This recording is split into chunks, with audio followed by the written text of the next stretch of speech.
Guys, other than obviously having a lovely girlfriend, playing D&D is one of the highlights of my week, and I never thought I'd be saying that.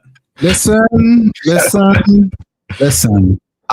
It's so hard being like a TTRPG enjoyer because if you've never played one, it looks like the most dumb loser shit. And then you go, okay, but actually just give it an hour and see how you feel. And you just sit there like a kid again, like, oh well, I guess I could be this. I guess I could be this. What would I do? People laugh at me when I say this. It is the most fun you can have with your clothes on. I'm serious. I'm deadly serious. And I'm glad that you guys are enjoying it. I hope this becomes a recurring thing for you in the future because it's a fun hobby, especially when you have a fun group of equal, like people who are into the same genre. It's the best shit, bro. It's the best shit. I will say that I have played D&D with people before, and I actually detested it. And I don't know if it's because of how they were telling the story or the question. But you've definitely got a thing for storytelling. Oh, I appreciate that. It is the thing I care about the most. But at the same time, yeah, if the group's whack, the game's whack. That's one factor. And also, if you're telling like a story about orcs and elves and shit, and you don't care about orcs and elves and shit, that's not gonna work either. So the setting, there's a lot of things that can go wrong, but when it works, it's a lot of fun. So I appreciate it. I like spreading the religion of TTRPGs because there's a lot of people probably watching this who have never played one, but if they played it, they'd get into it. And I'm glad I knew you'd be among those people. I'm glad you.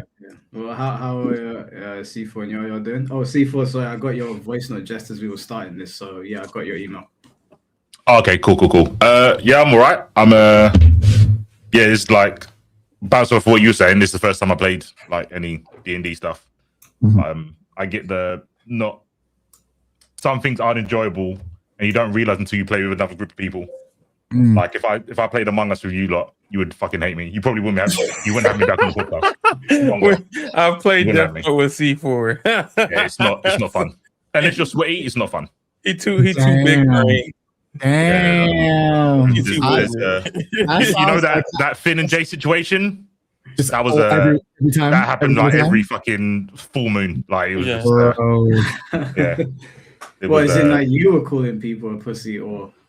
Nah, I've never gone that far. I get sulky, so I get quiet, and then I don't throw the game. But when people rely on me to relay information, I was like, I saw nothing.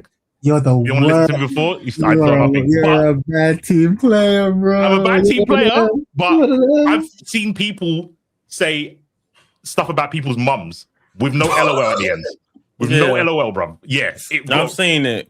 Among Us is very crazy. Bro. You haven't seen. No, I don't think you've seen it. But the videos of like us playing Death Note with Globku and the way Biscuit would crash out was too funny. Like that was like.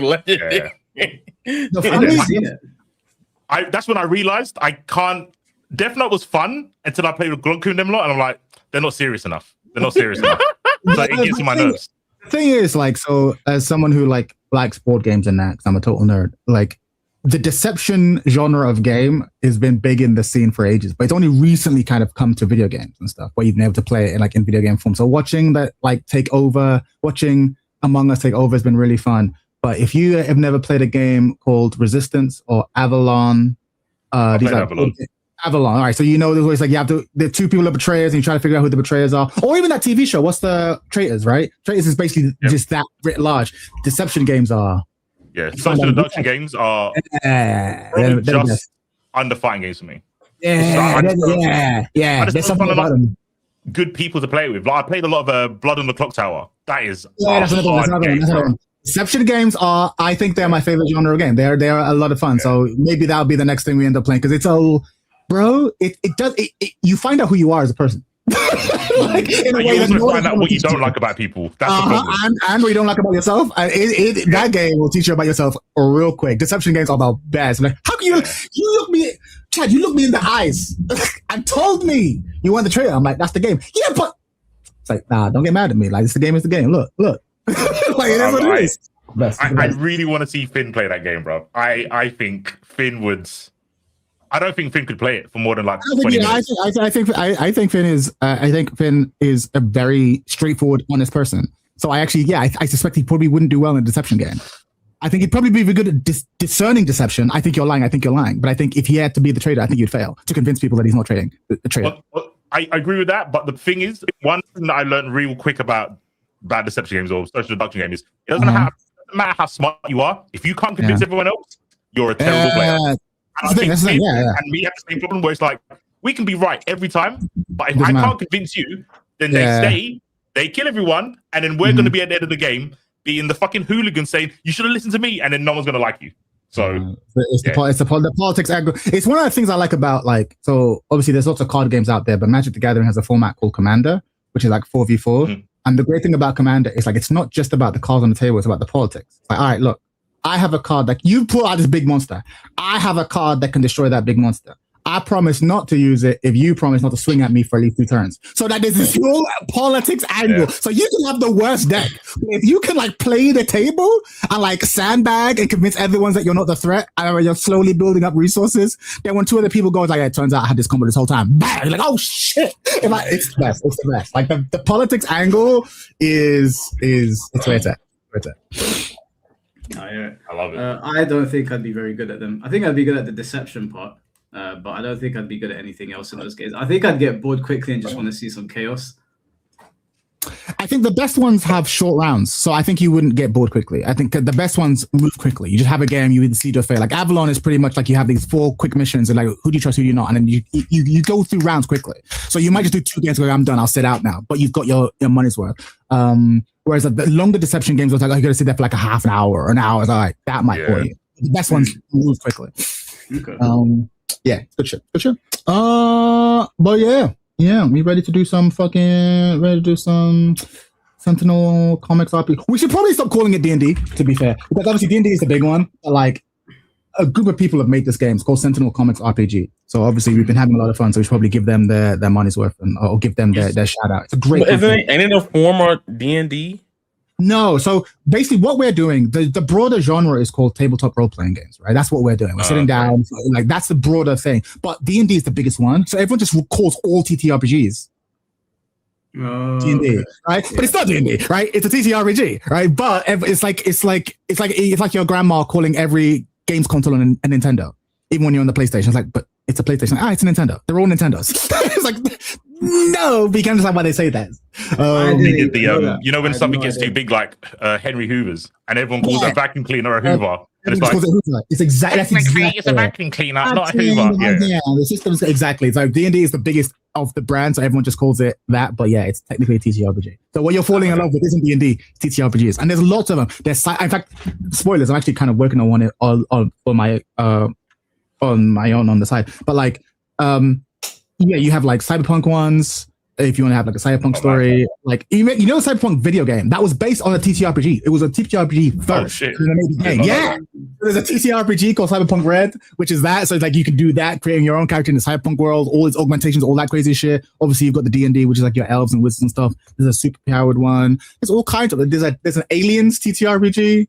If you want to be on the trying to survive fucking the alien on the ship and all that shit, there's all kinds of stuff. So yeah, it's a lot of fun. You just find the ones you like. Stranger Things did not help the whole D&D thing. No, although to be fair, it probably brought it to a lot of people that never would have heard of it. But yeah, exactly. Everyone just calls it D&D. It's it's another one. Oh yeah, Vampire the Masquerade. Yeah, it's another one. The edgy 90s one. Yeah, but that's another one that was based on a TTRPG, right? So there's a lot of stuff. And a lot of writers' rooms that you've heard of are obsessed with them. I know Joss Whedon was a huge fan of Traveller, which is a space TTRPG, and was a large part of the inspiration behind Firefly. It's just fun, bro. If you like storytelling, it's fun. It's good shit. Okay. Umad, thank you for the $5. But I'll watch Mortal Kombat 2. I'll catch this after. Yeah, the MK2 stream is going to be very funny on Tuesday because there's a lot of different opinions on that film. Oh shit, I'm gonna watch that. He ain't tell me. I might have to watch it on Monday just so I don't get spoiled. He ain't saying on that shit, yes. I made a whole video. I was like, yeah, this film is sick. People are just wrong. I'm talking about for the stream, though. Oh, on Tuesday? I mean, if you want to come by, because I think Tom Brady... Because if anybody hating, I'm a yell. There's no way. I don't know how you could dislike it. I didn't get your opinion on it because you hadn't seen it last time. So you're on team. This film's gas. I think it's probably the best video game adaptation. Damn, that's 2 of you have said something along those lines. Literally, the movie itself, it doesn't overstay itself. It subtly pushes the Mortal Kombat movesets and stuff, and it doesn't like force itself in there. I think everything about the only complaint I've had about the movie, and it's like more of a nitpick, was that the beginning was like some of the moments with the main character. It felt like fast, super paced. But if you realize Mortal Kombat, it is the same way. You know, not really a campy source material, especially if you come from wherever you come from with the games, right? You can argue it differently for 3D era. I think that shit, and coming from me, I think that is better than even Sonic 3. And I'll be honest, I don't even like Sonic 3 like that outside of the Sonic Shadow moments. That movie is polarizing for me because I acknowledge that it's a good movie, but the thing Sonic 3 adapts is my favorite thing of all time. And they fucked up the characterization of two important parts of it. That why I love it. So like I'm mixed on that. MK didn't do that for me. I love it thoroughly. You one of those black people who unironically think Shadow the Hedgehog is cool? Shadow's not even my top 5 favorite Sonic characters. That's important. That's important. I respect this. That's why we're friends. We're friends. I got too many friends who like Shadow's super cool. I'm like, Shadow is not. People only say Shadow cool because of the damn game. He was fucking cursing in 2005. Right? That is it. That game is ass. And like, yeah, him having a Glock is cool, but bro, not only did he have a gun, but Sonic fell over and Shadow appears with the gun, and I was like, he stands over him and he has a motorbike. I'm like, why would Shadow need a motorbike? Like this is edgy for the sake of edge. It's the dumbest shit. Like, nah, it's cool. It's cool. I'm like, it's not cool. You were just 12. Shut up. Leave it. I like it. I like Shadow. I think it's cool. Of course you do. Of course, classic. A lot of the Sonic characters are like, I kind of like Jet. I thought Jet was all right. I don't know Jet. Which one's Jet? Where's he from? That's Riders. Yeah, he's the one. I don't know Riders. He's cool. Some of them are cool. Some of them are really bad. Like, what's the one that kind of looks like a big bunny bear? Big cat. Oh yeah. He kind of based. I'm not gonna lie. He's just chill vibes. He's just like Froggy. The cat. I hate that guy just so much. That boy's better than me. That fishing mini game, I'm dying. But like Sonic, obviously Sonic, Tails, Knuckles, they all have their place. They're all great. Amy Rose plays her role. Rouge the Bat, like weird femme fatale, plays her role. Like Eggman as a villain, I prefer Robotnik, but it is what it is. We'll take Eggman. Decent children-friendly villain. Like they all work. I like Robo Sonic from back in the day. Like there's definitely like broader cast, but then when you start going into the chaotix, I'm like, you're losing. Oh yeah. Cream and cheese. I'm like, y'all can stay out the way. I'm sorry. I am probably the 1% of Sonic fans, and this is elitist that have read all the comics of Sonic. So like, I like all the characters. Like, but there's some that I just really don't vibe with. Like the one that actually pisses me off is Cream, because she'll be in a group and she's the character that's always written to repeat the shit that they just said or you just see. She'd be like, Eggman's in a giant fleeting ship. And then Sonic and them would just be like, yeah, no shit. We see the ship. Like that's Cream. I hate characters like that. That pisses me off. That sounds an awful lot like Kaze no Yaya. I know way. It's okay when I do it. Okay, that's the point. The cream and cheese of the girl. It's okay for me to do it because I'm doing it in a way to where I'm trying to progress and emphasize something that's happening in the moment. Cream is just doing it when they just show the whole thing. Like they'll have a whole rollout of a giant egg fleet, and then she'll look. And then that's a whole page. Like you will literally turn the fucking nice 8-page spread. And it's Cream and she's pointing. There's Eggman's giant robot. We've known this shit for 4 pages. Why are you saying this? Like we known this already. She be getting me hot. So crazy. What about who is in Sonic Rush? Who is the weird villain in that? Is it Blaze or like the one with the gem in their head? Blaze the Cat is my favorite Sonic character. I thought Blaze the Cat was really. I remember I only played one of the Sonic Rush games. I remember thinking like that's a cool design, but then it disappeared after the Rush season. I've not seen them. So Blaze is in that and 06. 06 sucks, but some of the story elements are really good. Sadly, I personally wish Sega would lock back in with using Blaze because they don't know. Right now, we just now getting back to. All right, so here's my honest take before we get into the thing because my nieces and them just left, so I'm happy now. All right, so look, hear me out. So I am a Sonic fan. I've been playing Sonic since the 90s, right? I love all Sonic games. There's some that are just fucking dog shit. Won't lie to you. What about Sonic.exe or whatever that shit was called? I'm gonna throw something at you. you the dirt something thrown at you. That why was that the one you said? Like that? Was that the one? Anyway, Sonic, okay. For me, I am an adventure glazer. So like there's Adventure 1, Adventure 2. That's where I'm at with Sonic. That's like my peak of the series. There's also Mania. There's also like 3 and Knuckles. I love those two, right? And there's some in between. Then we get to 2010. And for me, this is where Sonic kind of starts fucking up. Because they give us colors. And colors, I hate to say it if you like colors. Colors is good. Colors is the tourist Sonic game. Okay. That is the best way to say it. It is the tourist Sonic game. It's good, but it's not Sonic sauce good. You get what I'm saying? Like it's mixtape. That's what Sonic is.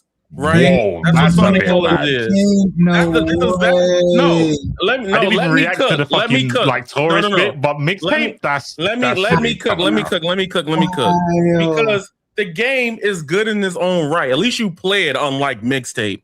However, the praise for the game is in all the wrong areas. If you're a Sonic fan before that, the game before that was Unleashed, right? Unleashed. Half of the game is ass. The Werehog is dog shit. I will not. The Werehog sucks. The day stages in that game. My fucking god, that shit is so fucking good. It's true. But if only 50% of your game is good, then it's a bad game. It's still a bad game. It's still a bad game. No, that's fair. Yo, can someone clip that? I'm gonna hold that, bro. Because no one believes that. I don't know why you said that live. No one believes that. Really? You don't think if half your game is shit, you just say the game's bad? Yeah, I think so. Okay. Cool. Yeah. All right. I'm gonna hold that. I'm gonna be petty. I'm gonna be petty. I'm gonna have that clip. Shit gonna be every time you say something. Not you said. There's gonna be a thing where we talk about. We like, oh, this is bad. This is bad. This is bad. I still play it though, and I'm like, why are you playing a shit game? No, before we get this, before the Yappinator fucking pulls up a shovel and beats me to death with it. Let's get one thing straight. One, a game can be bad and I can still enjoy it. Case in point, Final Fantasy VIII. That's a bad game. I love it. I'm still saying a game is bad. So my point still stands. All right, you can play a game that you recognize as being bad and you still love. I love it. It's a bad game. All right, that should away. Don't get twisted. Don't get twisted. All right, okay. Well, that doesn't compute to me. I can't. I don't know how someone can say I like eating shit, but we've been here before. Hold on. You've never seen that. You've never seen McDonald's. You've never seen a movie like this is artistically it's a bad movie, but I got nothing but time for it. Like the DOA movie. Hold on. We know that C4 we know C4 like shit though. You said it yourself. Hunter x Hunter is a rubbish game, but you like it. No. I say it's not competitive. It's a rubbish competitive game. It's a bad game. Like just everything. No, it's not a bad game. Mechanically, it's not bad. Mechanically, it's not bad. Everything else about the game is bad. It is ugly. It functions horribly online. It's lacking all over the place. It's got a very having roster size is all relative, but I don't think it's that good. Everything about the game is bad. We acknowledge, apart from the gameplay, in your opinion. Yeah, but what do I value the most? Gameplay. No, exactly. To me, that's 100% good. No, that's I give him that. I agree with it. It's the gameplay of anything is 100% gas. I can't. Everything else sucks. I get where he's coming from, but we're actually low key in agreement. So here's the opposite side of that, right? One of my favorite games of all time that is ass is a game called Alpha Protocol, right? Alpha Protocol was made by Obsidian in 2000 something. It is a espionage RPG.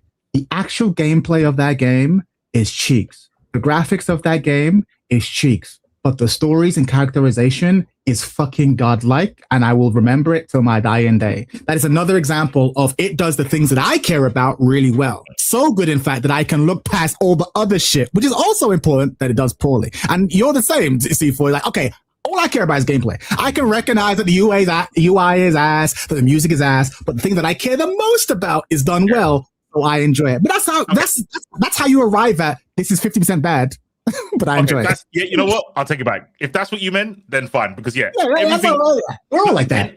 Hunter Hunter as a product, terrible. Online, terrible. But what I want in my tag game is training modes. That's where it works perfectly fine.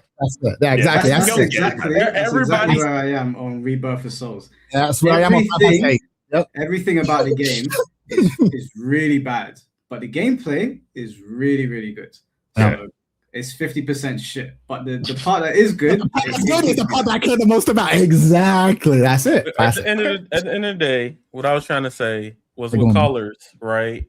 Like the stage level design pissed hella people off because of what we had before was perfect.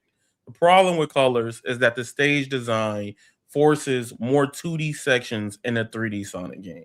That is why I say it's appealed for the journalists, not tourists. The journalist Sonic game. That is my problem with that. But the game is still good. So is Sonic Rush a journalist game too? No, that shit's fire.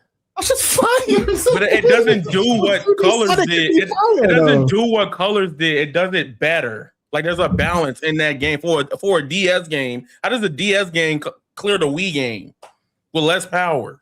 That's fair. You know what I'm saying?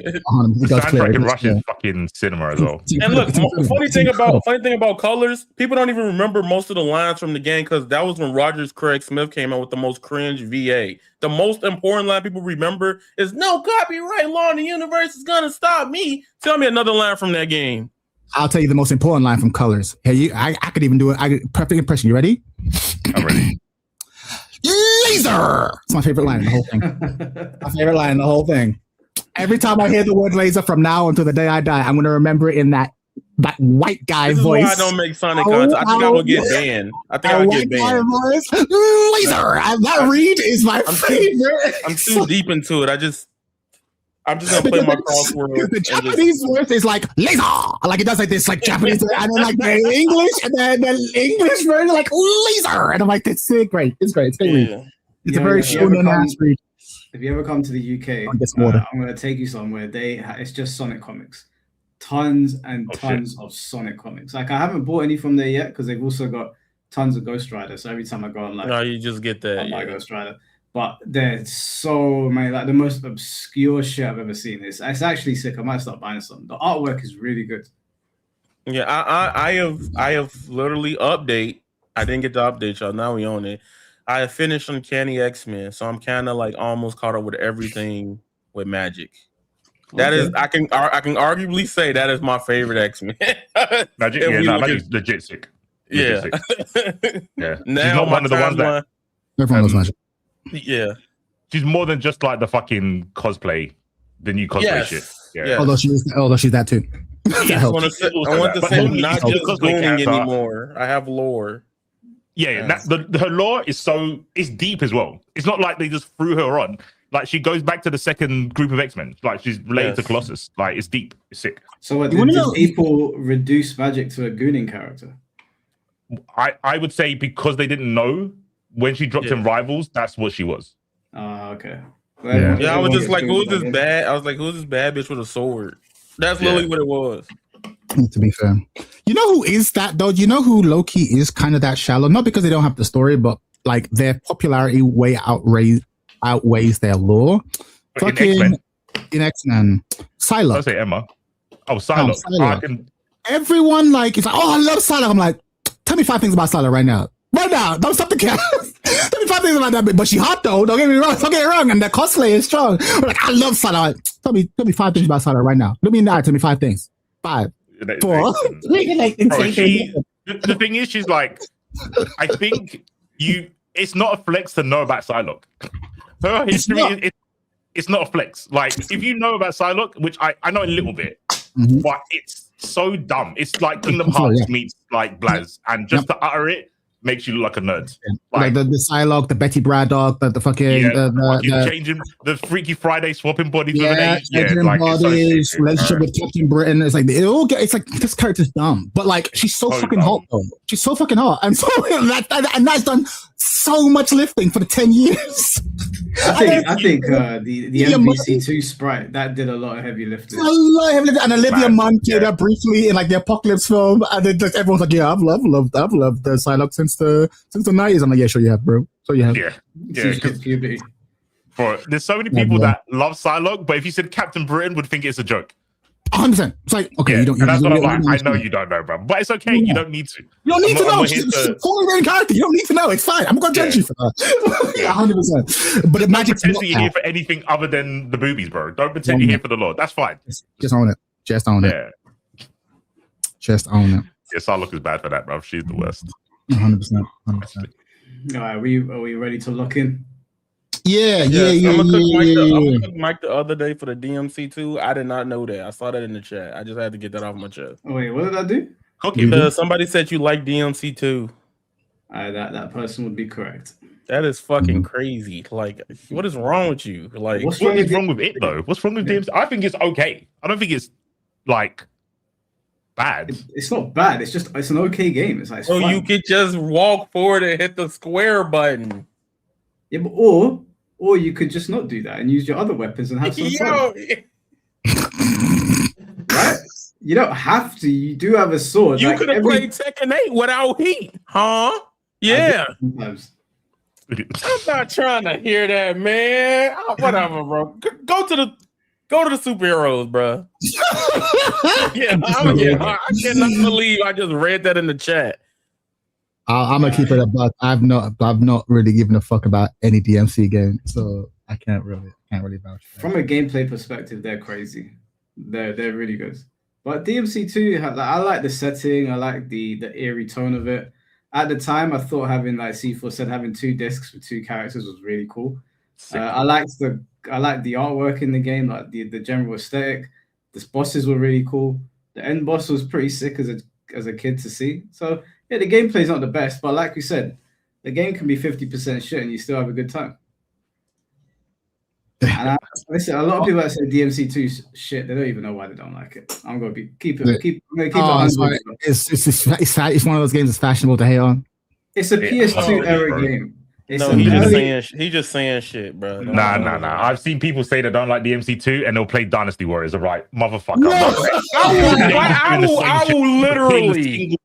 Change the title. Change it to the rage baiting. That's what you need to change the title to. The slander of Dynasty Warriors over DMC2? Which one are we talking about though? Because not all Dynasty Warriors are good. The worst Dynasty Warrior is better than 2. That's crazy talk. Origins. The one that just came out? Yeah, it's not a good game. You're hot. It's not a good game. I don't know if it's because Dynasty Warriors has been around for so long. What is he saying? Yo, come here. What did he say? Come here. Don't be afraid. I need you on the string right now, ho. Bring your ass over here. What did he say? Hey, just listen. Hear me out. Yo. Maybe you agree with me on this front. The Pirate Warriors kind of mugged Dynasty Warriors. It kind of did. Which Pirate Warriors? 3 and 4. Oh, okay. I was about to say. Dynasty Warriors has been around for so long. Mm-hmm. The mystique around it and the best moments they're all done. Like there's only so many times you can see Lubu do something cool before. How many times are you gonna put down the Yellow Turban Rebellion? How many times, bro? How many times is he gonna rip off his horse's head and then throw it at people? It was cool 20 years ago. Pirate Warriors is a better game. I'm sorry. There's nothing more satisfying than picking a Kainu and shooting the hellhounds into the air and then watching armies literally explode. You can't get that sort of satisfaction. One Piece fans, man, I tell you. Bro, you're what's that anime called? I forgot. It's so irrelevant. I forgot its name now. What's it called again?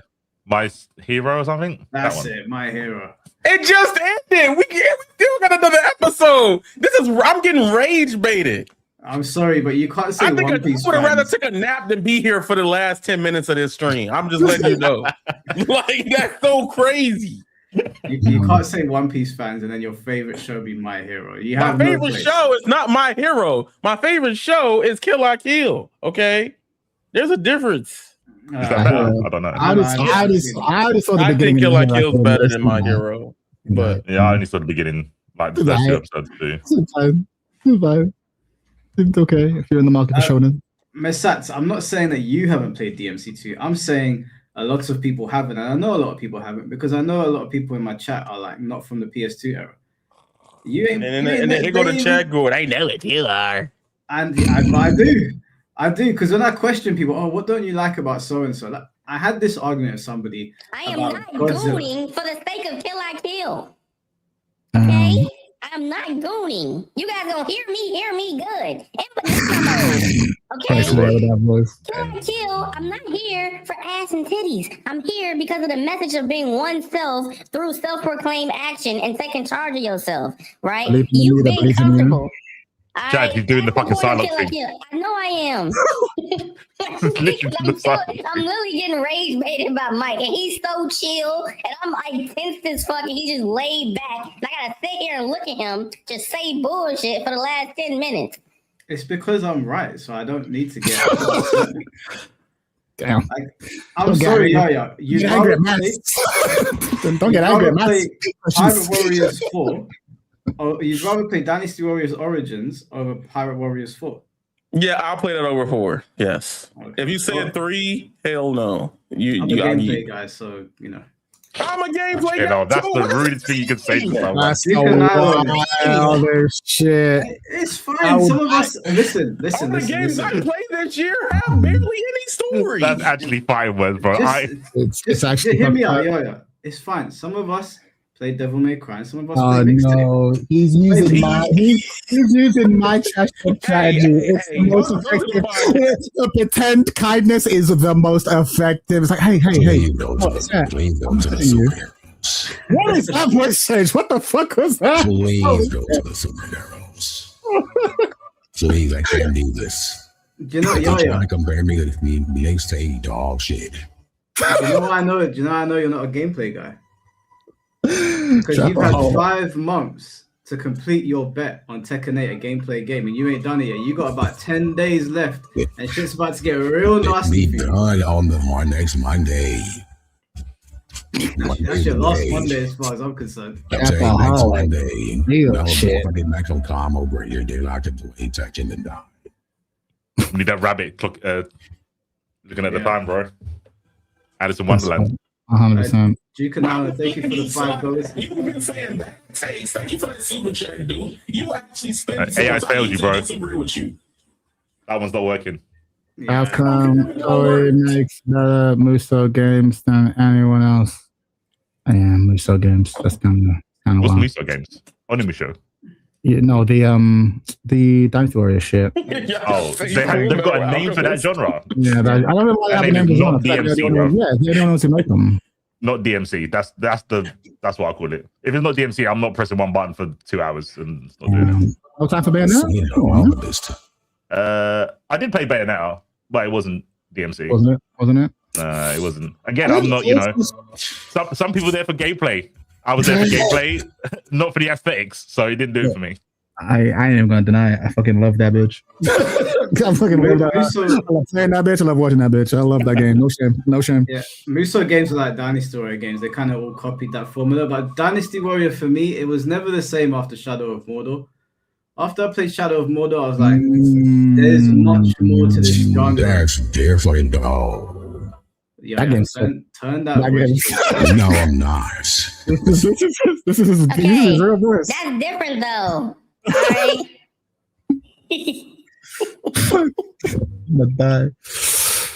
That is different, though. Okay, Shadow of Mordor has a system that's completely gone to the wind now.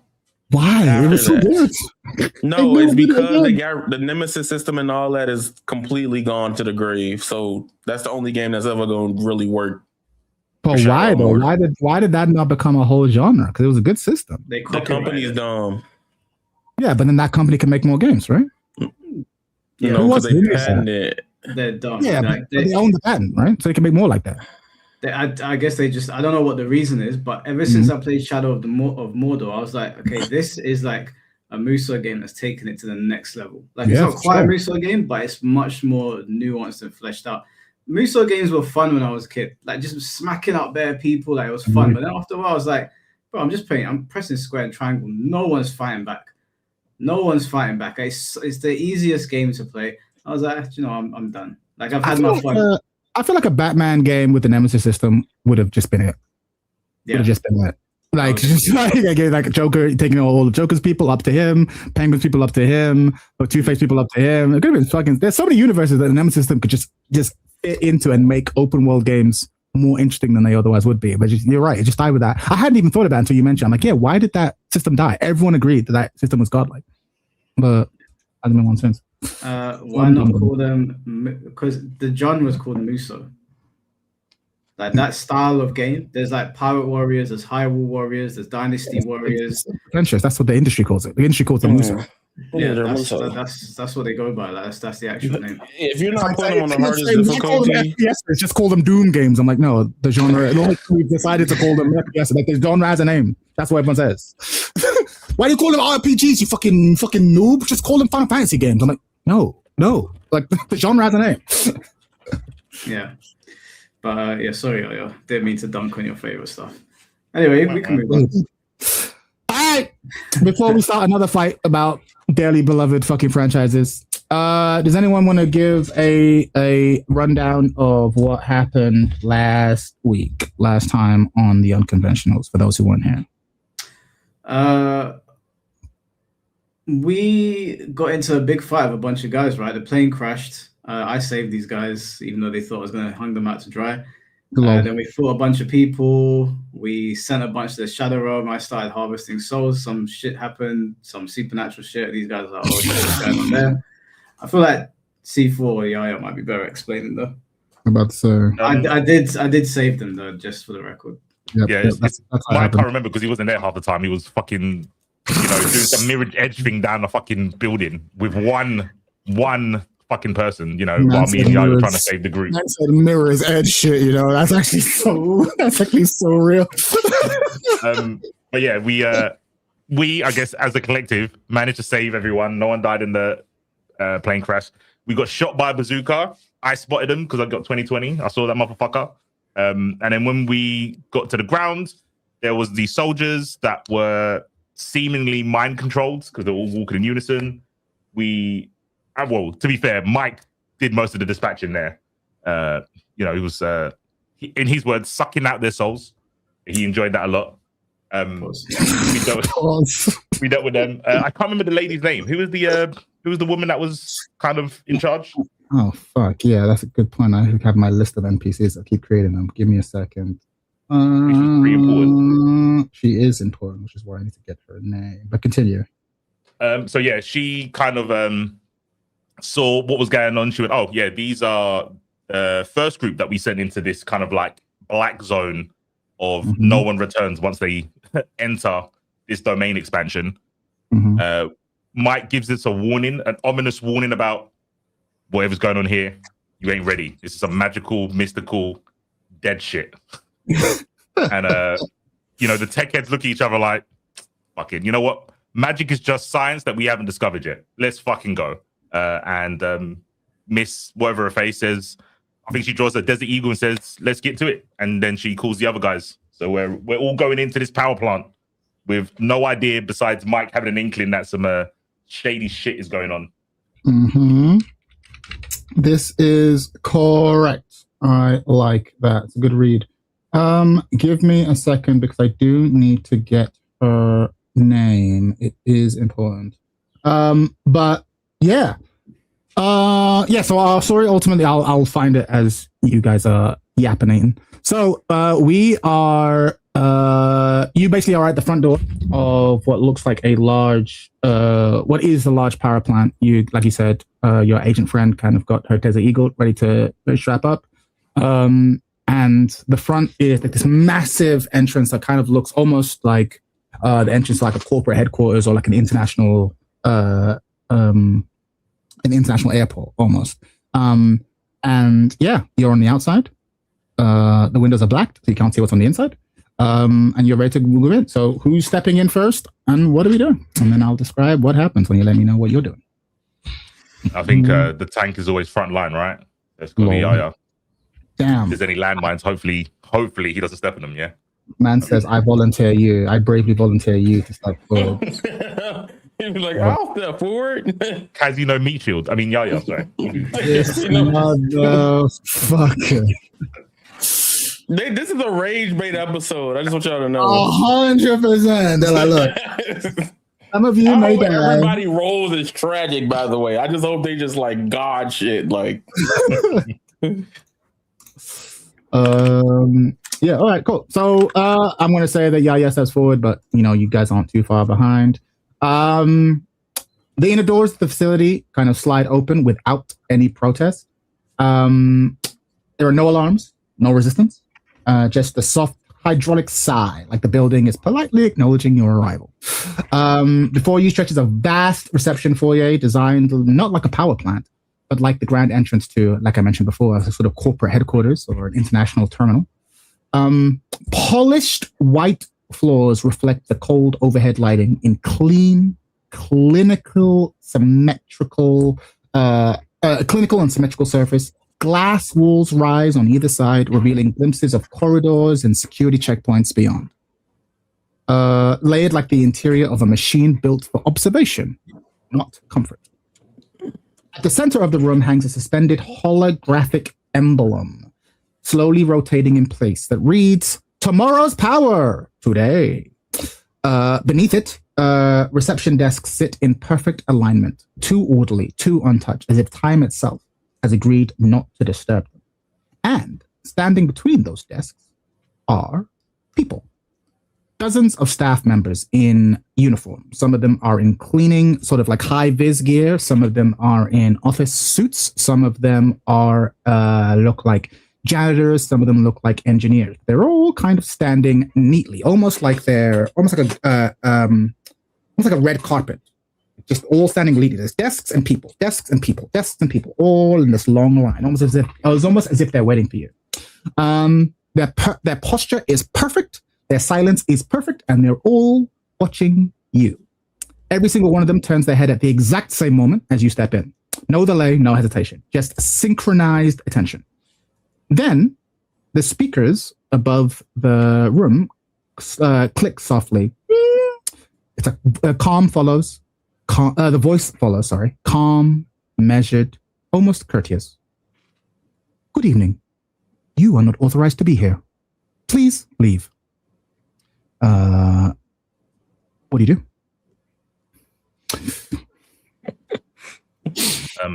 Everyone's just watching. All these people, maybe 12 people, all just watching you. Can I become authorized, please? It's like you hear the little crick of the silence. To what end? To the end that we don't have to leave and we can potentially, just have a little chin wag. Cool. There's a moment of silence. Like, did you just drive in from Stupid Town? Let us through. There's like a moment of silence, a long moment of silence, followed by permission denied. Please leave. And again, the entire room is white, clean, orderly room, all silent. What do you do? I mean, I've got one more question. Probably not going to go anywhere. Can we book an appointment? Literally, there's like a moment of silence, and then there will be no appointments. Please leave. Voice goes off. And these guys they're still staring at us. They are all just staring at you. And it's a weird one because they're all lined. Let's say you're here, they're all lined up, and it's all this. Like it's all just 90-degree head turn, like this, all of them, a line of them.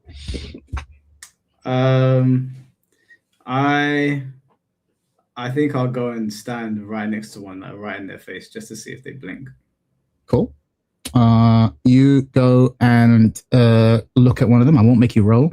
You kind of cautiously walk up to them, and their heads kind of follow you. And as you look at one of them, it blinks, and you notice that as it blinks, all the other ones blink at the same time. It blinks at a very slow and steady rate. I'm gonna look at my group. Gonna look at your group? I'm gonna look at my group and tell them that something's not right here. I think we should get ready to go on the offensive. Can I reply to Mike?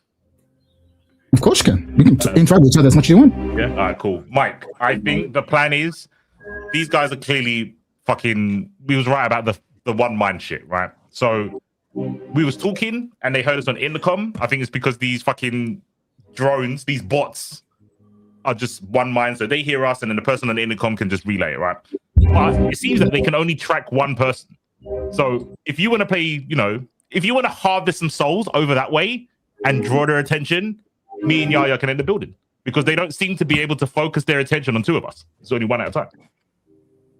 Okay.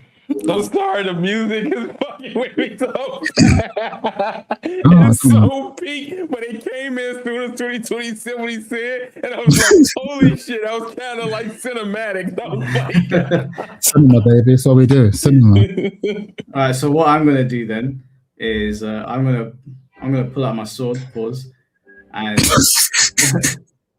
I'm gonna slash at one of them.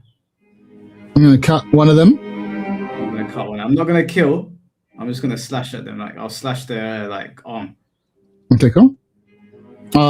You slash at one of their arms, and Chad, go on. Only thing I don't know if the music's not it's coming through like blotchy because we're talking. Yeah. Interesting. Is it suppressing? Oh, I didn't know it would do that. That's lame. Yeah. Okay, then in that case, I will suppress it for now and find a better way in the future. But send it to Mike. Pardon? Send it to Mike. I mean, it's just Spotify, but it's coming through my microphone. That's the only way I can feed it into the show. I think because last time when Mike played the background music, it was clean. Mm-hmm. Yeah, I can play. I'll get better background music for next time. I'll have it already built into that was so peak. I'm not gonna lie. But in the meantime, so when you slash at one of them, you slash their arm, they react physically but not humanly. There is not a pain response, it's more just the physical force of the cut. They start bleeding, and all 12 of them instantly turn on you. And you hear from the voice above you, how would it phrase it? It would be along the lines of defense protocols engaged. People say that. No, the voice. The intercom. The intercom voice. Okay. Defense protocol engaged. And all 12 of them charge at you. Instantly. Now here's the thing. I'm not going to do a full-on detailed combat because these people are unarmed. You can defeat every single one of them without a sweat. So we're not going to do health and turns and blah, blah, blah. But you notice that the agent, whose name still eludes me, sorry, because I need to, so many documents open right now. She lifts her gun, but is reluctant to shoot at them, given what you've seen from the ones outside. So she's kind of following your lead, so to speak. So her gun is out, but she's kind of following your lead. That being said, all 12 of them are basically swarming onto you, Mike. They are going to try and attack you. So first I'm going to ask what the others are doing when they see them start to swarm you, and then I'm going to ask what you are doing. So Yaya, 2020, what are you doing? I would say Yaya, I'm guessing it's you said it's like a foyer, like a high-profile foyer. Yes. I'm saying Yaya, take the soldiers that were, well, not the soldiers, the pilot and, them guys, the NPCs. Take our NPCs and go upstairs and see if you can get to the source of the intercom. I'll stay downstairs to see if there's any reinforcements coming to fight Mike and Miss Desert Eagle. Now you need to go upstairs and try and find the source of the intercom. Like, alrighty, we'll be back shortly after these messages. So you're going back outside to get the crew. Yeah. Yes. Okay, so you go back to get the crew. But in the meantime, Mike, what are you doing as these 12 sort of regular people basically all try and attack you? Just before I tell you what we're doing, Trin, thank you for the $5. Hope you've been well. Life got busy for me. Always good to see you, and I like you in your room. I appreciate that very, very much. Is that an overweight Gyrachi? That is. That's not Gyrachi. That's the like the sheep. What is his name? Oh yeah. I thought it was Gyrachi, my bad, but I appreciate the donation. What am I doing? I am looking for an opportunity to. The hell was that? I don't know, some AI shit. I'm looking for an opportunity to line them all up so that I can throw my sword to kill all 12 of them at once. Cool. All right. Like I said, I'm not going to roll because if this was a fight, they would do a maximum of probably about 3 damage to you.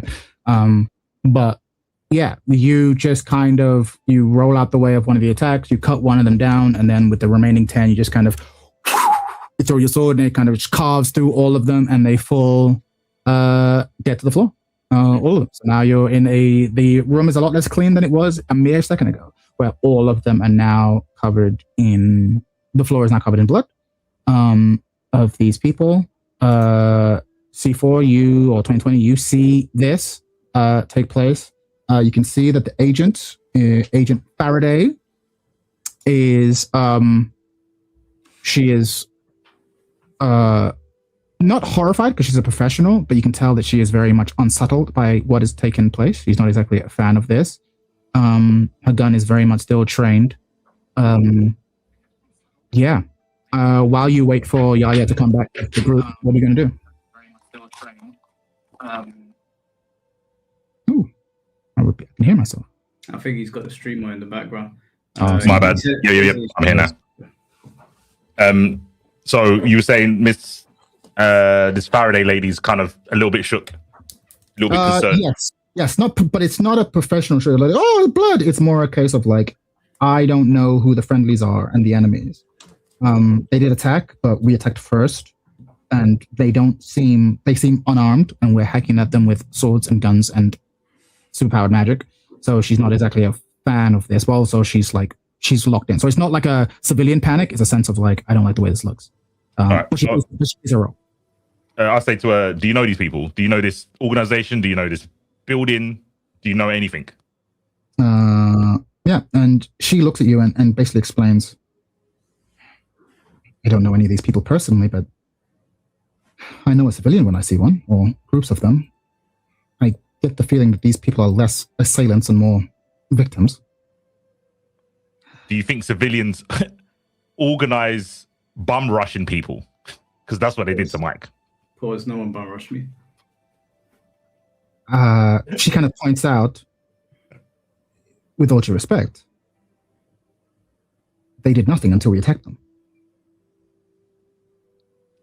Well, nothing's doing a lot of heavy lifting there. They don't want us in the building for some reason. Why would that be? Don't misunderstand me, 2020. I'm under no illusion that these people are friends. I'm just not convinced that they are enemies. If they pose a threat to us, I will do my duty, and I have no doubt you will too. Doesn't mean I have to feel comfortable with the fact that we're killing them. Okay, but well, I'll be honest, I'm as lost as you are. So it's not my place to say that you're wrong here. This doesn't feel right. Any of it. I will say, in that case, the only other option I believe we have is to find the source of this fucking Snow Bunny mind control. So if you want to follow Yaya to the top of the building to find out who's on the intercom, because I'm sure the higher to the building we get, the more important the individuals are. So I can stay here with Mike. I can, maybe tempt him into not harvesting souls. Probably won't. But I could try to, and you find the source, because if we get to the source, these guys probably won't be following orders anymore. They might be free to not buy the Emma Frost DLC. Sure. I don't know who Emma Frost is, but I'll be like, hey, Mario's gonna file a complaint after that one. Are you sure you want to take this guy up? Yeah, if you shoot Yaya, you know that friendly fire thing you're talking about, I'll turn a blind eye. Yeah. So Yaya comes back with the group. It's a small group. This is a transport group. It's not like a paramilitary group. He kind of arrives at the front door with all of you. So now all of you are together at the front. What is your plan? How do you proceed? In terms of like actually, obviously it's a very vague description of the scene. Be very clear with what you see. So you had a bunch of staff members who you saw who kind of all been dispatched. You've got reception desks with I guess work and stuff on them.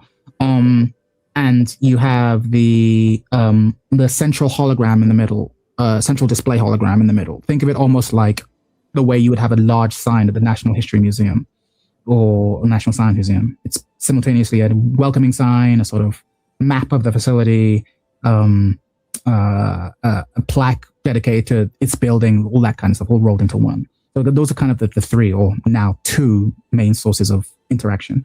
What are you going to do?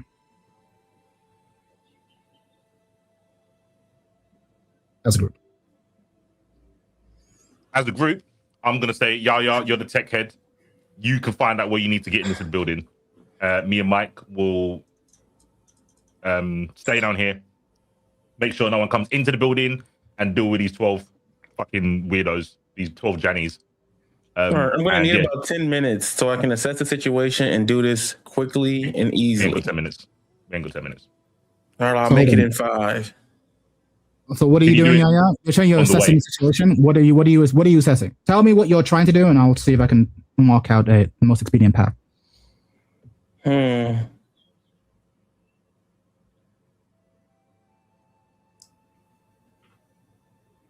ain't thought that far yet. No, you better. It's about more than just punching. You to use your tech to find out the source of who's on the intercom. You need to find the room of who is speaking into the intercom. All right, so I'm using since the last fight, I don't remember if I was or not, but with using my tech, qualities of tech, I'm going to go into the mainframe of the wires with my tech to find a source, but I have to go through the whole schematics of the floor building in the walls to get that direct feed. Okay, so you're trying to determine where this voice is coming from. Yes. Okay, cool. Then give me some sort of roll. If you're using powers, if you're using qualities. Give me the D10. I need my tech. So D10, you're going to roll, don't forget, you're going to roll 3 things, right? So yeah.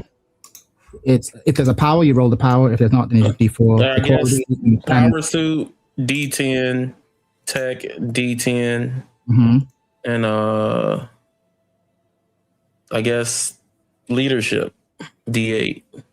Sure. Okay. And you got a 5. Okay. So you look up. You can spot where the tannoy is. You look up at the tannoy, and you can't see anything normally, but we're going to say that your helmet can kind of allow you to track some of the wiring through the thinner parts of the wall. You track the wiring going past this room into a room into the back. You can basically see the door that leads you into the room into the back that's leading you through there. So while you can't necessarily determine exactly where it is, you know that whatever is connected to this tannoy is connected over there. So under normal circumstances, if someone is speaking into the tannoy, they're clearly in a room in a back section of this foyer, right? The foyer really only has 2 doors ultimately. It has this door, the door that you walked into, and then the door into the broader facility, like through the back, right? There are other smaller doors, smaller offices and stuff that you can investigate. But really, in terms of like large spaces, it's basically back where you came or forward deeper into the main thrust of the facility. And the main thrust of the facility is clearly where the wires leading to this tannoy are speaking. So yeah, that's what you managed to identify just by scanning the room. You see that. Okay. So the question is, what do you tell the others and what do you do? Well, at that point, I go as I find a close enough pinpoint to the location. I yell out, "Guys, I believe I found a direction of the source." At that point, I look around and I tell them, "I was like, I'm going to go ahead to go to the source as quickly as possible. But I'm in my power suit using the flight. Can I like shout down to him on the corridor? Hurry up there, stop yapping. Amen.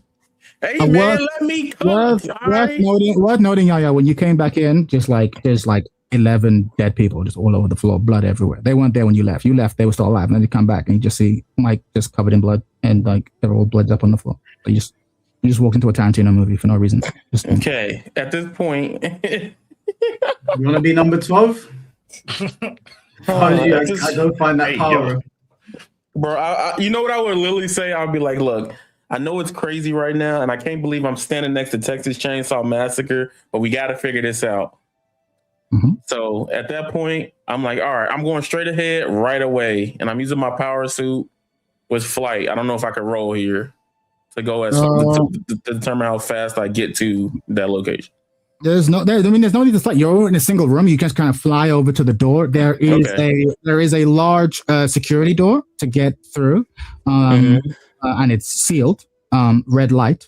As you walk, in fact, as you fly up towards it, you see this sort of light scan you, and it kind of goes red. Access denied. So yeah, how are you planning to get through this door? And you can all see this, even though the room is large. It's one large room, so you can see. 2020 Hollow, you see just kind of fly over to this thing, get scanned, access denied, big red light, and it's not necessarily an alarm, but a flash of access denied. That's the next obstacle. What do you know? Guys, I don't You're have gonna let that password. stop you. You're a techhead, bro. Oh, bro, shut up, man. You want me to do everything in here? I thought y'all didn't want me to be the leader. Okay, fine. I just want you to play your role. That's all I want you to do. I want you to find the source. It's a team effort. There's a reason why we're called Unconventional. Can we assist them? Of course you're that. Of course you can. You're all there together. What are you doing? It's not like one of you has to do it. There's a whole room here. There's things to do. There's things to look at. There's things to investigate. You just kind of going, all right, we're going to sit here. Yeah, solve the problem. All right, cool. Yeah, solve the problem. All right. And I'm like, what? Okay. If you can't get through there, I would imagine it might be a good idea to use C4's engineering abilities to assist you with maybe powering down whatever this door is that you can't get into. And then when he powers down this door, I'm imagining it's a very thick steel door that you can't just punch your way through. When it's lost its power, then I can melt it. Alrighty then, 2020, get your ass over here. I've got to do everything myself. All right, I'm gonna put my hand on the barrier thing that's judging and saying that Yaya's not worthy. I'm gonna fry it with my electricity. So I can roll for this. Yep. Give me a roll. Okay. I'm gonna use my signature weapon. No, actually, no, I'm not. I'm gonna use my power, which is electricity, D10. My investigation. I'm investigating why Yaya can't do it himself, so that's a D10 as well. So that's 2 10s. Yep, and then I'm guessing it's a green status, so that would be 10 too. Yep. 10, 9. So it's a 9. Cool. They're fucking in there, lads. So yeah, Yaya kind of doing the Amazing Spider-Man kind of like trying to figure out like I think I can probably get through this, looking at the keypad, kind of ascertain, okay, it looks like it's a key card. Maybe if I have enough time, I could probably jimmy it. And then 2020 kind of comes through, puts his hand on the thing, and then you just hear the green light, the red light just go green, and the door kind of opens. And you notice that the door opening is very much, it seems like the type of pressure sealing door that you would expect on a space shuttle rather than a building, internal building. But the door opens, leading out into a vast, almost like a vast concrete courtyard. Doors open. Hollow, before the other two move forward, because obviously you were kind of behind, you notice Agent Faraday kind of go up to the desks, right? Because there's a bunch of like reception desks. And she is kind of rifling through papers and has basically picked up like this this data log, and seems to be scrolling through it as everyone's moving forward. Yeah, what are you guys doing? How y'all proceeding?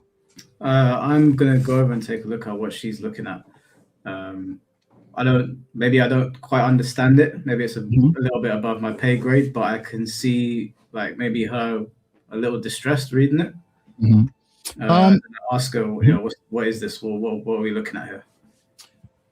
There's a lot. There's a lot of paperwork here. A surprising amount of paperwork. Actually, I didn't say it's surprising, but not surprising. It's the kind of amount you'd expect on a reception desk. Lots of logs being kept.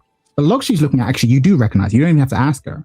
It is a punch. It's basically like a punch card system. When you come in, you just tap in, you tap out. Literally like a tap in, tap out. And it is active. Everyone here has been punching in, punching out like nothing's been happening. People seem to have been here on seemingly like 74-hour shifts. Yeah, but everything seems to be in order, apart from the fact that everyone here seems to be doing 74-hour shifts. It also comes attached with a lot of names, so now these random dead bodies are all also have names attached somewhat. And she's kind of taking this down for you can kind of tell that she's kind of taking this information down both to understand what's happening, but also for inevitably when she has to write reports to have as much data as possible when she has to write them. So yeah, when you come over and ask her, she basically explains this to you. She says to you, like, yeah, these are punch card reports. Look at the time that we have here. These people have been working. They're still punching in and punching out. So as if everything's normal, and the shift pattern seems to be 75 hours. Like, not even seems to be. The shift pattern seems to be 75 hours on the dot. There's not a 75-2, 75-3, 74, 56. It's like on the dot, like clockwork, which is very strange and uncanny. She doesn't know what to make of it. She just noticed it and points it out to you. I'm going to say to her that seems a little bit too uniform to just be people. And I'm going to say to her that I don't want to jump the gun and say that it's anything otherworldly, but it's certainly not. Man, people don't work 75 hours on the dot consistently without there being any discrepancies. So I would tell these guys to come over and look at this as well. Take a look at it, because maybe C4 might be able to decipher from it something that I can't. Cool. Well, yeah, I mean, these two, Yaya and 2020, were basically about to go into the next section that I guess you can't call out to them, like, hey, come check this out. What do you guys do? 2020, Yaya, you go back to the tables where Faraday and Paulo are, or do you still keep going forward into the large courtyard? I told Yaya to go back. I was like, why do I go back? Because I'm trying to get this over and done with, bro. Agatha needs a fucking roast dinner cooked. She can't do it herself. I just want to get this mission done and I can go back home. I don't want to this isn't Scooby-Doo, bro. I'm not trying to figure out a mystery right now. I can do that back at home. I just want to get to the source, kill the snow bunny, and then go on my way. So you talk to Mike. You go have a little fucking read in that library over there with Faraday, and I'll try and figure out where this guy is. All right, now, hold on a second. I'm now shouting across the hallway going, I don't want Yaya, I want C4. Tell him to come over here right now. It's so much for the team building exercise, guys. Damn. I say to Mike, is there no pictures on this? Is that why you can't read it? Do you need me to read the sheets? Is that way? I'm going to go like this, and my sword is going to fly to my hand. I'm going to say one more time. Before you even speak, Agent Faraday goes, guys, we don't have time. I mean, I was trying to cooperate, but they don't want to work on your time. I was all for it. I'm on my way. I'm walking over. I'm at the reception. I'll put my sword down. Pause. Everybody, let's go. Okay, I'm at the desk. I'm looking at the sheets. And can each of you please give me some sort of investigation roll? You got tons of paper here. Tell me what you are doing. Perform your role. If there's a power involved, use a power. If not, then obviously use a D4, equality, and green. Give me your rolls. Tell me what your number is. The middle number. I'll give you. I'll do the investigation, right? Because I've got the highest rolls. I'll use my deduction, which is D10. Mm-hmm. Investigation D10 and status D10. Mm-hmm. Please.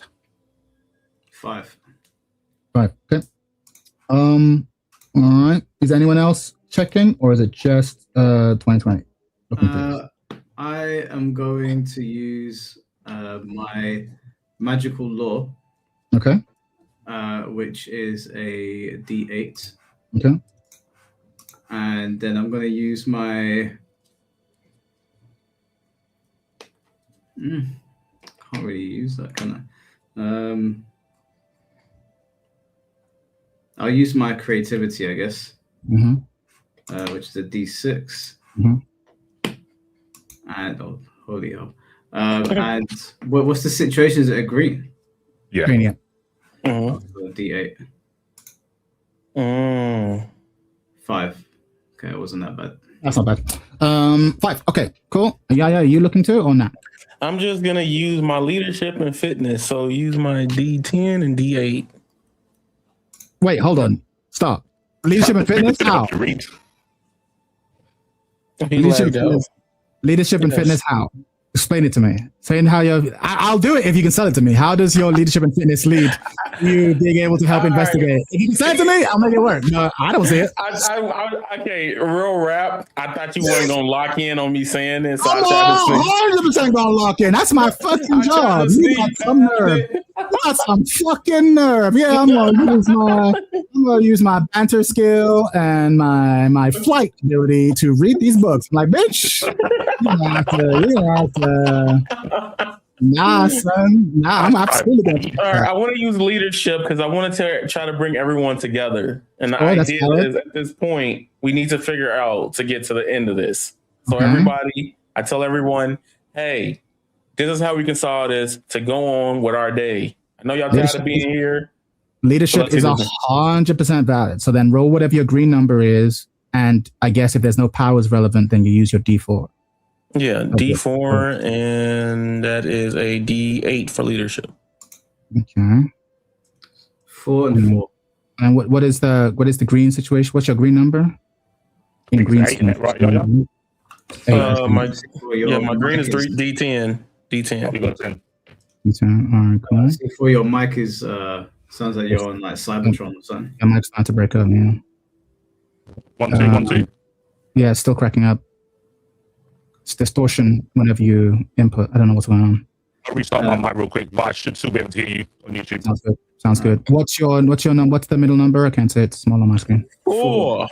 4. Okay, cool. So then each of you gets a 2 additional. I'm going to say that because you're leading, you're more coordinating than researching. So I'll call that a boost to these guys. So they both get an extra 2. So yeah, they do well. All right. So here's what we get. I'll start with Hollow. You are reading this. You are kind of sticking with Faraday on the track, and you notice something that Faraday doesn't actually quite catch, which is that the staff members that are doing various jobs aren't. How do I put this? Everyone here isn't necessarily doing their specific job. So, for example, it's not like the maintenance staff are doing maintenance and the engineers are doing engineering. Everyone's kind of doing everything, which, is super fucking weird. That's people should be doing their own thing. So you're realizing that everyone in whatever this weird network is seems to be interchangeable. That kind of comes across to you. What 2020 identifies is that there is this whole thing has been kept very quiet. They're sticking to themselves mostly, but there is one external interval. They have been receiving shipments of something called K0, and that's the only time that they have been willingly interacting with the outside world. You have no idea what that is, but it's been happening, and the last shipment came in probably about 7 days ago. That is what you determine. And obviously, you don't get anything because you're just helping them find this information. So yeah, that information comes through. So now I'm going to say ahead of time, you do this. You now have a full map of the facility as well.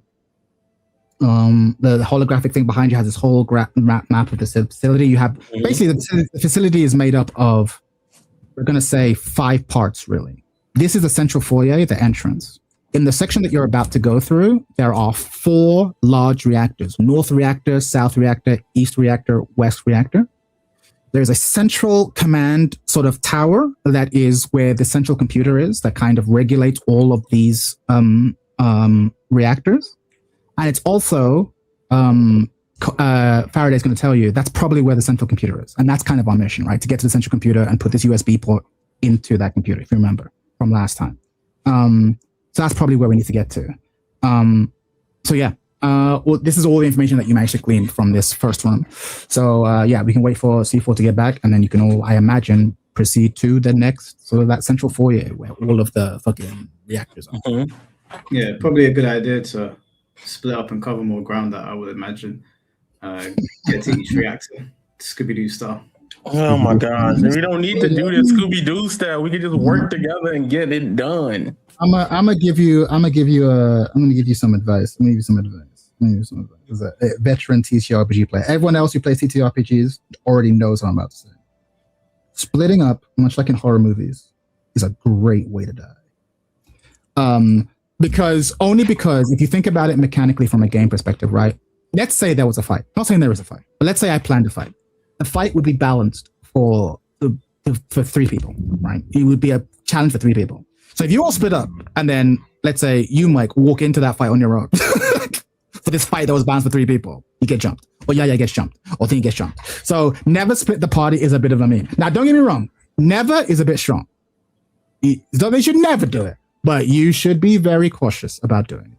That is just, and as someone who plays TTRPGs, people tend to learn that lesson the hard way. Because you'd be like, I'm a rogue, I'm going to sneak up ahead of the party, and then you run into a fucking goblin that's meant to be take on 5 people, and you go, oh shit, well, guess I better make a new character.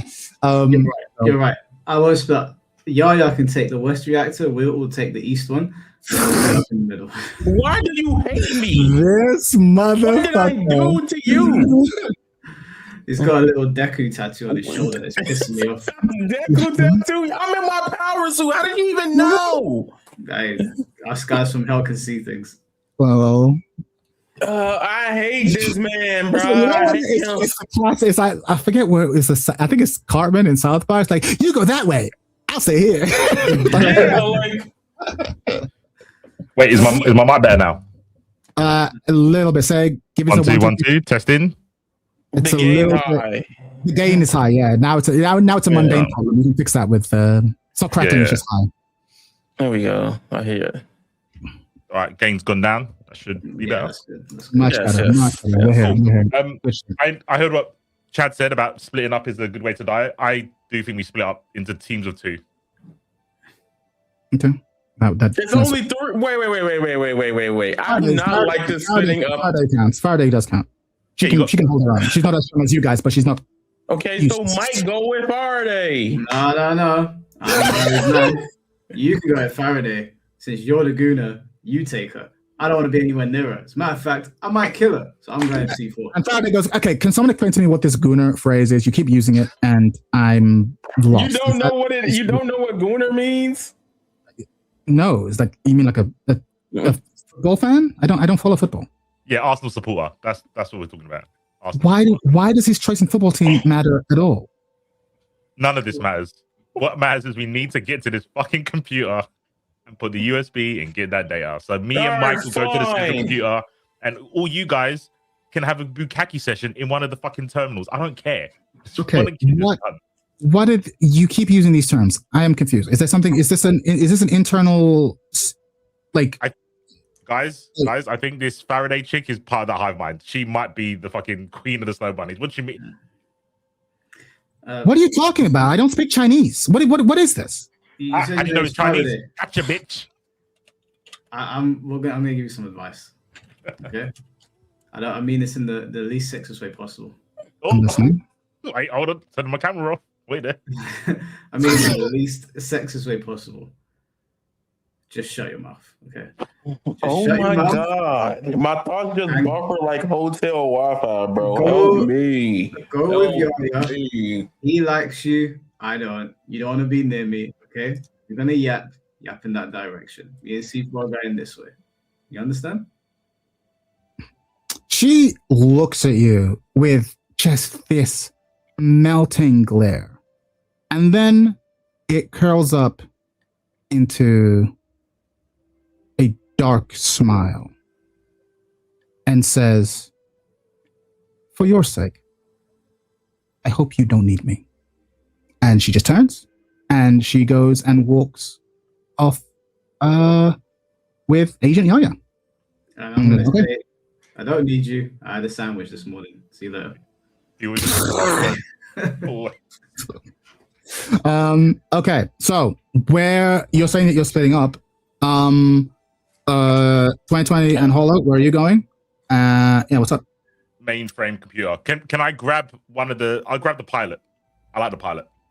He's my Donnie. So yeah, there's 3 of us, and there's like Yaya, Faraday, and the other 5, 6, 4. Yeah. 4. Okay, cool. Yeah, that's the split. Okay, cool. And all right, and then Agent Faraday kind of looks at you and says, "All right, and where shall we go?" Yeah. Mike, any suggestions? I'm gonna go to the north direction, and then we're gonna get this over with and get out of here. Okay, make this simple. Stay behind me. You want to head to the north reactor? Yes, because he said the worst one, and usually the north one is always the worst one in anything. That is, sure. North it is. That's what they said. Yeah, so I was like, "Fuck it, we ball. We're gonna get through this." All right, see why we didn't want him with us. The smartest person just went, "Meh, the north is bad." So all of you kind of walk out into the central foyer, so I can read this out because you'll all see it. So the security door opens because 2020 opened it earlier. Cold air rushes in immediately, carrying the scent of ozone, heated metal, and something faintly metallic beneath it. That you can't quite place. Right? Bear with me. Hold on.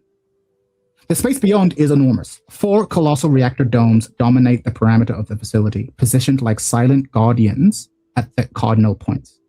Each one hums with a deep, restrained vibration that you can feel more in your bones than in your ears. North reactor, east reactor, south reactor, west reactor. Between them stretches an open expanse of reinforced concrete, crisscrossed with service lanes, maintenance gantries, walkways, and suspended utility lines. And at the center of it all is the central tower. Tall, glass-walled, perfectly vertical, the administrative heart of the facility. But you can never reach it because something stops you. A sphere of green light hangs in the air around the tower. Not projected, not contained, sustained. A shimmering emerald field surrounds the entire structure, curving upwards into a perfect dome that warps the air behind it like a heat haze made solid.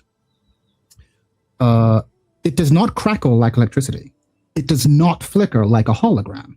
It exists with an unsettling, shimmering stability. Thin lines of glowing energy extend from the dome outwards to 2 relay pylons positioned near the west and east reactor. This is what you see. So yeah, that was a lot of information. I'll give you the 4 dummies version. Essentially, 4 reactors, as you can see, that are the main thing, and a central tower that you're trying to get to. That central tower has a green dome around it, right? Like an energy shield, essentially. And the power feeding into it seems to be coming from these 2 pylons. This is what you see as you walk into this vast concrete area. How do you proceed?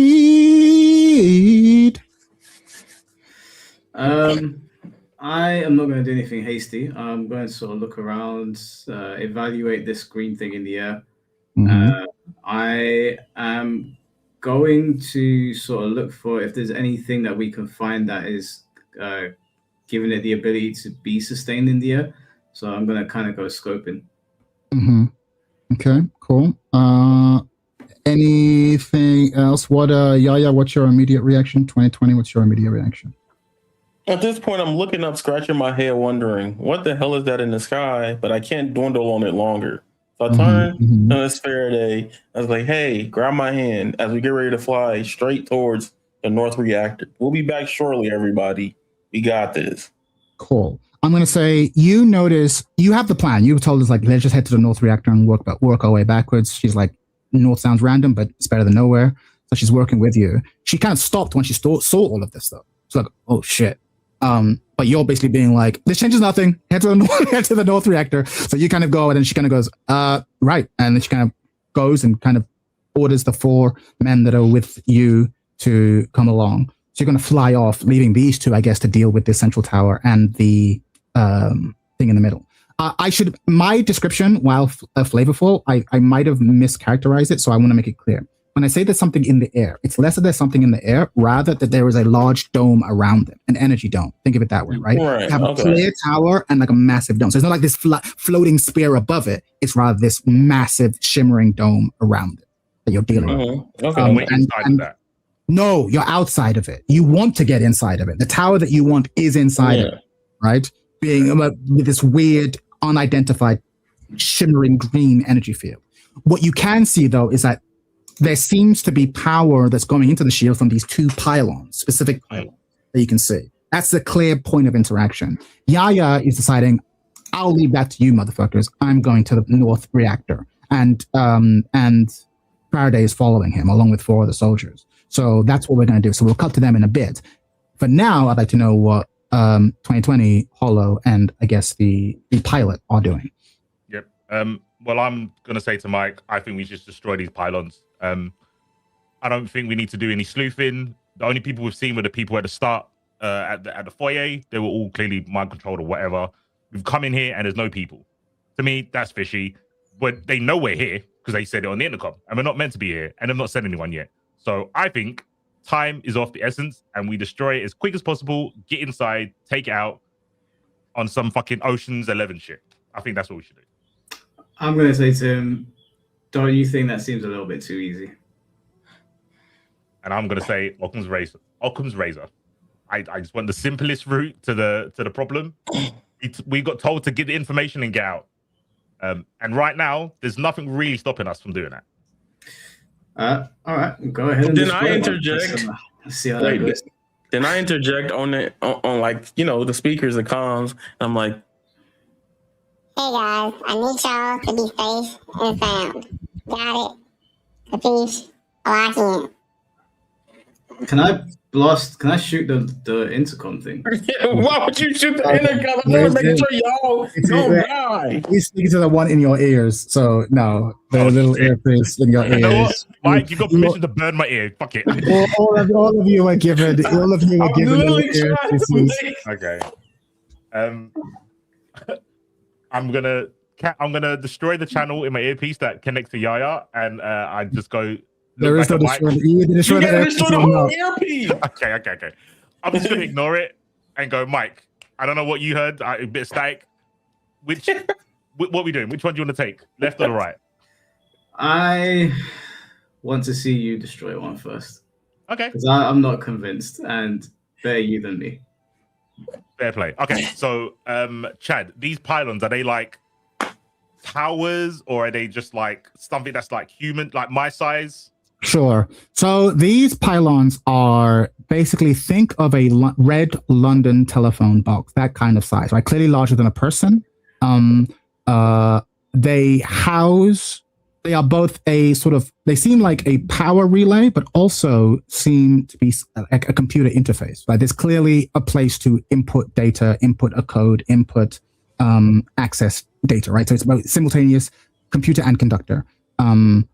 Yeah, that's what you're looking at, but it's large. And I can get to the base of this thing, right? I can walk down to that bit. Yes. Okay. The pylons do not have a barrier around them. They are what is producing the barrier.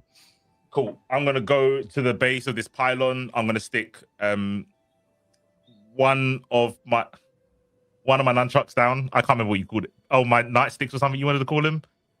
I want to call them nunchucks. But no, they are sticks that become nunchucks because of the electricity. Yes, it's like you have two batons. I see them as batons. If you say baton, my mind creates the right image. My batons, aka my pre-nunchucks. I'm gonna put one on one side, one on the other side, in arm's reach. So I'm holding on to these nunchucks, which are like beside the pylon. And what I'm gonna try and do is siphon the energy from this one pylon. Okay, cool. Interesting. Very interesting. Not how I thought you'd handle it. I like this. You're gonna have to roll. You can tell me what you're rolling. I am gonna roll. Wait, just to make sure, you said that the shield isn't electricity, but the pylon, I'm assuming, is electricity, right? The pylon looks fairly conventional, yes. Okay, but at the same time, it is also seemingly producing or at least serving as a conduit for this force that isn't electricity. There's clearly a mix here. But if you had to eyeball it, you'd be like, no, it seems like electricity, mostly. Fair enough. I'm going to use my signature weapon, which is a D8. Sure. Creativity, D9. D10. Okay. And I'm guessing we're still in green, so that will be a D10 too. This looks like a minimum of 8. 8. Oh, good. Oh, beautiful. All right. So, you kind of place one sort of baton on one side, one baton on the other. You kind of creating a sort of, I guess, like a Faraday cage almost, like, or a place where you're just siphoning the energy from the middle. You've done this before numerous times. It's a really quick and convenient way to shut down an electronic device. And two things happen. At first, everything seems to be happening at normal. You're siphoning off energy at a normal pace. And then all of a sudden, you start to experience a ton of pain. And it's important to understand why. While you are absolutely absorbing electricity, you are also inadvertently absorbing something else. And it's this something else that is really not good. It's a kind of a bad analogy, but it's almost like how if you drink, you open up your gullet to accept like liquid, or if something not liquid goes in, there's like a violent reaction. You weren't ready for that. You kind of opened up your sort of powers to absorb electricity and like made yourself vulnerable to whatever this thing is. I am going to roll. Give me a second. Meanwhile, I'm on the outside and I'm like, see? Well, what do you know? Big brain over here wants me to deep fry myself, and now look here. Cool. So you take 14 damage. 1/4. Damn. You at least shut this pylon down, bro. You take 14 damage. And you successfully destroy or deactivate the pylon. And the barrier remains in place. But now there's only one pylon. Is there a way to get a second opinion on that? I got an 8, bro. Why am I taking 14 damage? I thought I did all right. Your 8 allowed you to successfully take down the pylon. Oh my god. Okay. Sure.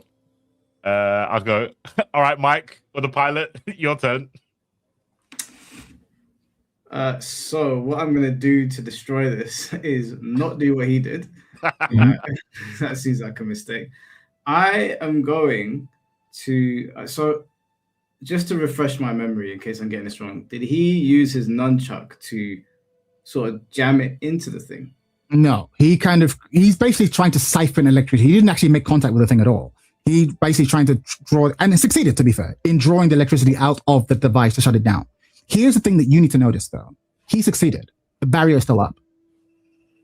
It doesn't seem to have weakened. Doesn't seem like it's half as strong. The barrier is still up, which I think to help you out leads you to think that if you destroy this pylon, the barrier won't come down.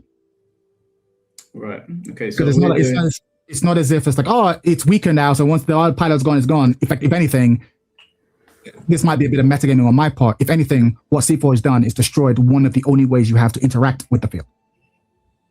Right. Okay. So I am not going to destroy it in that case then. I think scoping out the area was the right way to go, but Mr. Big Brain wants to be Han Solo. So what I'm going to do is I'm going to go and look at the situation. I'm going to go and find out from C4 what he's absorbed, because I can sort of like transmutate people's blood, right? And whatever's going into his system, I'd probably be able to tell what's in there. So I can both figure out maybe what was in there and also save him for whatever's about to happen. Sure. I will say this. As you approach him, he looks hurt and shocked. And as you look at him, his eyes radiate a strange glow of green. Oh, great. It's going to turn to the hole. He has not noticed it. You have noticed it. I'm going to say to him, stay right there. There's something really weird in your eyes, and I don't think it's a fruit fly. It's the eye bogey. The eye bogey, yeah. Yeah, I'm going to say to him, just stand still, don't move. I'm going to take a look at his, because I'm assuming with my transmutation stuff, I can kind of see their blood. We've established that transmutation for you is blood stuff. So yes, sure. Yeah, so what I'm going to say to him is, this is going to sting a little bit. Mm-hmm. I'm going to see how my hellfire interacts with his blood. Sure. So I'm just going to hold his arm and just see what happens. Sure. I don't know if you want to put a twist on it, but I'll have you roll, and don't worry, it's not going to do any damage. This roll is basically going to be like almost like a pseudo investigation roll. It's how much do your powers allow you to investigate what has happened, if that makes sense. So you tell me what powers you're trying to do to run this diagnostic, and then I will let you know what you figure out based on the roll. You'll definitely find out something, but we'll see how much of that something is. I just want to use my magical law because I don't think I need to use anything else. Well, yeah, you always have to roll 3 things. This is the thing, right? So it always has to be 3 things. And if you don't have things relevant in the other categories, then you just take a 4.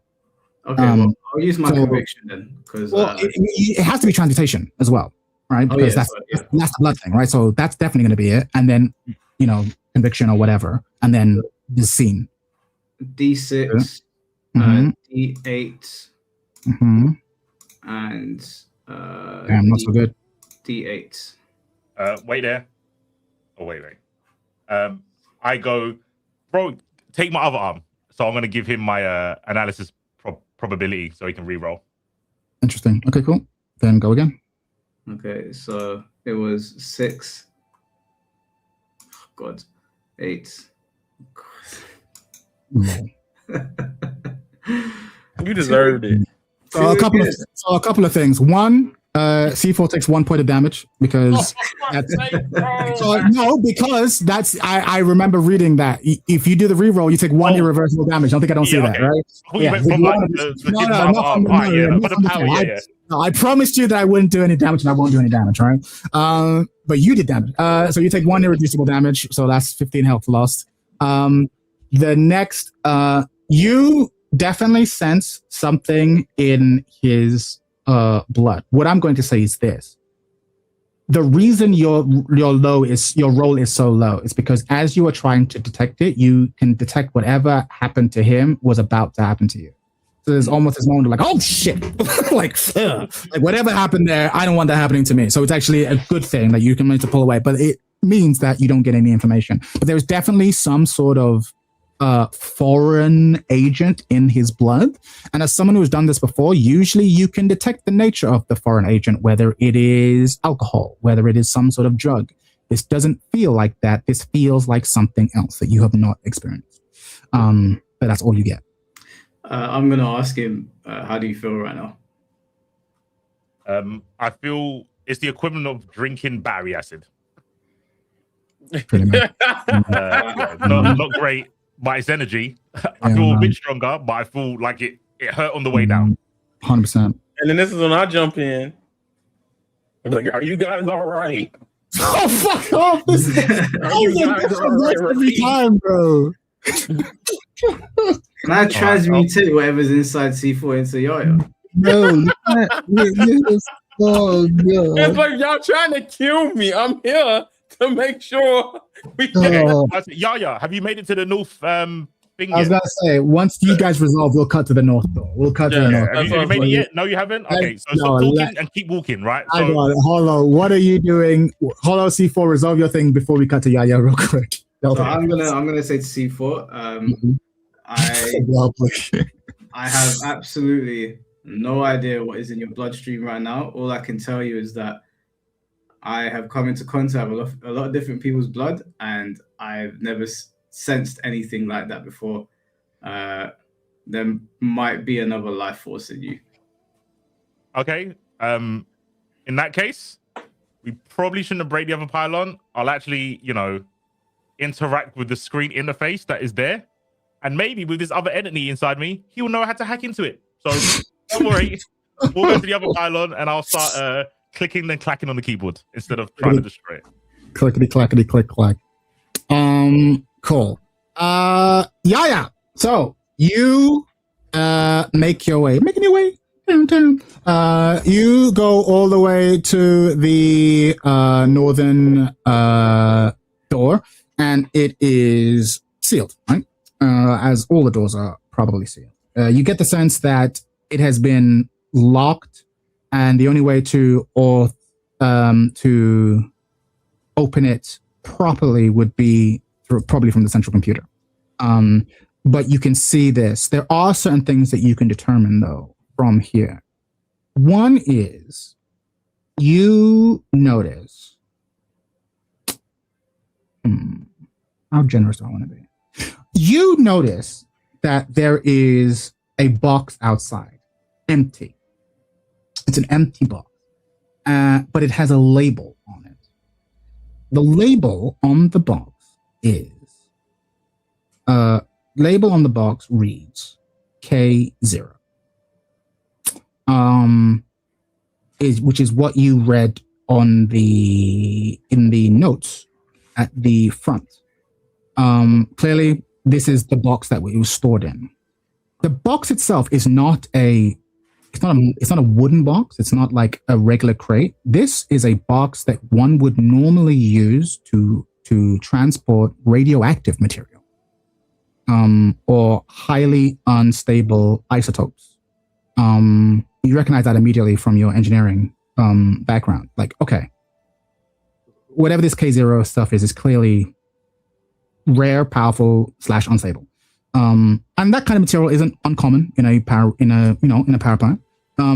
But the fact that it's been left in a box, or the box of it has been left out here, is a little strange. You notice that.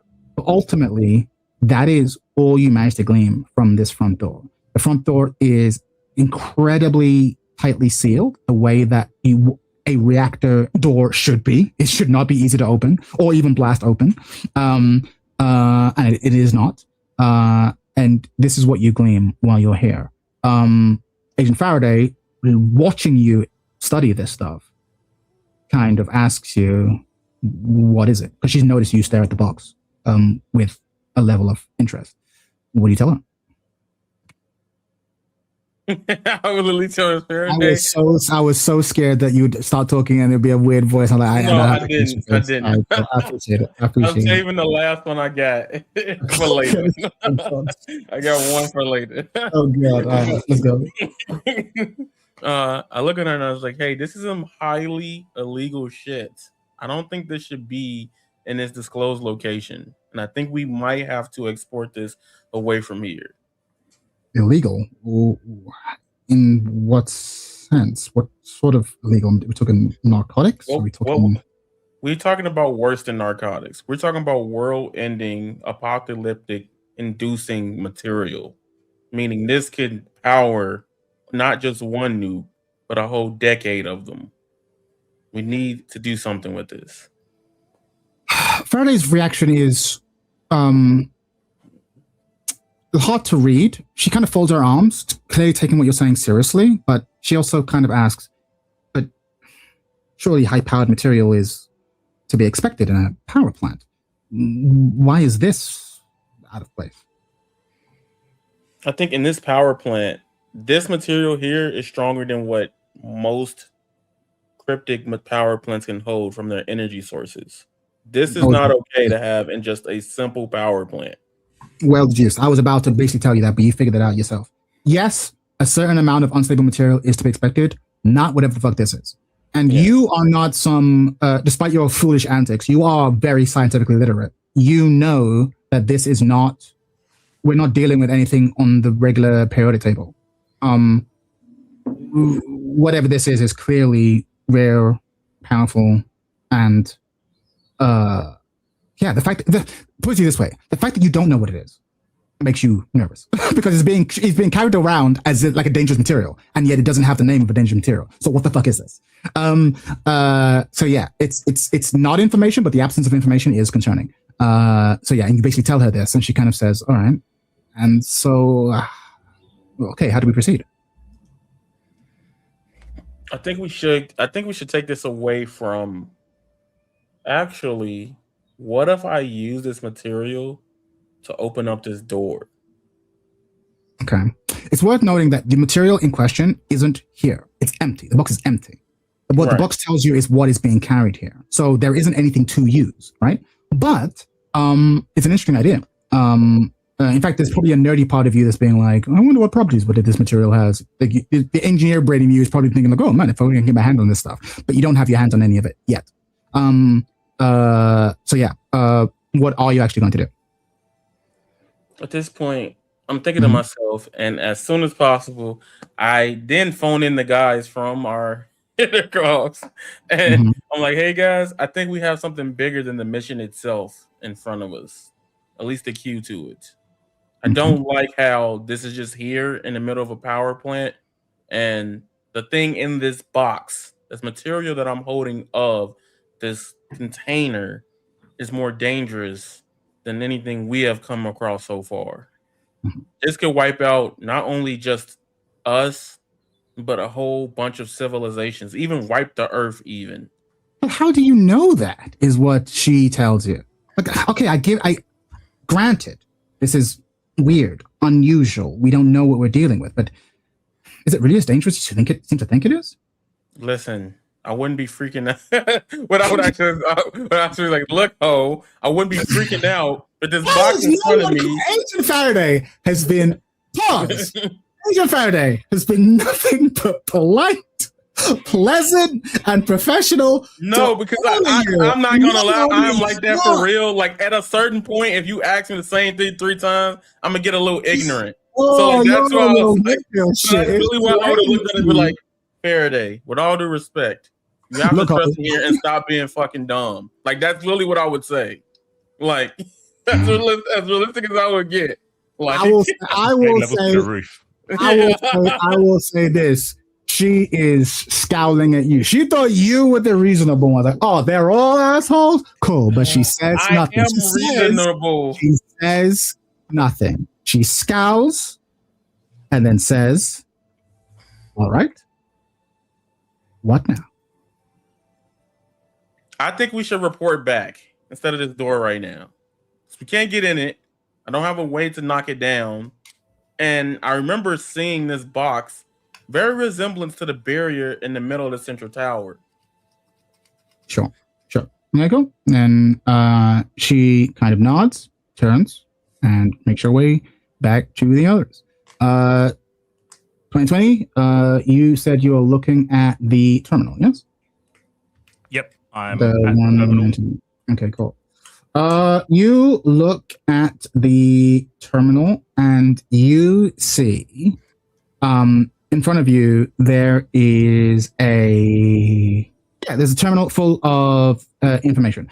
I won't make you, actually I will make you roll just to see how much. You're definitely gonna get a ton of information just by interacting, so you don't have to worry. Even if you completely biff the roll, you'll be fine. But we'll see how much information you're gonna get. So roll however you will roll to interact with this terminal. I'm going to roll a D8 for my awareness and a D10 for my investigation. I guess I'm going to fucking take another damage. I think for a reroll. No. Oh, if you want to reroll, yeah, sure. Well, let me roll the last one. It's not going to matter, but I just want to see if I can get a 1. Yeah, green is D10. Mm-hmm. Oh, would you look at that? I'm going to do the Naruto, bite my thumb, take 1 damage and reroll. Yeah, there you go. Go ahead. So what was it? It was 8, 10, 10. Yeah, 8, 10, 10. That's a bit better. Yeah, I'll take the 5. I'm running out of blood, so let me take the 5. All right, cool. So that's 16 damage total. But right now, so yeah, you access the computer and you quickly determine that you see there's a bunch of information that comes up. Actually, I'm gonna be quite generous. The first thing you see is the term K0 keeps coming up. It's come up multiple times. The resource K0, and the field in front of you is referred to as prototype K0 field. K0 warding field. K0 warding field. Warding, WARDING. You also see that there are a bunch of warnings around it about not getting too close to the field. Do not make too much direct contact with the field, and you notice it refer to. You notice one thing that stands out to you with the 5 that says. Well, actually, there are 2 things that stand out to you. One is that the field is referred to as extraterrestrial isotope K0. That comes up. Extraterrestrial isotope K0. And there is another phrase that comes up, which means nothing to you. It might mean something to you as a player, but as a character, it'll mean nothing to you. It'll read Cadmus Advanced Security System. Cadmus. Cadmus. CADMUS. Advanced Security System. Extreme. No, Cadmus Advanced Security System. Sorry, my bad. Advanced Security System. Okay. Okay. So, yes. So when this is here, when this is all here, you see there's a deactivation protocol. But the deactivation protocol is malfunctioning because one of the pylons has been broken. Unfortunately. Who did that? What dickhead? Who did that? So now we have a new problem. In order to, the power basically regulators have to be balanced. And I'm essentially going to present it to you in puzzle form because that's ultimately what it is. It goes like this. Bear with me. There are 3 containers, okay? Bear with me a second. I need to get the actual details because the details matter a lot. Give me just a sec. Don't want to fuck this up. I don't want to give you bad maths. Give me a second. I wrote this out. Now my documents are everywhere. Give me a second. Okay. Scroll up. Where did I type this? Bear with me.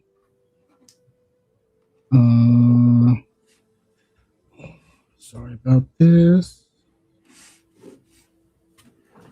I'm just chilling right now. I'm just watching C4. You're just watching C4 fucking, yeah. He'll be helping, you Deep know. stuff every minute he goes. Yeah, every now and again. Being, my eyes. Being as useful as Green ever. eye bogeys in my eye. 1 sec. Low. Yeah, his eyes are glowing green. Bear with me. Okay, so here's the nature of the puzzle, right? So essentially, you have, think of it like 3 energy containers, right? One of them currently contains 16 units of K0, okay? 16. It does contain 16 units It of does. K0. Yes, it can. It has the maximum it can contain is 16, and it currently contains 16. Okay. Okay, 16. so 16 out of 16. Yep. Mm-hmm. There is another container that is empty that can contain a maximum of 9. Yep. Okay. There is a third container that is also empty that can contain a maximum of 7. Yep. Right? Because of the unbalanced now created with the destroyed, blah, blah, blah, you have to find a way to have the first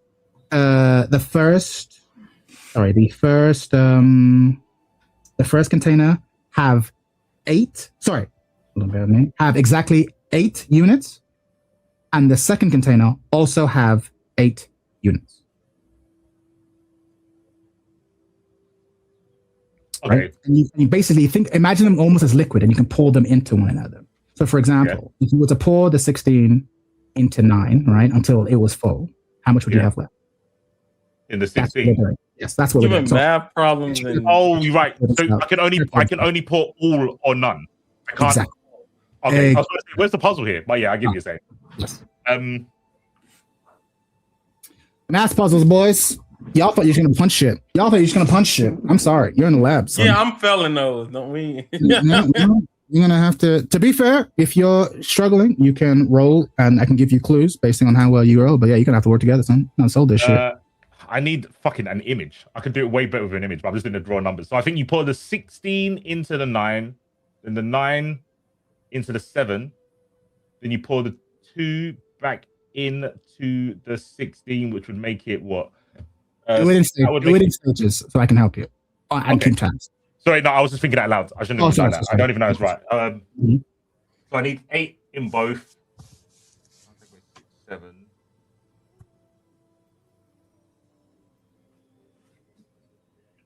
That's crazy, you didn't even pause doing that. Whoa! He threw me off. I'll start again. There was no need for that. Bro, because I saw a spider, bro. Yeah, sure. I'm using this. Okay, I think I pour unit 1, that's 16 out of 16, into unit 3. So unit 3 is 7. 7 max units. So that would leave 9 in unit 1.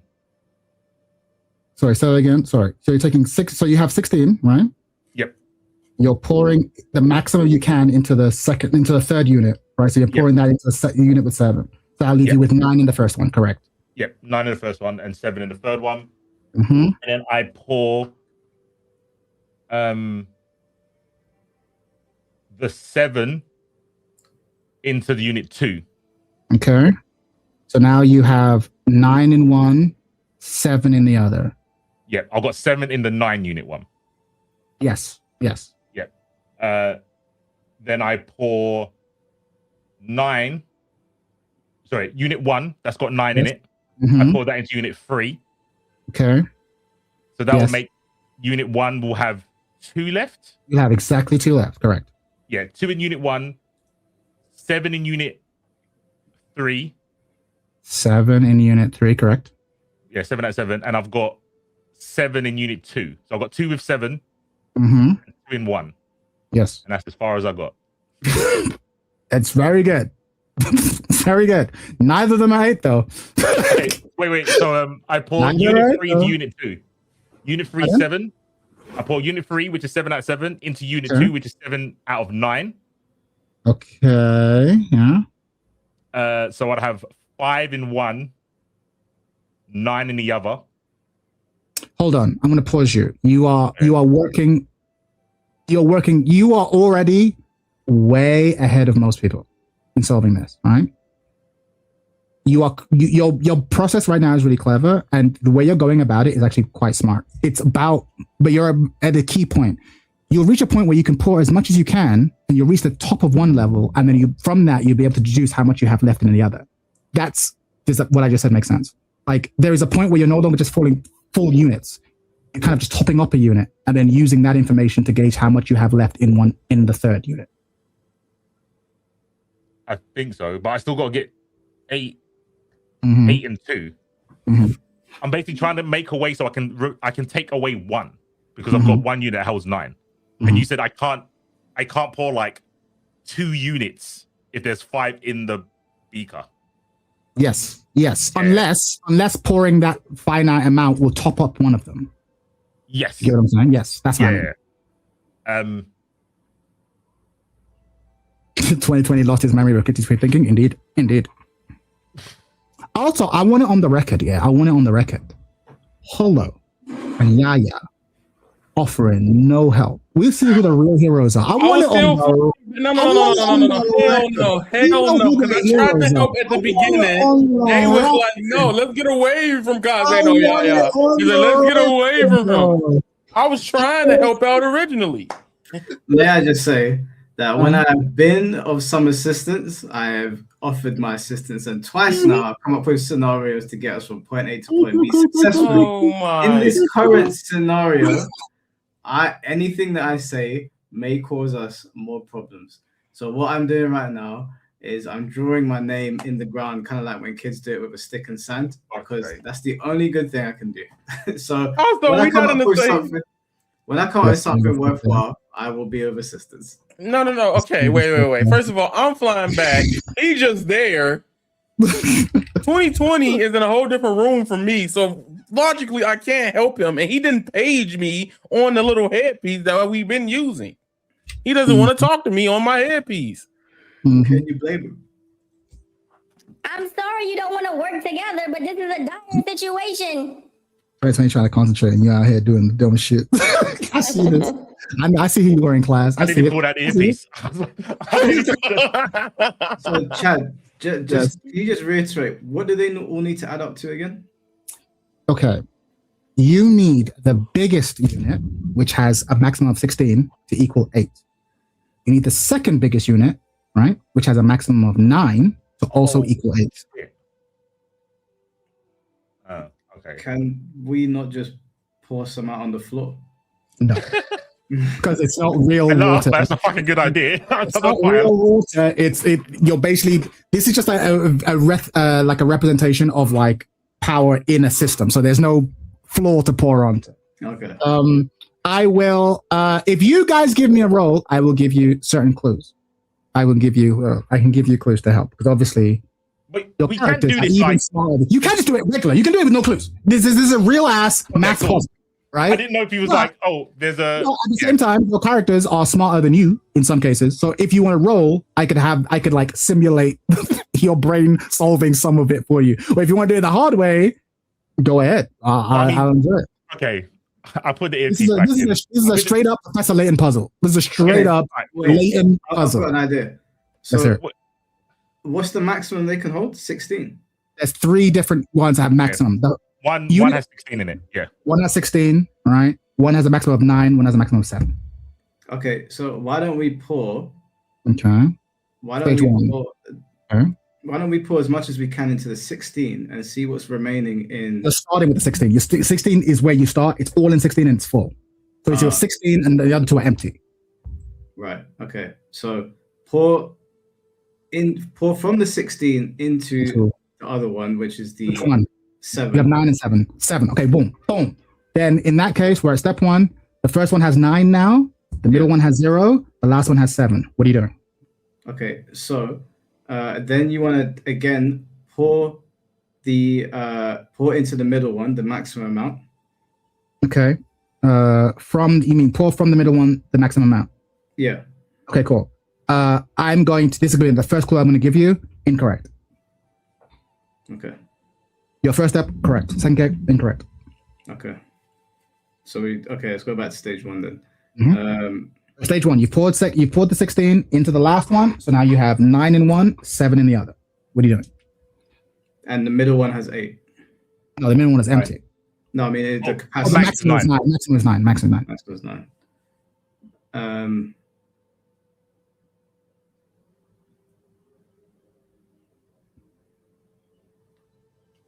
And you said pouring unit 3 into unit 2 isn't correct. No, pouring the remainder of unit 1 into unit 2 is incorrect. So can we pour unit 3 into unit 2? You can indeed. Okay, could you pour the? No, you're just telling me down. No. That was me pouring. That was me pouring. In that case, I'm going to say that's what we've done. So now unit 1 has 9 in it. Yeah. Unit 2 has 7 in it. Okay. Step 3. Okay. So I think it's 1 into 3 again.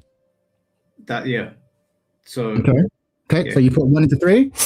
Unit 1 now has 2. 7, 7. To the middle unit now has 7. Yeah, it's 2, 7, 7. Exactly. 2, 7, 7. That's what I got to, and I was like, "Fuck! How do you split the 1?" I will say in terms of clues, I will say you are on the right track. 2, 7, 7. Can we pour 2 into 7, so it becomes 9? No, because 7 is the maximum of that one. But no, the one that can become 9 because they're both 7 right now. Oh, sorry. Unit 1 into unit 2. Unit 1 into unit 2. Yes, you can do that. So now you have 0, 9, 7. Yeah. And then can we tip 1 into the 7 so it becomes 8? Oh wait, no, maximum. You haven't got 1. Yeah, that's the problem. I don't have to split the 2. But I will say this: you are correct. You are correct. You are cooking. But it's easier to visualize when you have the visualization, so I'll help you keep your stages. 097 is correct. Numbers, bro. It's so hard. It is. That's why it's fun. 097. But you are correct. 097. That is what you have. And I'll keep reminding you of that going forward.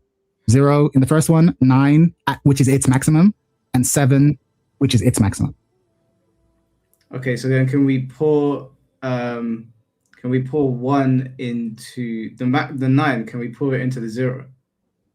Yes. So you can pour 2 into 1. Correct. You can do that. So now you have bear with me. Bear with me. Give me a second. We should have 9 out of 16. Unit 2 will be empty, and unit 3 will be 7 out of 7. So if you pour 9 into the 16. The fuck did you get a 1? So yeah, now you have 9. You have 907, yeah? Yes, 907. Okay, so then can we pour a 1 into the 0 from the 9? So it becomes 8. Where'd you get the 1 from? I'm confused.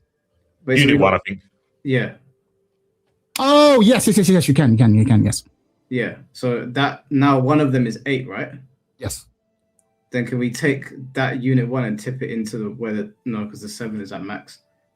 Yes, yeah, but you've created 8 and 1. Yeah.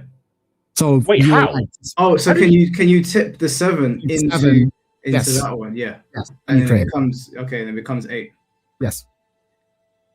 So you create 8. You've done it. Yeah. You've done it. Yeah. 8. Don't say I don't come through, guys. Don't say I don't come through. You got it. You create 8. I will send you the puzzle. Later on. See, folks, I know it's weird. It's hard as fuck without the visualization. It's easier in Professor Layton because you have the visualization. Good shit. Figured that out. Can we just acknowledge that not only did I take my time carving my name into the ground with my sword, but I also solved the puzzle. Damn, this motherfucker. Look, you had your earpiece out. I had to listen to fucking Yaya. Like, that was clear. That was a mental reset.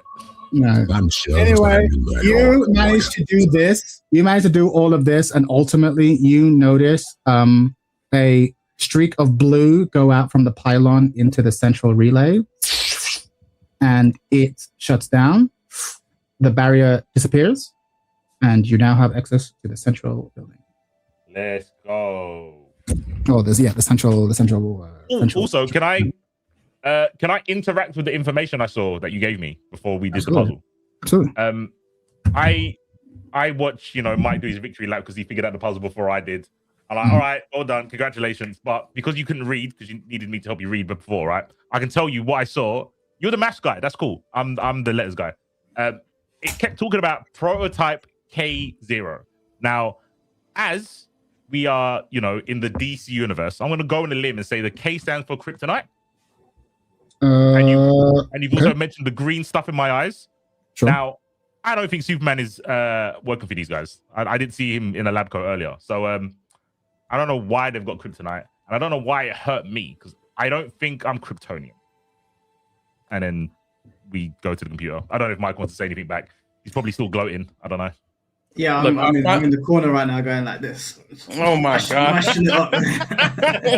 And I'll finally return back, and I look at him, and I look at 2020, and I'm like, what the fuck is he doing? But the point stands, I think we have a solution here. All right. Hey, cousin, no dum-dum. We don't need to hear from you right now, okay? Hey, no dum-dum. You literally just did something for the last hour. Mike solved it. First of all, we got through the door. God. We got through the door because of my suggestion for C4 to depower it. You know what? Fuck your suggestion. I have something more important to the future of this damn episode. Okay? Yeah. So you gonna let me cook. He wants to be main character for a minute. Let him be the protagonist. Let me just remind you. He just came from the fucking North Reactor right here in a second just because he wants to be part of the show. Let him do it. Let me just remind you of something, Yaya. I have clearly more GCSEs than you, and I can kill you. Okay, so let's just. Oh, you guys don't have GCSEs. What's the American equivalent of GCSEs? What the fuck is GCSEs? Well, you got the only reason I know that you guys have an education. Actually, you know what? I ain't gonna go there. I ain't gonna go there. Sorry, Chad. Please proceed. Friday's not even it. Friday's already walking up to the central tower. She just left you, but she's seen enough of this. She's just Do walking up. you see where Faraday went, guys? We got to get a move on. Or everybody's going to die. Oh, I wish you There's simply idea. There's an hour this way. Amanda Waller, if you can hear me, I want to be part of the suicide. Yeah, I don't care about the squad. I just want the suicide bit right now, please. Put the collar on, mate. Put the collar on. That voice is so good. Anyway, down, you know what I named it? What do you name it? Morgan Freeman. It is good. It is good. It is cinematic Morgan Freeman. I buy it. In a world. Yeah. So what are you motherfuckers doing? Friday's like just fucking walking up to the tower. She don't like any. She don't want any. She wants the mission to end. She don't trust any motherfuckers. She's like, all right, cool. I'm gonna say to C4 that it's possible that you have kryptonite in your system, because I don't recognize this as being some supernatural thing, and you were glowing green. So last time I checked, the Hulk isn't from our universe, so you should be clear of gamma radiation. Probably is kryptonite. And I look at the camera and go, "Oh, look, he broke the fourth wall." And then what's a Hulk? But when I do it, it's a problem. Hey, when all of you do, it's a problem. Cool. So every time you break the fourth wall, the boss just gets like 6 extra hit points. Cool. Hopefully it was worth it. Exactly. Yeah, I say to Mike, I don't know. I've never dealt with kryptonite, but at the moment, the battery acid has gone down pretty well. I feel not stronger. I feel like I'm different. So could work in our favor. I don't know yet. But right now, we should probably follow Faraday to that mainframe computer thing and get this mission over and done with. Cool. I comply. Cool. All right. So you get up there, and Faraday's kind of walked out ahead of you. And as you get up there, you see Faraday just like punching the terminal, like just angry.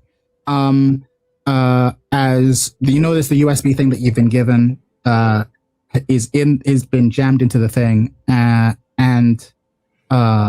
there's basically like a flashing red light. Won't make you roll. Essentially, the computer terminal is telling her that computer authority has been moved from this computer, which is the central computer, to a computer in reactor X. And she is livid because there is no reactor X. This is kind of the situation you walk into. What are you doing? I'm going to ask Yaya, what did you find at the North Reactor? I found something that would be very catastrophic to everyone here and our future. It's very, very dangerous. I found something even stronger, and it doesn't make sense to be a part of this power plant. We have a box that contained things even stronger than one compound of a nuclear weapon. Maybe dozens in one vial. But we only have the box right now, so we'll get on that. Worth noting, what Yaya said is true, but also Yaya used the phrase that you, 2020, saw in the computer terminal, which is isotope K0.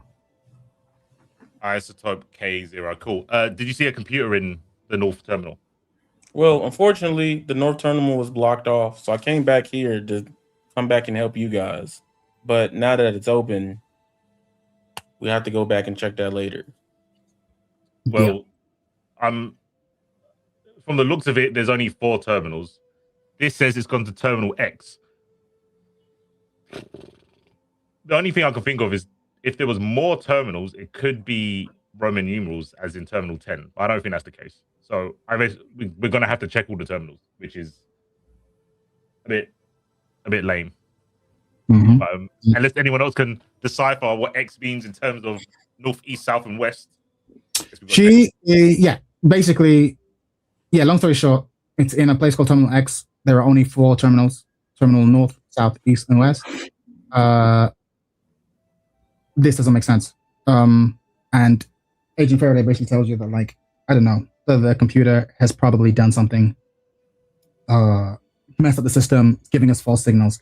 It's at this point when you're all in the central control room that the voice from earlier on the new tower system, this time in the control room, kind of speaks to you. And its tone is still relatively serene, but noticeably less pleasant, and says to you, I have asked nicely. Please, do not escalate this any further than it needs to. It is not too late. Please, leave. That's what it says, and you have a computer in front of you. How are you going to handle the situation? I've got a question. Mm-hmm. Is that for our sake or for your sake? That's what I'm asking the person on the intercom. There's a long silence, followed by the word both. I'd tell her, suck your mom. No, Jack, I didn't say that. What do you guys want to say? Suck your mom. I'm going to disregard her and tell these guys to proceed with going forward. We've gone too far. We've done too much. C4's consumed something green. I'm a maths whiz. I think we should just keep going. Well, I say at this point, I have a way. I think would it be smart for me to try to track now this different frequency of voice with my tech, using my helmet to trace to find a specific area, even if it's gray, to where this could be coming from. Good short. All right, then how are you? I mean, you have a whole central computer to interact with. How do you want to interact with the computer? And then depending on how you roll, I'll tell you what you find.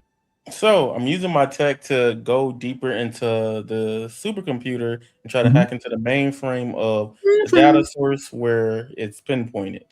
Cool. And then do it. Roll the rolls, and then I can give you the techno garbles. I guess my tech is D12. 12.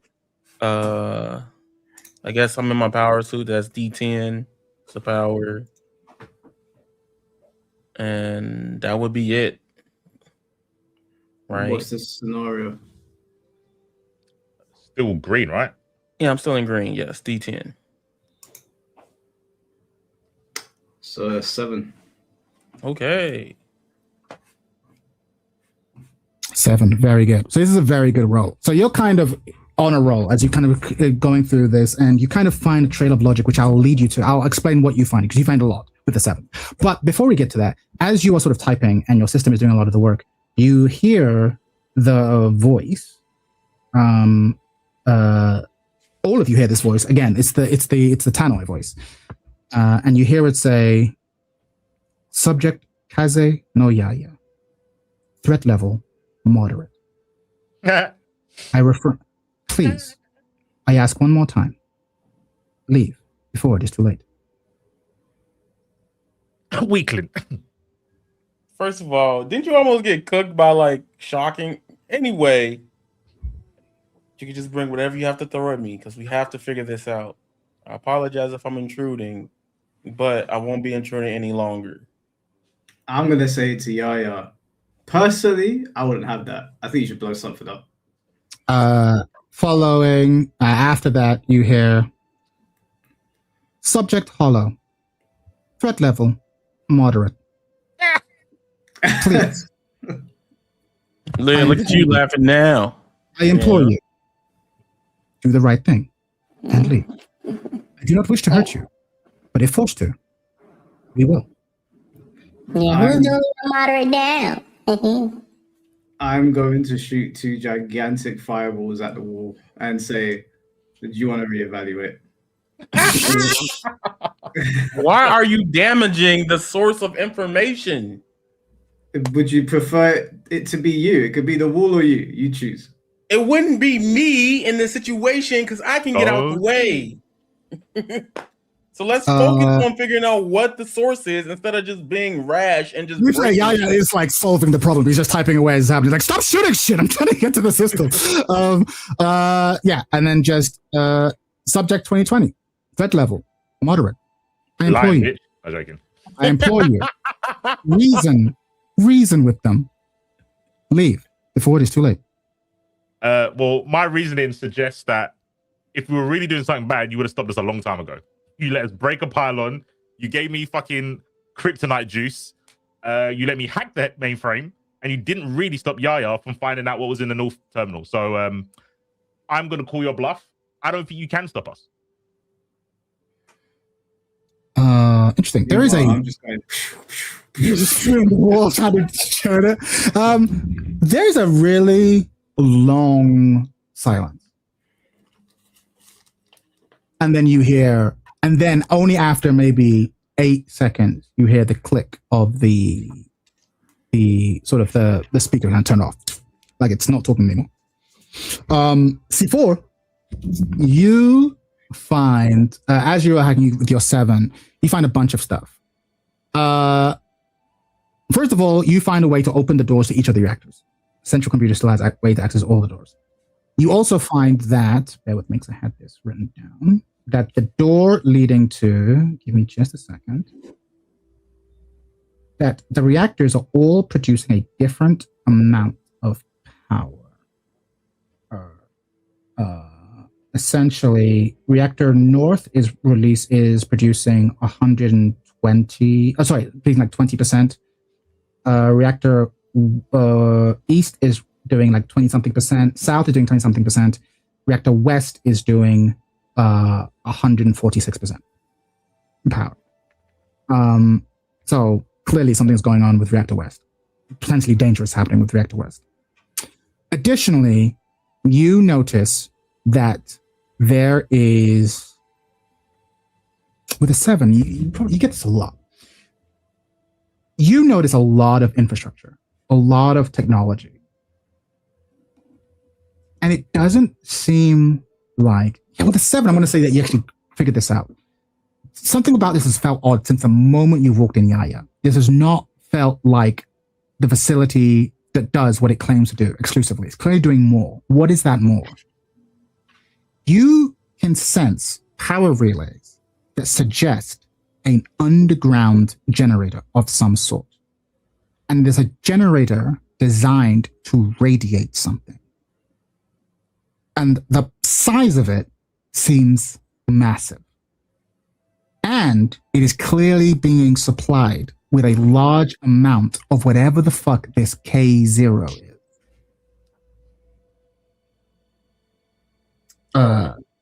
Yeah, again, incomplete picture, but a lot of pieces. And like, So long story short, something is happening under Reactor West.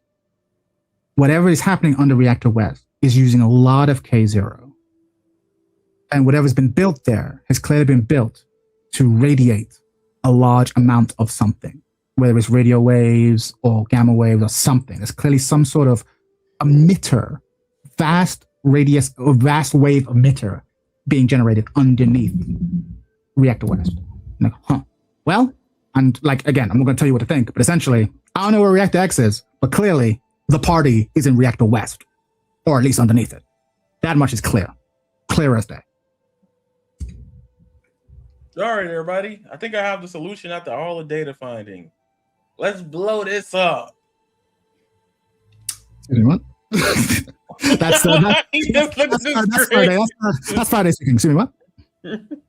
You wish to blow up a power anchor?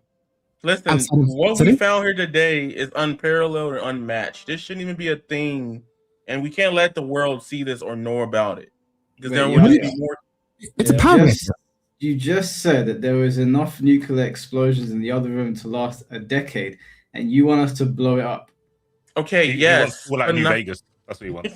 No, that won't follow New Vegas. But we have to find a way to blow this up in a way to where it's contained, not just blow up the planet, dumbass. Like, duh. Like, no. Expose of the source without actually inflicting a mass cataclysmic destruction. Stop. What are you saying? This we need to get rid of this shit now. That's what I'm saying. That's why we're here. We're trying to find the central computer. Do you know where Reactor Room X is or not? I'm not worried about that right now. I'm worried about us getting rid of the resources here. Can I run up to Yaya? Agent Kaze no Yaya, I suggest you get worried about it. Fine. We'll come back to this later. Give me a couple seconds. There is okay. Do you know what? For this, go back to school. We'll take care of this. Okay. No, because you guys are not. No, you guys have to listen and hear me good. Okay, because the point of it is we listen to Pharaoh over here that just walked ahead alone, and now y'all just no way. It's gonna be a sacrifice for me because the point stands. Point stands, we have 2 major problems more than the damn mission. This is more important than the mission right now. Right, okay, wait. I run up to Yaya, I give him a scruff of the neck. Where the fuck do I need to go? What reactor do we need to go to? I know you know. I've been pretty nice to you until this point. I'm radiated, bro. I need to know where we go. Fine. Can you let me go? It's at the North Reactor, the one I couldn't get into. I roll my fucking D10 deduction skill and hear bullshit, bro. I know. So yeah. Your sleuthing has found that it's in the west. Do you? Right. Are you telling them the north because you want them to go the wrong way? Yes. Sure. Okay, cool. So you're like, yeah, it's in the north. Cool. You know what? I'll go to the north. That's what it tells you. Let's go, Mike. All right. Cool. Hold on a second. I need to make something perfectly clear here to Yaya. Now, I need you to envision this, okay? My eyes are red and my sword is pointed. If we... okay. If we end up in the wrong place, they're going to call you Kaze no Dead Man. I swear to God, you won't make it. Yeah, that woman over there, whatever her name is, she can put it on the record. You will not make it out of here. I promise you. Are we going in the right direction? Okay, fine. I think we're making a huge mistake. It's in the west. I found where we need to go. The west reactor. Let's get this over with. Let's go home. Okay, wait. Second problem. You lied. Why did you lie? I lied because I know what we need to do. And you guys weren't going to do it. I was going to do it. Okay. Original plan. We'll go this way. Yaya goes that way. Hold on.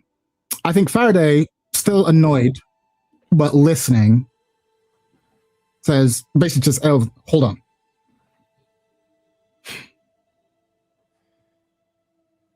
Kaze,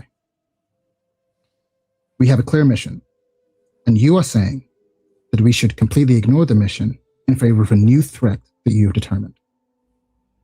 I know I've asked you already, but how certain are you that this new threat of yours is of greater significance than the taking over of this entire power station by a strange, mind-altering entity? How certain? We're gonna die if we don't stop this.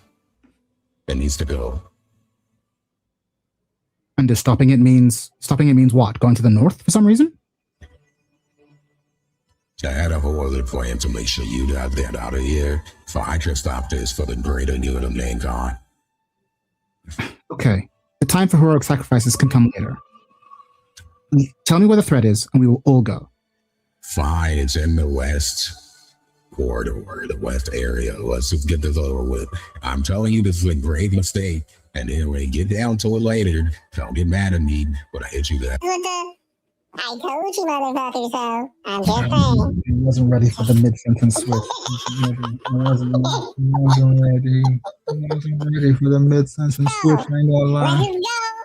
Let's go. Let's get it over with. I'm done. Okay. What's this it's not my fault. Okay. I suggest we split up again. If you really want to save the world, you want to be the Goku of this storyline, you go to the north, and we go to the west. This motherfucker. Dungeon Master, can we split up, please? For my sanity. I hear you. I understand. I know everybody's like, what the fuck is wrong with Mr. Kaze? Listen, this is not Kaze speaking, this is Yaya speaking, okay? Now, the big difference here, don't you have a girlfriend on the line, Mr. Mike Okay, isn't that something you're fighting for? If we let this go down this way, everything can go wrong entirely. Everything you're doing this for will be for rot if there's nothing to do it for and no place for her. You just told us to blow up a nuclear facility. Okay, I'm not saying blow up the nuclear facility literally, but find some way to de-escalate the damn material so it doesn't blow up the whole world. Go on then. Okay. Yeah. Okay, Yeah, fine. Okay, fine. You know what? Fine. We'll do it your way. But let me put it to you like this, okay? A dungeon master, please hear my plea. If this guy leads us into the abyss, permission to harvest his soul. Hey, listen, if he walks into the abyss, there might not be souls to harvest. So it's all good. Can we not just let Kaze, go to the north and we go to the west? No, because he knows that the actions of the west. He's trying to send you to the north when he goes to the west. Oh. So that's not really a path. Oh, yeah, sorry. I mean, your D8 leadership don't work around these parts, bro. You can go on your own. Let's just go to the west. And shit. No. Let's just listen. No. Well, I'm here now. You go to the north, we go to the west. I'm just saying, remember this plot point as I break the fourth wall. If shit go wrong, okay. If shit goes wrong for us following the mission, so be it. Let's go finish the mission then. Fine. Okay. I don't want to do Kaze's fucking side quest that he magically created from going to the North Terminal. I want to do what Amanda Waller told us to fucking do. So, oh my god. To the west. To the west we go. Alrighty, let's go to the west. Come on, Bominos. Time to be Dora. Let's go. Okay. You guys make your way down the yellow brick road to the western facility. The door is open because central door is open. You and the team kind of walk in, and as you walk in, you notice that the lights are red, like emergency lights only, dimly lit, DEFCON like situation, right? Vast reactor, and the voice returns, and just like before, it is darker this time than the 2 times you heard it before. And it mentions 4 insects crawl into a hive they do not understand. They realize now that trying to protect you was foolhardy. And a bunch of emergency lights open up, basically painting a nice path for you, showing you the way around the facility, all the way to what looks like a normal service shaft. Almost like air traffic lights, just paving a way for you as you walk through. If you will not listen to reason, then you will have to live with the consequences. Click. Yeah. How do you proceed? And you are in a vast, you're in this vast reactor. You can see, obviously, the actual heat of the reactor is behind other closed doors. There are numerous other doors. I'm not going to give you an entire map because you don't need it. But essentially, you have the main office. And in terms of points of interest, you have lots of signs that are basically like nuclear reactor. Make sure you're wearing the appropriate clothes. This area is safe. The next area is non-safe. There's all kinds of stuff. But the lights are leading you to what looks like a regular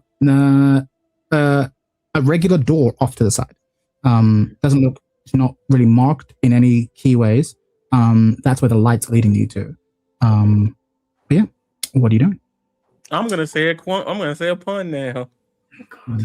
Awesome. It's I'm sure everyone is. I was like, all right. I was like, hey, I think if Danger had a theme, I think it just started playing, y'all. Yeah, I think you're right. I think we'll take it. What are you gonna do? I was gonna say, I think Yaya's understanding of pun is the same as my understanding of hypocrisy. Yeah, it's one of those ones. I'm like, I don't think it means what you think it means, but we'll take it. Well, actually, no. Legit, what I'm going to say is, I think Yaya, keep an eye on the radiation level, and when it becomes a threat to, to the people, like to Faraday, I don't think Mike can get radiation. I don't know. Maybe he can. Yeah, so you all can get radiated, but I will say that Yaya, you already have a built-in Geiger counter. There is no rads here. You're fine. Okay, cool. Because I was about to say, probably, if anyone's should go close enough to the radiation, it should be me because I'm already radiated. But if it's all like a nice level, Yeah, there's none. None of you. You can't. There is clearly radioactive material in this facility, and there are clearly doors to seal it. But you're not there yet. You are fine. Yep, I'd be like, yeah, kryptonite magnet. Go ahead. Yep, I'm going to the door. Following the lights. Ain't got time for this shit. Okay, cool. You're following. Are there windows in this room, or is it just doors that are opening?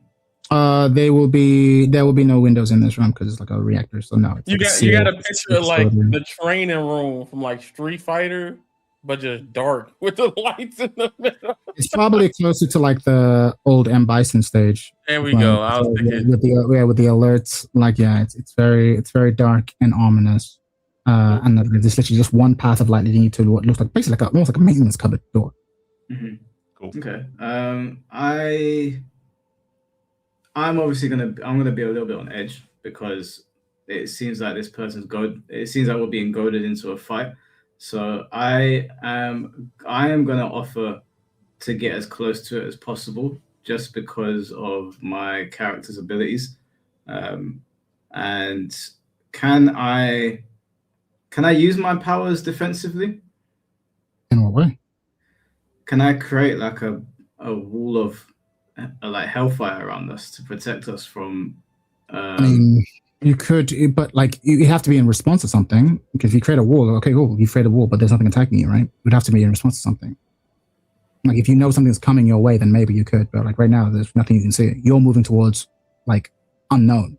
You know what I mean? There's no threat here. But in the future, when someone tries to attack you, you can be like, yeah, I'm going to defend, and I'm going to defend with a wall of hellfire. I think you've done that before. But right now, yeah, there's no way to like passively. I'm going to buff my defense right now. It's like, no, it has to be in response to to actual threat. So we're just heading towards this one open section in the room then. It's up to you. You can try to look around the room. You can follow the light. C4 was the one who said, "I'm just going to follow the lights. I don't have time for this." I'm like, all right, you want to meet me? I'll meet you. But whether the others are going to react that way is up to you. So I'm asking all of you, how are you reacting to this room? Yeah, I'm just going to take the linear path. Not much of an open worlder. I'm just going to head towards the mission objective, which is, I guess, the door. I'll just cautiously walk in towards it, though, not running. Cool. You too? I'm behind watching everybody else move really fast. And I say, hey, guys, I think we should not just go full speed ahead at the situation. We don't know what's going on right now, and it's very dark. And I don't think you guys can see as good as I can see. You know, I got tech on. I take my fingers. My hand is a fucking ball of electricity. I can see perfectly fine. Let's fucking go. Okay, let's do this. I will say Faraday is going to look at the group of people and say, she's going to order them. How should she play this? She's going to order them to ensure that they do not get attacked from behind. So it's like, okay, you stay here, and make sure that our way back isn't sealed in some nefarious way. The question is, does she stay with the defensive team or does she come forward with you? I think she should stay back. She'd probably be a liability. I would opt to keep her back and just have me, Yaya, and C4 go. I would opt for her to come with, but I don't want to argue. Yaya? So, what does Yaya want? Let's do it. What does that mean? Does she come with you? Does she come with you, or does she stay with the defending your rear? You're the decider. So, because Mike says stay behind, 2020 says come with. Can she just stay with me? Oh my god, the schooner. She's bro. I'm not trying to goon. I'm trying to defend and make sure y'all do what y'all need to do. You're gonna spend time defending this defenseless woman that has a Glock in this situation, rather than keeping a Glock in the room. Did you not hear what I said before we walked in here? The world can end based on the thing under us. Right. So if we need to focus on the incoming, very clear boss battle, maybe we should keep the less active, prone to fighting woman in the back. Oh my God! Just go with C4, Faraday. Just go with C4. Wait, no, hold on. Wait, Faraday's coming with us. Yep, he wanted to come. I think she should come because she knows we're all shit. in this together. Fuck it. We're all in this together. Oh my God, she's gonna die because of you. And I just I remember. literally said, I literally said, let her stay with me in the back. If she dies. There is no back. You're going forward Listen, okay, because maybe I explained it poorly, right? My fault. I blame me. She is ordering her men to stay behind, right? Because you guys are going to go forward. She want to make sure that no one jumps you, no one closes the door behind you, no one can stop you from going in. So the men are staying here. You guys are going forward. The question is, does she stay with the people, making sure that no one jumps you from behind, or does she go with you? Those are the only two positions. If she goes with you, that's right. So you're with C4, right? So that's what you're saying. Right, good call. Why would she stay behind? No, wait. No, we got to have this talk before we go forward. Why would she stay behind and get fodderized in the next interaction? She's like, I'm right here. She is supposed to be watching R6, right? I'm right here. And I am not talking to you. She is meant to be watching R6, okay? That's why she's staying back. What is she going to do to help someone like me who has to control Hellfire? You who have an Iron Man immediately starts walking forward. Like literally, you are being like, this helpless damsel in distress. Well, stay back here. She's like, all right, well, I'm walking forward. Decision made. I just want you guys to know, if she dies, I'm gonna harvest her soul, and it's gonna be on you. No, Faraday. Let these two fucking argue. We need to get to this fucking door. Oh, I think like Brainiac or Lex Luthor. Someone's behind this shit. I want to figure it out. Just walk through. So yeah, you walk through what looks like a regular maintenance room, and it looks like just like, mops, cupboards, like there's nothing going on. But you notice, because it's dark, there is like one emergency light that's intentionally been left on to make it stand out. That is behind one of like the cupboards. It's clearly a hidden door, clearly a hidden service door, right? That you'll have to move. I won't make you roll it because you just move it. Hidden service door. It's similar to the door that you saw last time to get through here. So you probably have to use your power or something to try and break through this door, which you probably will do with a decent roll, right? Yeah. So how are you going to break through this door? But it's clear as day. Like, not only this is a hidden facility that something is being like this way. No, this way behind this drawer. In fact, I'm going to take it a step further.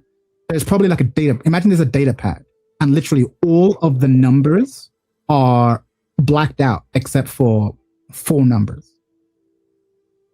Like 4 numbers going up, and they're lit up in like shades of green, from like light green to dark green. It's clear that whatever's doing it is like, I want you in here. But as you walk in, you hear this voice, again, darker still than the 3 times you've heard it before, say, you move like insects.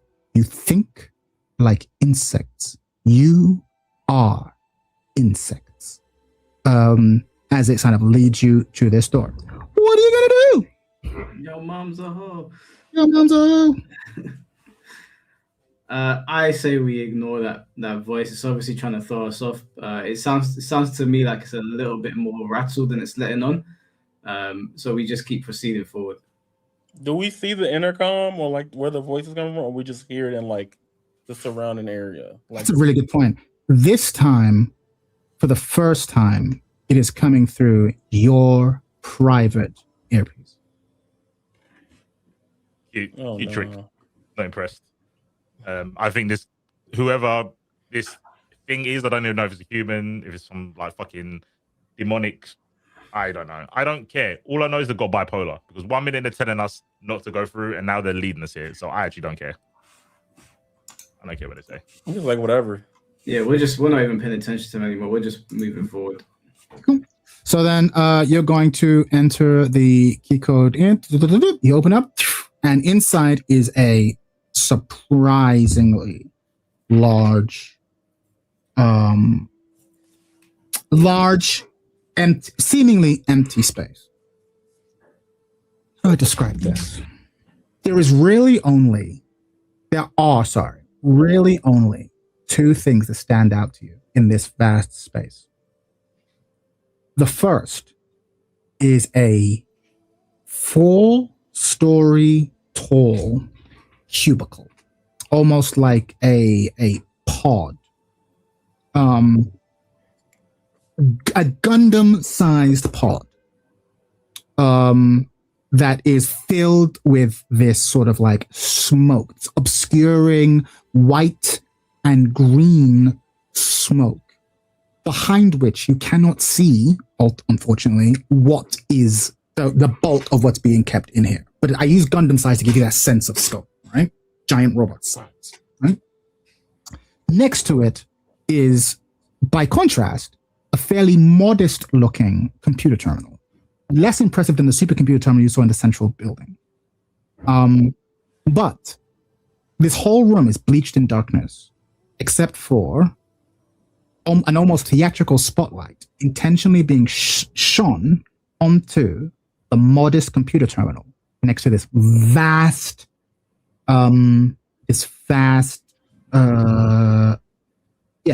like tube, essentially. This is what's before you. What are you finna do? I'm going to the terminal. Mm-hmm. Okay. I'm going with 2020 to the terminal. I'm gonna stop, and being a fan of Gundam, I'm gonna look at the apparatus and how big did you say it's the size of a Gundam? The tube, I use some Gundam only because I want to give you, Gundam is useful to give you a sense of scale. If I say like 60 foot or 40 feet, it doesn't mean anything. When I say Gundam, you already have a sense of scale. But ultimately, think of it like a test tube, a massive test tube, right? But whatever is inside is hidden behind like this smoke, this ethereal smoke. If you look carefully enough, you might be able to get a glimpse of what's behind the smoke. But whatever's behind the smoke is clearly being kept in this enormous fucking test tube.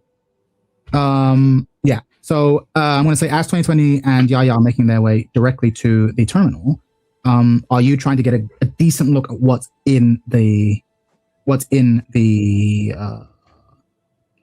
tube? I'm trying to understand what's in this. I guess I've climbed onto it to like sort of have a look around. And give me a roll of whatever you're trying to do to determine what's in there. I was thinking to use my creativity to maybe knock it down a peg. You know, since it's so large, maybe try to breach it. Oh, you're trying to breach it. Okay, that's the key thing. Well, yeah, tell me how you're trying to breach it. So I'm going to use my signature weapon. Mm-hmm. I am going to use my Infernal. Mm-hmm. Is it on? Oh, sorry, it's not on screen. I'm going to use signature weapon, which is D10. Mm-hmm. I'm going to use Infernal, which is D10. And I'm going to use creativity, which is... Oh, no, sorry, I have to use a situation, right? Yeah. D8. Okay, perfect. So I've got an 8. So I want to breach this thing.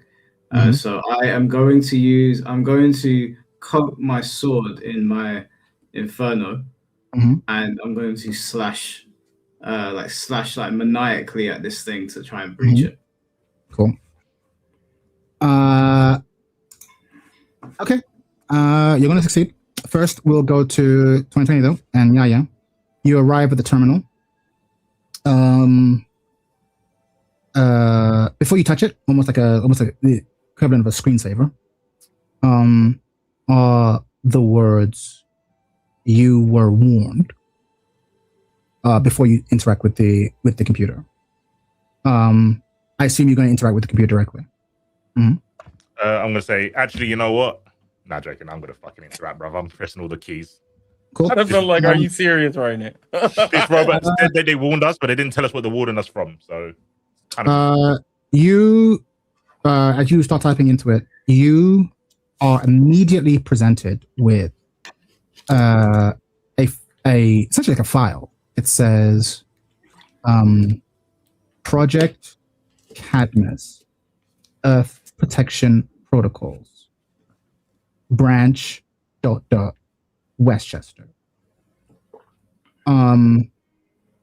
There is a essentially the information underneath reads kryptonite barrier. And as you start to look into this, you can see essentially like a rather convenient, almost like Fallout-esque level diagram of a powerful underground generator designed to be able to create an immense and a constant pulse of kryptonite energy large enough to basically encase the entirety of England. And it is a prototype design that is being funded not by the people who own this company, but by some sort of organization calling itself Cadmus. You have never heard this term. But actually, that's a lie. You've heard this term today, earlier on when you were looking at the control mainframe, but now you've seen this. But it's clear that this room or this situation is clearly some sort of clandestine experiment. While this is happening, you're hearing ching, ching, ching, ching, as Mike is just slashing with his like inflamed sword into like the shell of this case, and eventually he breaks through, and just a high pressure stream of almost like steam is just flying out of this thing, the hole that's been created, right? As he's able to break through, right? And as it breaks through, and as all the steam leaves, you realize that the vast majority of this massive fucking test tube is empty, except for your level, where a 5'6" humanoid shaped figure momentarily locks eyes with you, Mike, before instantaneously punching its arm through the hole you just created and trying to grab you by the neck. You now have a chance to try to defend yourself. I am going to roll first to give you a sense of how fast and strong this thing is. If you beat it, you escape the grasp. If you don't, it grabs you. Okay? So I am going to roll my numbers. I just hear. Yes. It Looking long for my man. Yeah. Right. It is a 8. Damn. So you need to, using whatever power and skills you want, you must beat an 8. If you fall short of 8, it grabs you. Praise be. Okay. Damn. You might as well figure out how you want to take damage. Yeah, I'm going to use my conviction. Mm-hmm. I'm going to use my illusion, which is a 6. Oh, God. Mm-hmm. You dared. Wait, no. If I use that, then I'm fucked anyway. Why? Because if I use 6, the max I can get on that one is 6. That will likely be the middle number. That will be the middle number. I need to get higher than an 8. You need damage. Wait. I'm going Just see what he does. Like, you just roll it, see what happens. All right, so I just rolled. Did I roll? I rolled conviction. No, fuck it. I'm going to commit. I'm going to roll for illusion, which is a 6. Ooh. Ooh. I didn't even see the number. I just heard that. Ooh. Damn it, I've got an 8 on that. Okay, it's a 3. Shit. Let me hear what happens. I don't know if it's worth getting a reroll. This might be going back to hell for 6 months. Could be a long day. We know he took damage. Yes. This is what I look like right now. This just got me. Help. Okay. So you notice this figure, this lithe, sort of like slender, genderless, almost featureless frame. Think like slightly more angular Silver Surfer. Crafted from what seems like a strange metallic liquid metal alloy. reaches out, grabs you with a strength and a speed you have not felt before, pulls you with intense force enough to break the rest of the glass, like just inwards, and then throws you across the room, sends you flying instantaneously. You take 8 damage as you're just going to go flying, slides across. It then turns to the 3 of you. It's fight time. I'm going to let Yaya go first, followed by Faraday, followed by 2020, followed by Mike, followed by it. So, Yaya, what are you doing? You just noticed, you're looking over 2020's shoulders. He's typing into his computer. He's reading fucking Katniss. He's reading fucking energy field. What is that? I've never even heard this. And you just hear sort of break. You turn back in time to watch Mike get pulled, his face get pulled into the glass and then thrown with ridiculous speed. You barely have enough to go, what the, before it is like zooming up towards you. You react as it's flying towards you. What are you doing? I think in this form, okay, so what I would do in this situation, I'm like, oh no, it's about to go down. So now activate, I'm in my power suit, and I'm going to use my size changing to go into tough form. Because I don't know the extent of his strength yet, but I need to reduce any physical or energy damage that can come out from this guy, right? And at this point, as he comes at me, I try to go in a tackle position to hold off against whatever he's rushing at me with. Okay, cool. All right. It's not attacking you yet, but you're using your action to basically turn into fucking defense mode, basically. Yeah. That makes sense. Faraday is wasting no time and is blasting. So let's go. Bear with me. Roll D6. So she immediately just goes, and you notice her bullets are just pinging off this thing, just pinging off, no effect. 2020, you have enough time to react before it has its turn. What are you doing?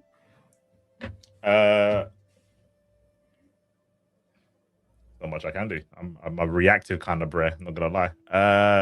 Not gonna lie. I'm not here for assault. I'm gonna use my deduction and investigation to look for a weakness or a way to shut it down from the terminal. Okay, so you're going to try to shut it down remotely. Yep. You're going to try and shut it down remotely. Okay. I'll be honest, I don't see that going well, but you can give it a shot. Yeah, roll. I guess it's an overcome roll. So yeah, roll whatever stat you think you're going to do to make that happen. Cool. I have a what did I say? I was going to use deduction, which is a D10. Mm-hmm.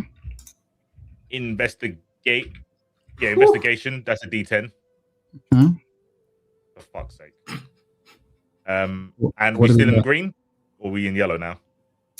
We're gonna say we're in yellow, and spoilers, we're gonna hit red real soon.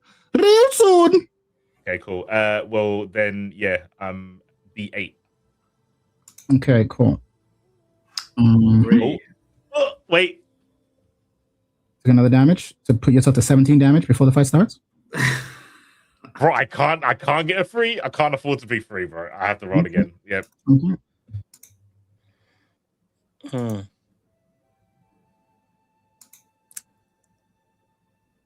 5. Better. Okay, cool. Better. I was like, so you are just typing quickly, trying to find an answer, trying to deactivate this thing, trying to find something of use. We'll see if and what you find when it is your turn. But in the meantime, Kazano Yaya. First of all, let's get on. Let's give me a second. I need actually, would this be good? Oh, yes. Yeah. So,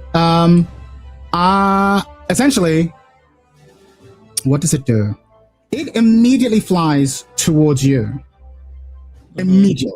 And is going to grab you fiercely by the collar. Actually, no.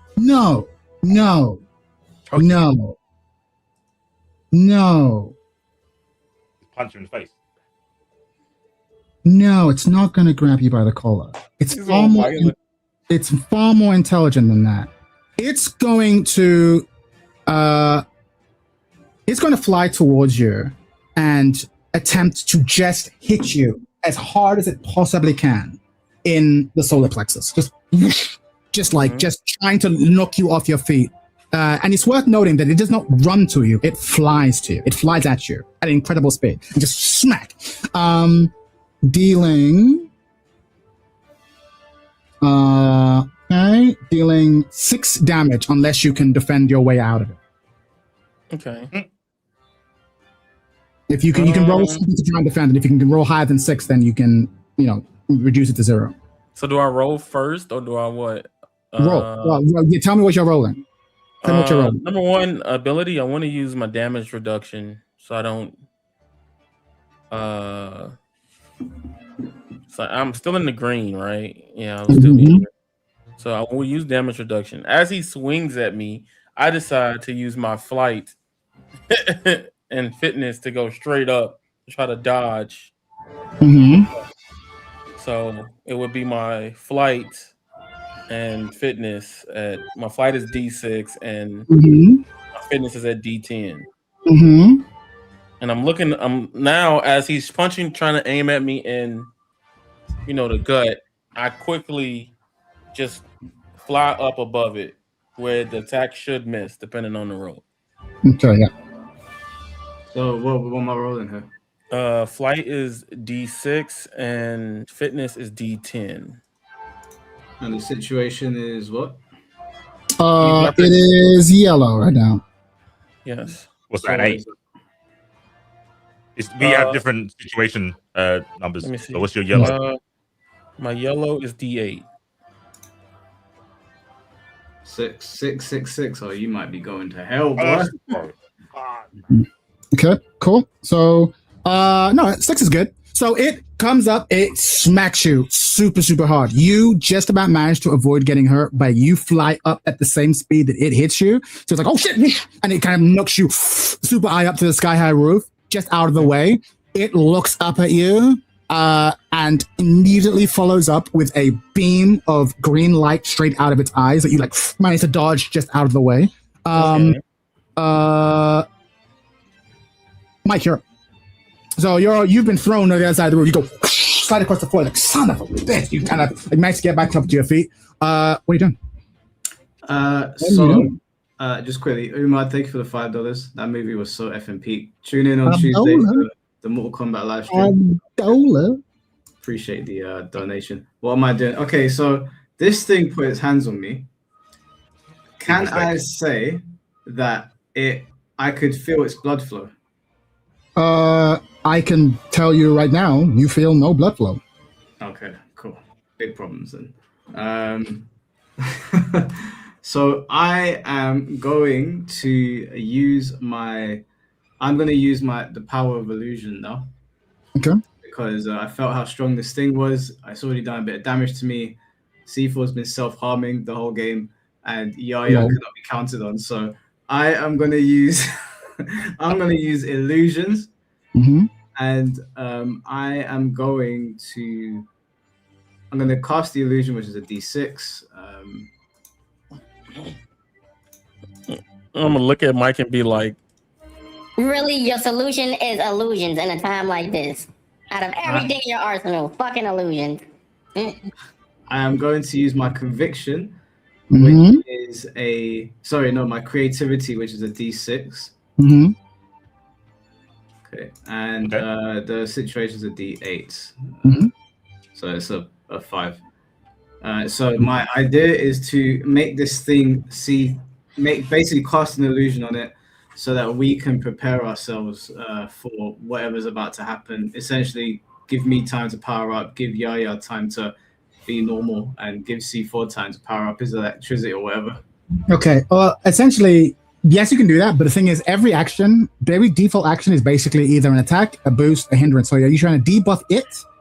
I'm guessing you're trying to debuff it. That's what you're trying to do. Well, I guess an illusion would be a hindrance, right? Yeah, exactly. So you're trying to debuff it. So what did you get? Sorry, what was the number? 5. I got 5. 5? Okay, cool. So we're going to say that it's going to get -2 on whatever it gets going for the next round. Okay. Okay. So you're putting a bunch of illusions around it. Okay. What? Whose turn? It's my turn. Yay. Upon seeing you get up, you hear it yell, "Insects!" with multiple voices. The voice comes out of its physical mouth. It rings out in your earpieces. It rings out in the tannoy above this room from multiple directions. Just insect, as it lets out this Sindel caliber scream throughout the entire room, dealing 4 damage to everyone, unless you can find a way to defend against it, as it just screams out. Wait, I thought it was Faraday's turn. Oh, you meant it's the boss's turn? The boss's turn, right? Okay, cool. Yeah, Faraday goes after. Yeah. Cool. I'm gonna do a reaction. I just don't know which one to do yet. Okay. So what are you doing? I've got one. Mm-hmm. Because we're in the yellow zone, I can use energy absorption. Okay. Can the shout be a type of energy? It is a type of energy. Yeah. So if you would take damage from element/energy, you have a, what does that say? A related power. I can't see it because it. Oh, sorry. It's if you have because it doesn't. If it's fire energy, you can absorb it because you're related. You don't have anything to protect you from sonic energy, so it's gonna hit you. Okay. I want to use. How much damage did you say it was? It's going to be 4. Is that with the 2 debuffs? Actually, no, it'll be 2. It'll be 2. So you have to be 2. Yeah, you have to be 2. Oh. I guess I'll use my magic shield. Fuck it. Okay, cool. Yeah. Okay. That's your reaction. Away at the console. Mm-hmm. And then I don't want to hear that shit. Yeah. You know the beginnings of it? Like, no, thank you. Yeah, you don't need to defend? What do I Okay. roll? You may defend them by rolling a single signature weapon. My signature weapon's a D8. Okay. So just roll a D8. Who do you defend? All your friends or just one person? Everyone, if possible. Well, who does it say? What does that feature say? Oh, okay. I thought you was being liberal and let me choose I my don't know. my power. When another hero in yellow or red takes damage, so I guess it would be Mike because Mike can't protect himself. Sure. Wait, hold on. I've got. But he's already defended it. He's already successfully defended himself. Oh. Have I? I thought I. Okay. Let's take a step. So it is going to do 2 damage to you. Each of you can take the defend action. You just tell me how you defend, what power you're using to defend. You don't have to use any special features. You can if you have a reaction that's relevant, or you can just be like, I'm going to defend myself, right? And all you have to do is defend against 2. So it's pretty easy. You can just be like, I'm going to use X power and feature and blah, blah, blah. You can all block 2. But you have to describe to me what you're doing and how you're going to do it. Okay. Cool. You go first, Mike. No, I've already done the illusion thing, but can I also use backlash? Yeah, this is a separate thing. So yes, now that's a separate thing. So forget the illusions. Okay, so backlash says attack using Inferno. Use your max die. Take that you can't. So that you can't do because that's an attack on your turn. It's not your turn. We're defending. You're doing the defending. It's a defend action. Mm-hmm. So basically, just pick a power, pick a feature, use your yellow dice, and then tell me the number. If it's more than 2, you can tell me how you manage to successfully. Like it could just be as simple as covering your ears, but you're gonna do something to protect yourself from this damage coming your way. Okay, this is gonna sound really wacky, but sure. just walk with me here. It's just 2 damage, by the way. No, this is a defense, right? This is defend action. Yes, defending. I am going to use my infernal powers. Mm-hmm. I am going to use. Oh, sorry, it's a D10. Mm-hmm. I am going to use it to create a ring of hellfire around me that is supported by the souls of the damned, basically screaming back at this thing, so I can't hear whatever attack is coming my way. Sure. All right. You get this fucking hellfire scream back wall. Absolutely. What do you get? What do you get on your roll? You guys have to roll 3 things in the middle. So I'm gonna roll Infernal. I'm going to roll Conviction, which is a 10 as well, and then we're in. Oh, so it should be. So I got 4. All right, cool. So you managed to protect yourself from the sound. Yapinator, how you defending? I feel the vibrations of the sound wave come in. I'm typing away in my computer. I use my signature weapon, and I do that, and I fucking do the JJK while I'm blocking the sound wave. Okay, let's do it. Cool. Oh, signature weapon. I think that's an 8. Let me double check. Yeah, signature weapon 8. Range combat. No, creativity. Because references. Yeah, so that's a D10. And we're in a yellow, so it's a D8. Gucci. Okay, that'll be enough. Cool. So you managed to stop that. Cool. Yeah, what are you doing? So am I afflicted by the sound wave thing? Yes. I'm in the air. Okay. You have to find a way to defend against the sound wave. All right. So I think the best logical way. I'm not in the yellow zone either, right? You are in the yellow zone. Okay. Ooh, this is tough. Let's see. What can I do? Put your hands up and block it. I mean, yeah, I can put my hands up and block it. You're suited up. Yeah. That, bro. You should have audio dampeners in that suit. Yeah, I was thinking. See, but I want to do a cool way of dealing with. All right, but for this case, right? I think since I'm in my suit, I also have. I guess. Can I use my regenerative form? Sure, if you want to. Here, yeah, I want to use my regenerative form. And in this point, like with my suit, I also put it into noise cancellation mode. So my power suit. So that sound doesn't even hurt me. Or so really, yeah, I need to roll. I need to roll quickly for Faraday, actually, to save time. Okay, cool. So I guess it would be the power suit, which is D10. Okay, D10. And then D12 is tech because of the suit and D8 is the status. Cool. Got it. So you managed to cover the the sound wave. You notice Faraday, literally, she has nothing clever. She literally just has to like drop her gun and just place her hands to her ears. It's clearly intense for her, but she's managed to stay on her feet. Whose turn is that? Yeah, you're up. You're flying above as you see this. You have the initiative. What are you doing? All right. Well, at this point, I think the smartest thing to not strictly approach is to finally use my telekinesis. And my main goal is to try to grab the legs of the person and make them redirect the sound up to the ceiling, so that way it doesn't hit everybody in the bounced room as sound travels, but only you're trying to fly down to physically grab her and like try to move the source of the sound away from everyone else. Yes. All right, cool. Sounds like an attack to me, right? So make it happen. So I guess powers will be D6 with telekinesis, and then I guess tech, in that way would be D12 because the power suit, I guess. So D6 power suit, and then my status would be Wait, yo. What? Let's just think about this for a second. Okay. We just saw this thing fling me across the room, right? I don't think picking it up and trying to move it away is a good idea. If you can pick it up, can you consider throwing it as hard as you can in your tough suit or your tough stance at me? Just pick up and throw it at me as hard as you can. That might be OD. Actually, if that's the case, I do like how he's going with, because I forgot about the barrier there.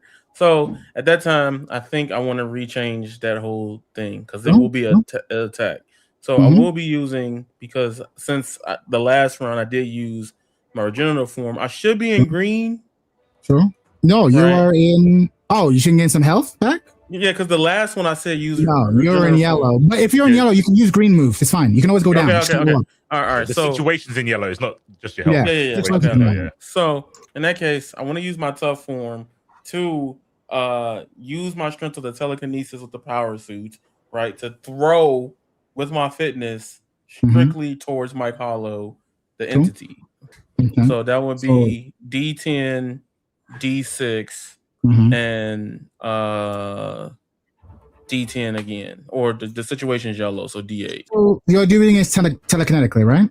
Yes. Okay, cool. So what was it? D10, D8. Yeah, telekinesis is D6. Okay, and then the situation is 8. Yeah. Yes. Cool. So it is a 5. Excellent. Okay. It gets to roll, and it is going to roll. It rolls a 9. So here's what happens. You do your telekinesis thing to move it, and you notice it start moving. But then as it's moving, you sort of see it just kind of go. You notice that like almost as if like stilettos coming out of high heels comes out of the back of its foot, digging into the ground, stops it from moving. Detect the throw. Detect the throw, 100% detect the throw. And it is not getting moved at all. And is now looking directly at you. Faraday gets to go. Useless as ever. She shoots. She has nothing else she can do. She has no powers. So she takes shots. Does dealing 4, but it's not going to beat the 9 we've just established. She yells out. This is Faraday. Yells out. Do any of you have an actual plan? As she's kind of firing, she knows that what she's doing is not useful. Kind of yells this out. It is C4. Then, wait, hold on. What's the order? Sorry, I lose track of the order. It is Yaya, me. Yaya, Faraday, me, and Mike. Yeah, exactly. Cool. Yeah. So yeah, you're up. Well, my info. What info did I get? Cool. You managed to get tons of information about this Project Cadmus base.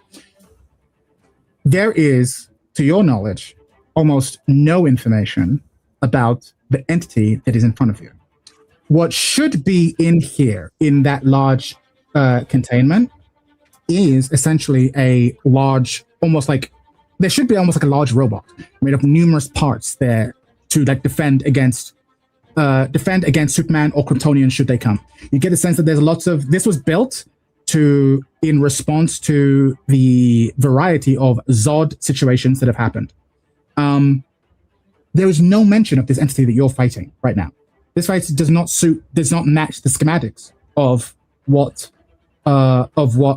you have here. So there's no information for you to beat this thing up right now. You got a lot of great information that would be great if you were in the middle of a fight for your life. But this thing that you're fighting is not what this facility was built to handle. Okay. I'm just gonna look at my sheet real quick. So you're gonna give me fucking information, sir. I'm gonna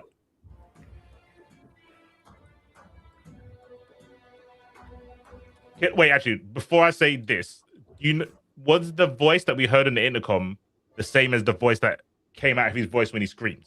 Or out of this robot? Yes. So it's been them the whole time? Yes. Okay. I'm gonna say I can't in yellow. I can't do any attacks. This is the problem until I get into red. So I feel like all I could do is still ask for information. I'm gonna tell you what to do. You do what you want to do. I'm gonna have to. I mean, I can react. So I guess I can react, but I react on other. Yeah, react other people's turns. Yeah, when it does other people's turns. Yeah. So it's what do you do with I guess I bang the PC in frustration, and I guess I run over.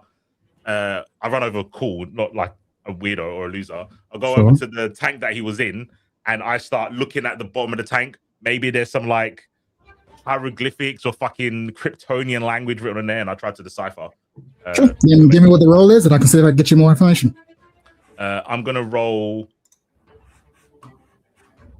invention because I take out my fucking toolkit, you know, the box of tools I have, and I've got a electronical, isotopical, regenerative braille reader. And if you just rub it across anything, it will tell you the language and transcribe it into English for you. Yeah, I'll show you the champ. All right, cool.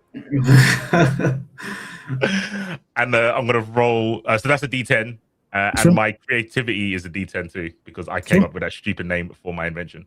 Beautiful. 5, 4, and we're in a yellow, so it's an 8.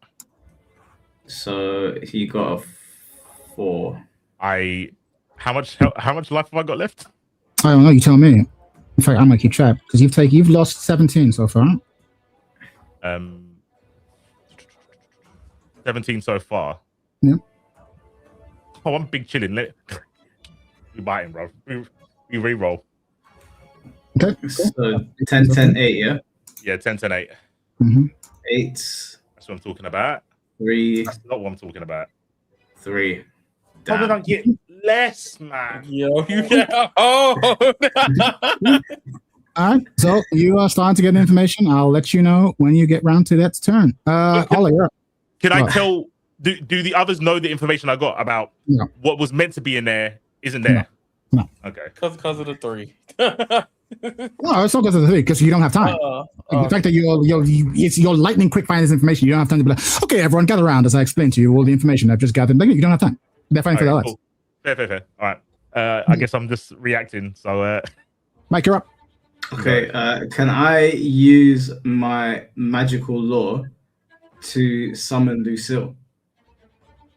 Well, you can try to, but like it's a request. You can't summon him. He doesn't belong to you. You can try to summon him. All right, so I'm going to use magical law to attempt to summon Lucille and bargain with them for assistance on this situation. So I'm going to roll an 8. I'm also going to roll a 10 for my conviction and then 8 for the situation. And cool. I got a 6. 6. Cool. What do you say? I'm going to call out to Lucille and say that if you want me to continue sending souls to the underworld, you better get up here real quick because we don't know what the fuck's going on right now. Well, all right, cool. We will see what happens when we cut back to you. In the meantime, it is its turn, and it has noticed C4 sleuthing around its situation. And it turns to you and is not going to do anything fancy. It is just going to fly towards you at like fucking Mach 3 and shoulder check you. Just trying to crush you. Basically, yeah, just Iron Mountain, straight up shoulder, flying Iron Mountain into the fucking wall. It is going to do... It's going to do 9 damage. I'm just going to reduce it. Damn. Roll, bro. Show me your screen, bro. It's going to roll 3 dice: 7, 9, and 11. All d12s. I believe him. Okay. Let me read up. So do you want to reactions? React to this. I'm gonna try it. I'm gonna try my darndest. This isn't classed as a penalty, right? This is classed as like damage. It's just damage. Raw damage.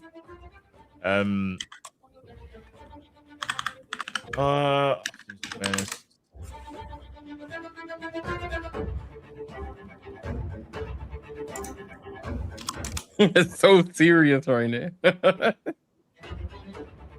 Fuck, man. Why is it coming after me, bro? I know I'm onto something. Chad's holding out on info. All right, I guess I just have to regular block. I haven't got anything else I can do. Okay. I've got magical shields. Can I use that again? No, it's for when another hero. That doesn't include me, right? Other someone else, yeah. Yeah, I guess I just block with my fucking signature weapon. No, not my signature weapon. With my electricity. Okay. Which is a D10. Okay. And creativity, I tried to... did you say he's coming to shoulder check me? Yeah. I'm going to try and redirect his momentum with the electricity that I'm forming with my hand like this. So, and I'm gonna do some like Menon movements and go like shh and Cool. glide them away from me. Yep. So D10, D10, D8. I think that would be 6. Cool. All right. So you're gonna take 3 damage as you are checked into the wall. What else is that? Is its turn? Yeah. Do something. All right. So now I'm looking at the direty of the situation where everybody is scattered in different areas. 2020 is damn near dead almost at this point into the wall, and I see Mike over there looking, having a conversation with something and confused. But now I'm at this point in time where I have to make a big stride, and I'm here to attack. So what I want to do this time is I fly directly towards the entity, right? With my form recovery, right? And I want to attack using the size changing, right? And just literally like elbow chuck him right in the head, like while I'm flying. So the flight would be D6, and then it was size changing is also D6, and the situation is D8. Can I shout like a instruction to Yaya? Yes, Kenny. Sure. I would like to say, if the great dungeon master would let me, can we try to aim our attacks to get him back into the tank? Good idea. Okay. Roll D12. 10, 7, 10. Ooh. Bro, these rolls are savage. I'm rolling D12. Yeah, 3D12s. So that's gonna be, what is that? It's 10. Oh wait, it's 10. Yeah, it's 10. So yeah, you try and shoulder check him, and you fly at the fastest speed you possibly can, and he, like, this entity catches you the way Hela catches Thor's hammer in fucking. Oh my god! It's like you just catches you as you are flying toward. It's not like it's easy, but it's like a fucking strain to catch you. But it stops you with one hand and is watching you. That is its turn. That's your turn. Now it is. It's her, right? No, it's Mike. Oh, Faraday. I thought Faraday was after Yaya. Oh, I guess it doesn't. It is after Yaya. Yeah, like this is after Yaya. Yeah. Sorry, my bad. Oh, yeah. So, Faraday. What is Faraday gonna do? Faraday is not dumb. So, okay, shooting isn't useful. Faraday should probably run. Should probably report this to someone. Yeah, I think she's probably actually I know what she's gonna do. She's gonna yell at all of you. We need to get out of here. I think she's evaluating the situation, and she's like, I don't think we make it out of this if we try and wrestle the thing to the ground. You're not really sure if that's her evaluating her own skills alone or you as a team. But she tells you, we need to get out of here. She's still firing, so she's not like doing nothing. But she's like, I don't think, you don't think, she doesn't think we are fighting this thing down. Whether she's right or wrong, hard to tell. But you can definitely see why she thinks that. In the meantime, C4, you're up. You're doing your Braille reader. There is no Braille, so to speak. But you can tell that that has been jerry-rigged. Like I said, this whole thing was made to funnel power into a vast construct. It has been jerry-rigged to funnel that same immense amount of power into what you're looking at.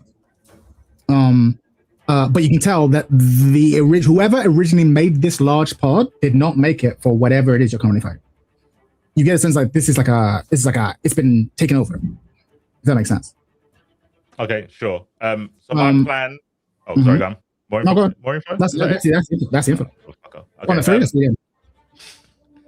My idea is that I haven't got enough info in terms of like a weakness in the thing, but I can deduce that something in the tank kept him asleep or it asleep.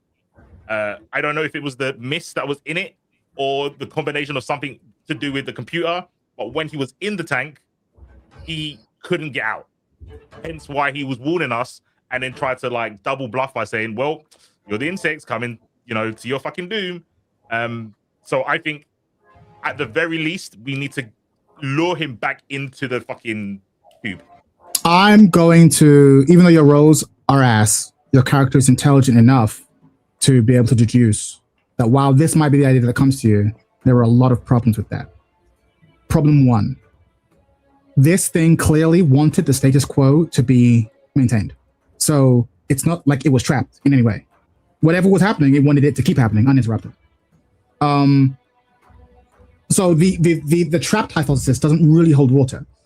The fact that it was able to escape, the fact that it escaped when it did, doesn't seem like it was its choice.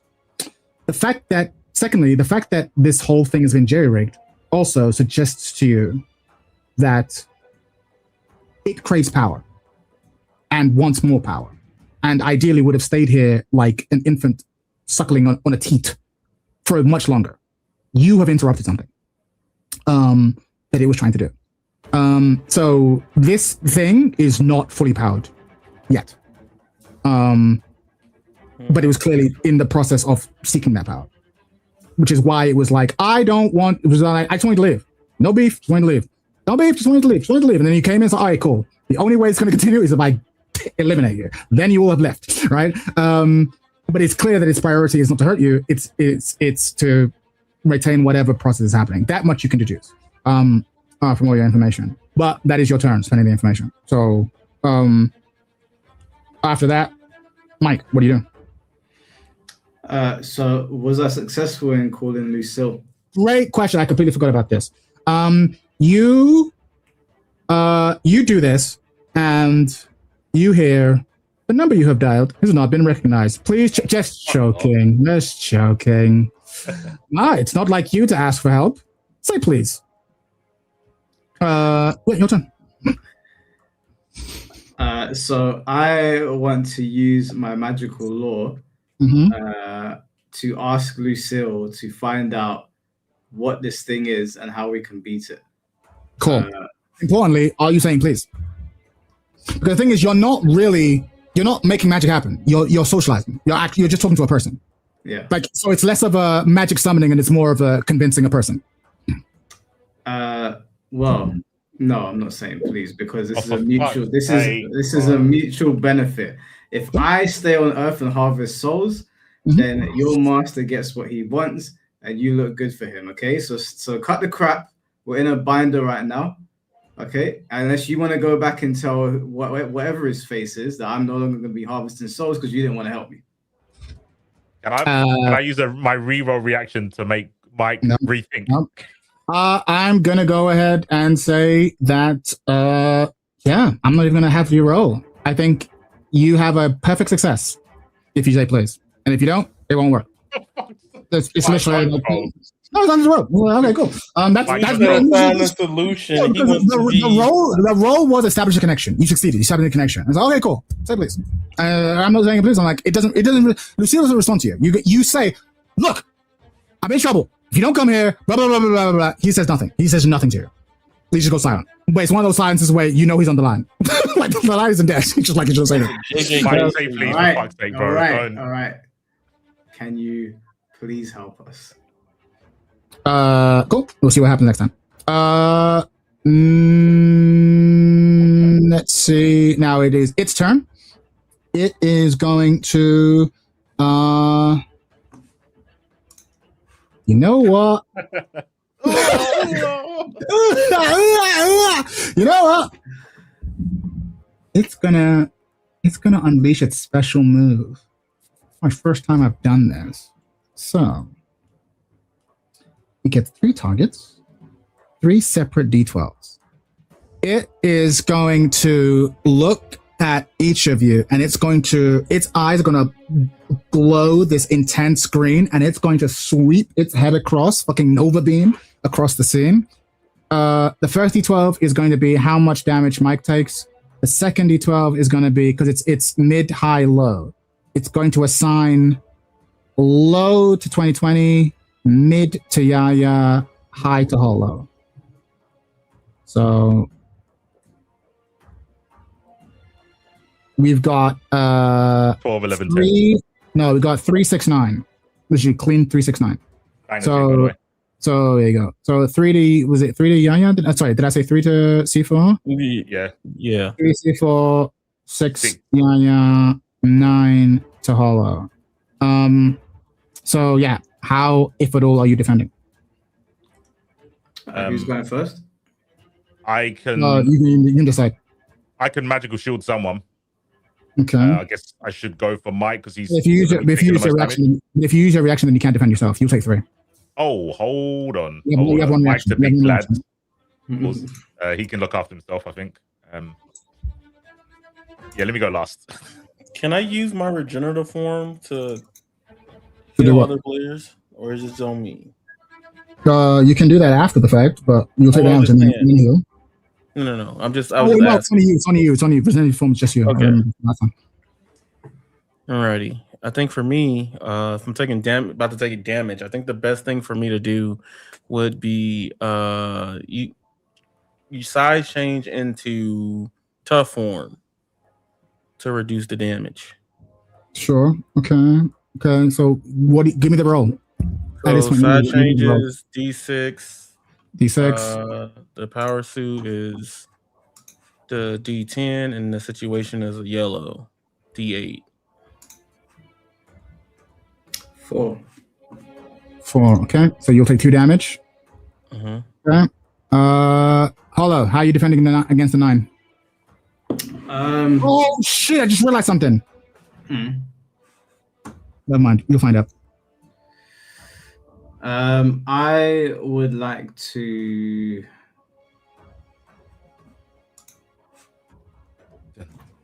What's the attack that he's doing towards me again? It's like this beam of just like whatever that green radiation was before. It's releasing a pulse of that across the fucking battlefield. Okay. I am going to use. I'm going to use my Infernal, which is D10. So let me bring it up. D10 situation is 8, and I also want to use my creativity because I'm going to basically match him like a Dragon Ball Energy Clash to see if I can basically stop it and in doing so help these guys. So that would be a D6. 5. Cool. Okay, so you do a beam clash, but it manages to get past it by 4. So you kind of stop the beam for a bit, and then it can kind of goes through, and you get smacked for 4. Yapinator, what are you doing? I see the blast coming in my direction. I draw for the buttons, nightsticks, and I spin them. Great around me. Actually, no. I don't do that. I'm lying. Get the sticks and I do this, and I'm doing a little experiment. I don't know if I have to tell you as you're the, the story keeper. But I'm just gonna block it like a regular person. Oh, okay. Well, then what are the skills you're using? I'm using weapon, which is a D8, and I'm going to be using investigation, I guess, because I'm doing it to try and figure out something, which is a D10. Okay. So D10, D8, and another D8 because we're in the yellow. 6. Okay, cool. So you managed to block it entirely. 6 for 6. So you take no additional damage. That is its turn. Now it is Yaya. Alrighty.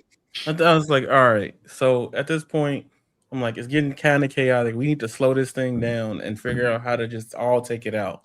So now I finally use my signature weapon, right? And that's when my signature weapon, I just pick it up and at full force, which I'll be using fitness to chuck it at the entity with full strength that I can possess at this time. Cool. So signature weapon is D8, fitness is D10, and the situation is D8. Time fire! Time sight! Yes. So you got 7. Yes. Okay. I got a 4 on defense. Finally. 3 damage. Okay, cool. How much HP you got? A lot. A lot. It's not like minions that only have like a little bit of. This is a boss, so it has like a full health bar. We're talking like 40? Yeah, it's a lot. It's a lot. It's a lot. It's more than your maximum. Yeah, don't worry, it's not gonna go that long. Okay, cool. Is it my turn? Yeah. Oh yeah. No, wait, no. It's Faraday's turn, and she's not going to do anything. And then what I realize is it's the environment's turn, because the environment gets a turn, and the environment is going to be her. So she has actually been able to attack multiple times, and I've not been doing it. The system's new to me too. So she is going to swing back at you, Yaya, because she's not a fan of this. Give me a second. I'm starting to like this guy. That's so wild. Okay. So it's going to do shunting thrust.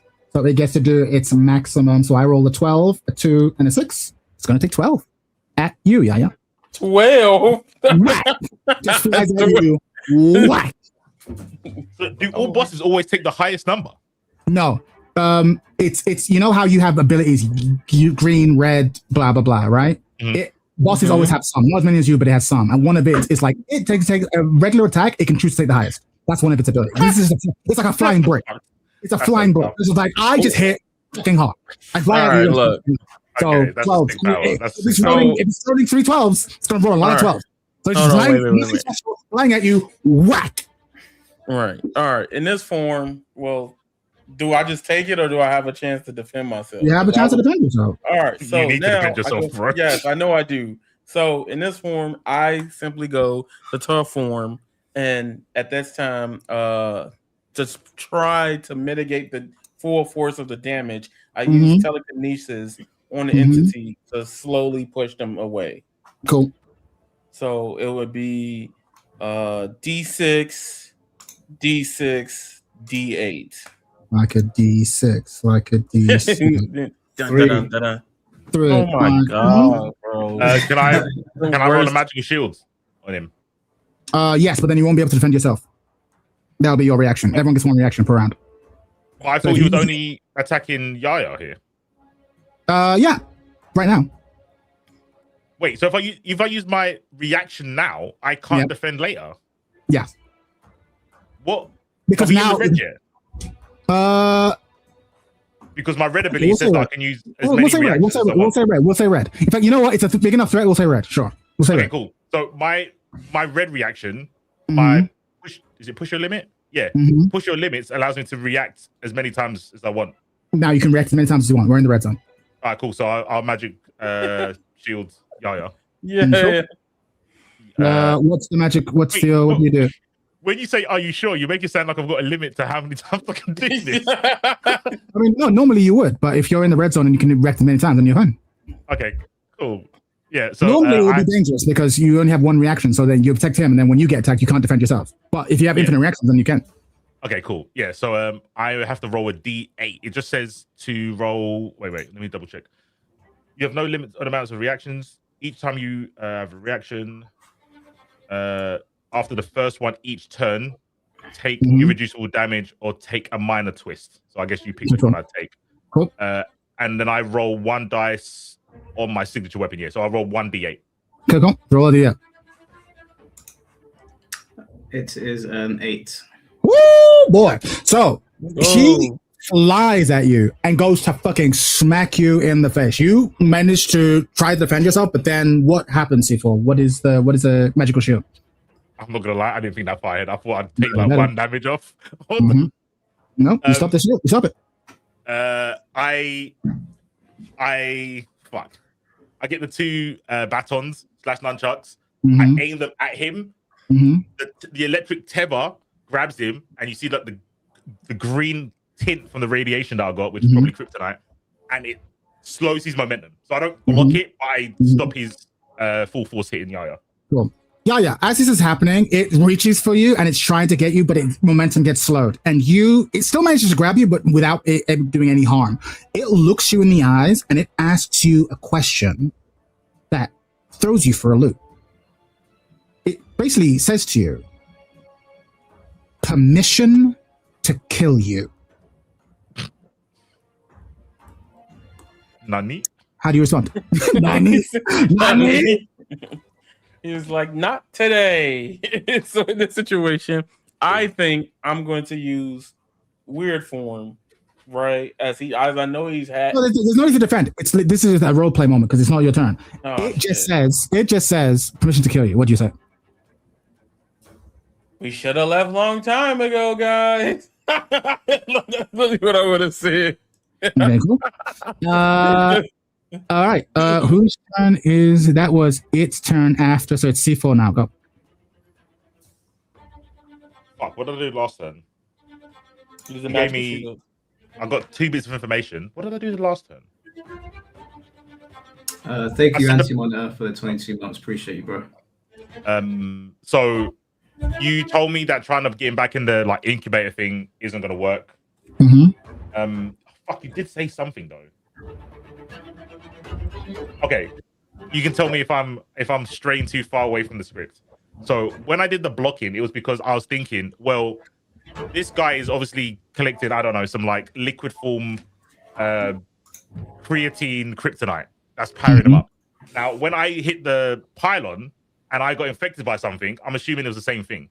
Hence why I didn't want to try and like fully protect myself from the eye blast. Because I'm like, well, we're powered up. He's powered up by the thing that's in my body. That's respectfully really faulty logic. There are things that are good for cars that aren't good for people. Likewise, there are things that are good for this robot that wouldn't be good for you. It's a robot. Yeah. Yes. Okay. That's why there's no blood. I didn't know if it was like a alien or android or something. It's a weird construct. Yeah. I wasn't saying it was good for me. I was just that because in me, I resist its power. Maybe. You know what? Run that experiment. We'll find out together how that works for you. How about that? I did. That's why I did the block like that. Sure. But now you're threatening me. No. Go ahead. Let's see what happens. Let's go. I'm going to tell you what to do. You can try anything in this game. Power of imagination. Try it. See what happens. Wait, let me see. Am I in the red yet? Because sure. Red scene. Red scene. Okay. Now I've got a choice. I might. I'm gonna either. What's that? Attack multiple. Oh shit! No, I'm not gonna do that. I'm gonna do equipped as I've got my weapons already at the drawn. Make one bonus for your ally using your mid dice and another for your min dice. So I only have to roll 2 dice. No, you roll all 3 and then keep track of which one's lowest, which one's highest. Oh, okay, cool. Yeah, so I'm gonna roll my. I'm gonna roll signature weapon, which is D8, and range combat, which is a D8 as well. Is there one more? Yeah, it would be 8 because it's in the red. 4, 8, 8. Okay, so I get to buff someone 8 and someone 4. Half. So 8 and someone 4, 2 and 4. Someone gets 2, someone gets 4. That's how buffs work. You don't get boosts. Don't just give you the raw number; they give you half. Same with hindrances. Oh, I didn't know that. Okay. Yeah, that's how it works. Otherwise, the math will break. Sure. Then I give. Who wants the 4 buff? Me. All right, Mike gets the 4. Yeah, I gets the 2. Dibs. No. I do it by I don't know. I'll get the nunchucks. I spin around and I do some fucking yaya pose and go hicha, and then the fucking electric shoots in their direction and they get a little Duracell boost. I take it back from Yaya and I give it all to fucking Mike. There you go. I like that. I take it off from that and give it to the robot. Straight hating, man. There you go. Mike, you're give it to Faraday, actually. Fuck Yaya. There you go. Friday. So has Lucille acquiesced my request? On your turn, you can see the spectral figure of Lucille sort of appear and is like sort of flying and watching casually, arms folded at the top. And basically just says, well, never seen one of those before. What do you say? Can you tell me something about it? Like you're the devil's right-hand man or woman or whatever you are. Can you tell us something? Looks at you and says, looks pretty dangerous, mate. Yeah, no Mike, shit, can you get her to get us out, please? We just need to get out of here. Get her to open a back door into fucking hell or somewhere other than this room, please. Just be like, I'll collect double souls to get us out of here next week. Like, do you think it's a good idea for us to leave or fight this thing? Can you get us out of here or can you help us fight it? Hey, look, I didn't come here to answer questions. You said you needed my help. I'm here. What can I do? I'm not a fighter. I'm a deal maker. What do you need? Can you get us out of here? Can you open a portal so that we can exit the premises? It looks at you and says, sure. Oh, I don't want to be a dick. I don't like no, I don't. It's because nah. Yeah, sure, absolutely.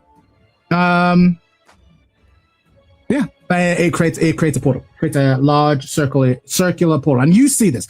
You don't, Yaya, 2020. You don't see Lucille. We don't see her, do we? We don't see Lucille. You don't see her. You don't hear her. You see Hollow maybe looking up at a weird angle, and all of a sudden, out of nowhere, you see this circle of fire appear, large portal of fire appear. Yeah. First of all, what are you doing, Hollow? Because I know Chad was going to say, yeah, we're just going to make the robot fly through the portal. No. I would not. Honestly, what I was thinking, I'd be like, yeah, sure, I can do this, and then like it would just teleport Hollow out of there. That would get me so. You know how many times he's building us? Yeah, absolutely. Because I'm like, if I was being a real dick, I'd be like, you know what? Yeah, sure, absolutely. No, but I didn't say teleport me. I said open a portal. So yeah, sure. And it will open the portal. Yeah. Okay, so the portal's open. I'm gonna shout over at these guys and say, jump through the portal first. I'm gonna wait for them to jump through. Grab Faraday, Yaya, C4, disengage. Let's just get out of here. We can't beat this thing. Can I shout to Mike? Where does the portal go? I don't know. Anywhere's better than here. Anywhere's better than here. We're gonna die. Sure, but I'm just thinking. I don't want to fuck up your plans. Would it be smarter instead of us going for the portal, we can get it through the portal? Okay, wait, hold on. How long is this portal open for, Lucille? How long have we got? What am I, a bus service? I opened the portal for you. Get in. Guys, all right. We need to, if we're gonna do this, we need to come up with a plan real quick to antagonize this thing to fly through the portal. So my logic is real quick. Obviously, everything's going on. Yaya's getting beat up over there. Mike, this thing isn't at full power. If we can't beat it now, we will not stand a chance beating it later on. That's okay. What I'm thinking. Okay, here's what we do. Yaya, you're very, very good at annoying people. Stand in front of the portal for me. Just let me land. Stand in front of the portal. Can you do that? Move towards the portal. You know, they've been trying to kill me ever since I got here. I'll stand here, though. I'm here. Cool. All right. C4, I'm going to need you to draw this thing's attention to Yaya. I can do that. I can do that. And then, Yaya, the moment I tell you to move, you need to move out of the way.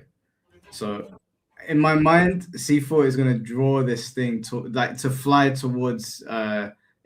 Ideally, it would have to grab you. It would have to grab C4. C4 is just going to have to trust me here, and it's going to grab him. I'm writing a complaint. I don't know to you, but I'm writing a complaint. That's fine. Right. Listen. It's late, and I like this gambit. Let's put it all on a roll. Because you've already figured out that this is not a DPS race. If you try and fight this thing, it will take you all down to 0 HP. Like you have successfully realized that this isn't it. It's designed to not be beatable in a DPS race. But I had no plan. I had no idea of how you're going to try and get your way out of this situation. You've come up with a really clever one.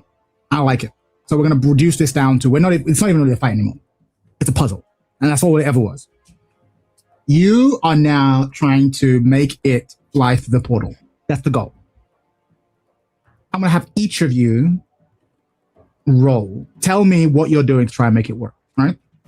Similar to making the plane land, right? All right, I got it. So what are you doing? And then it is going to roll to try and grab one of you and push one of you through it. Okay. So basically, here's what I'm trying to say. I'm going to turn the music off to make sure that everyone understands this.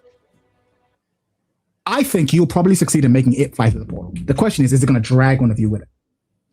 If it does, it's going to be a bad fucking time. So,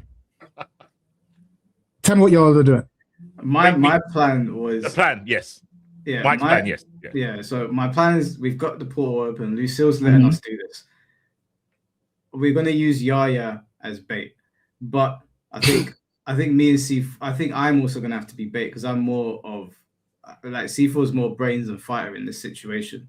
So I am going to run over to this thing and engage with it. I'm going to engage it in combat, but I'm going to do it in a way where I'm sort of like backing up, like giving ground towards it. And what I'm going to try to do is I'm going to try, let's just say that I know jiu-jitsu for whatever reason. I'm going to try and get in a rear naked choke, but clearly it's too powerful to be subdued. Yes. So it's gonna fly. Yaya's gonna be there antagonizing it basically. And this thing is, is so egotistical that it's gonna try and take two of us on at once. Okay. The only issue is that I don't know how I get out of this situation without getting dragged through the portal. So 100%. That was my question. Yeah. So either one of these guys is gonna come up with something to save me, or I'm gonna get dragged through the portal with this thing. I've got an idea. I don't know how. I feel we should be on a time limit. So, Mike, you've got illusions. I've also, Chad can tell me if this is correct.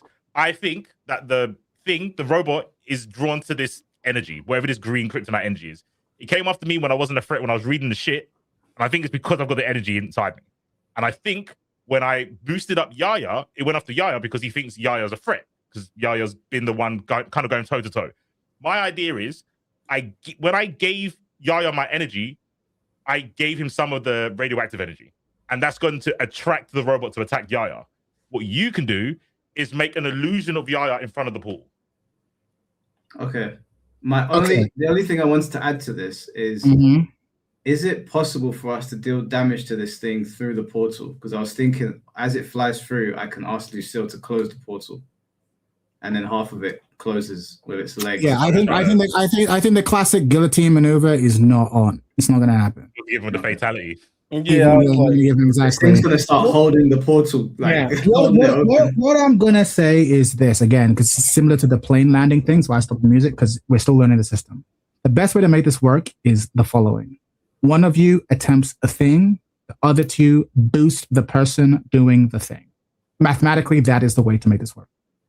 One of you, like similar to C4 trying to land the plane, you are doing things to boost C4's ability to land the plane.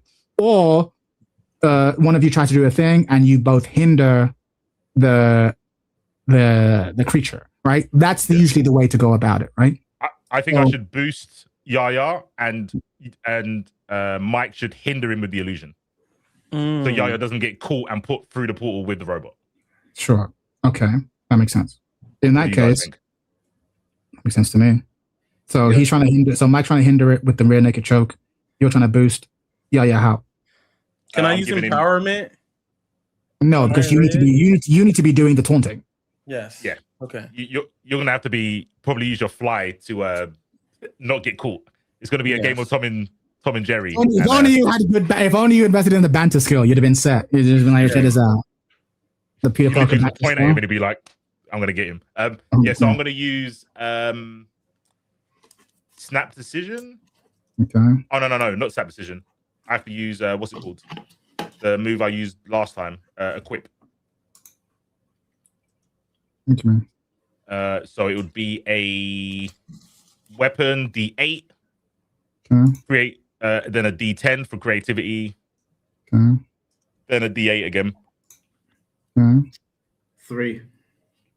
That's the middle It's number? a buff, so it's the middle number is 3? Yeah. I can't see. All right, cool. So it'll be a 1. It'll be +1. Wait. What? Be real? Okay, bites his finger. Go ahead. So what is it? 10, 8, 8? Yes. Yeah, 10, 8, 8. Gee. 6. Okay, so 3. All right, so +3. So yeah. Okay, so whatever you're gonna get. But first, Hollow, what are you gonna get? Because it's gonna be a contested roll. It's gonna roll a D12 or 3 D12. I'm rolling, yeah. Yeah, for your red naked choke maneuver, and then whatever you get, we're gonna subtract from his 3 D12. In fact, you know what? To make it extra spicy, I'm gonna roll 3 D12 now, so you know what you're dealing with. And it's gonna take its middle number. Okay, so roll D12. So I'm gonna roll. First D12 is 4. Second D12 is 6. Third D12 is 6. It's a 6. That's beatable. So I rolled a 7. I rolled a conviction, which was D10. I got a 7. I'm going to roll a D6 for illusions. We're using my illusion power, right? Yeah, you've got him in the rear naked choke now, right? Yeah. Oh yeah, we need an illusion. Yeah, we need an illusion. Otherwise, you're go bye-bye. Is it a red situation now? Sure, yeah. And a red. Okay, so it's D8. I rolled a 5. Okay, fine. So it's going to be a 2. Wait, can I buy it? No, you've already done it. I had unlimited reactions. Sure, sure. Yeah, I still got enough HP, right? Wait, hold on. Your rerolls have not been hit, bro. I think we should take the 5. I think 5 is a good number. I don't know why you'd want to reroll on the 5. Because he got a 6, no? You got a 6. Yes, which means that you're going to subtract 2 from his 6, and you're going to add 3 to whatever Yaya gets. So Yaya needs to get more than. Oh, okay. Yeah. Sorry. Yeah, it's a what we get all together. Yeah, all together. Yeah, sorry, my bad. Basically, what Yaya can't fail. Yaya gets to get more than 4. Yaya gets more than 4. Okay, and you can get +4. Yeah. Okay. Cool. All right. So again, you can roll just for the sake of flavor, Yaya. All right. So for the flight is D6. Oh my god! Imagine. Okay. I have to buy it. I'm getting my thumb ready. Okay. I guess at this point, would have to use tech to project it loud enough at the entity, and then D6 because it's a red. So 4, and then the situation is an 8, right? Whatever red is. Oh, yeah. Is your red 8? My red's D6. Okay, so 6. Oh god, we got a 2. Sure. That's enough. So that's a 5 in total. So yeah, see, I told you in one of the games, the way you succeed in this game is teamwork. You have to boost and hinder. So you create this portal. Yeah. What do you say to try and attract his attention? Anything towards you. There's never been a more Yaya moment in the adventure than this, so don't fuck it up. No pressure. We need you to be annoying right now. This is how we need you to be annoying intentionally. It's strategically annoying. Like they say, you're not even strong from you. You suck. You also trash. You ain't even hurt nobody. What you doing over there is floating around, being useless. There. I'm annoyed. It looks at you. It looks at you and just yells insect. And as it's about to fly over, like Mikey's just like fucking grabs it, kind of like corkscrews it off its angle, manages to like fly it off, slow its momentum down, sees it's about to go towards a portal, leaps off.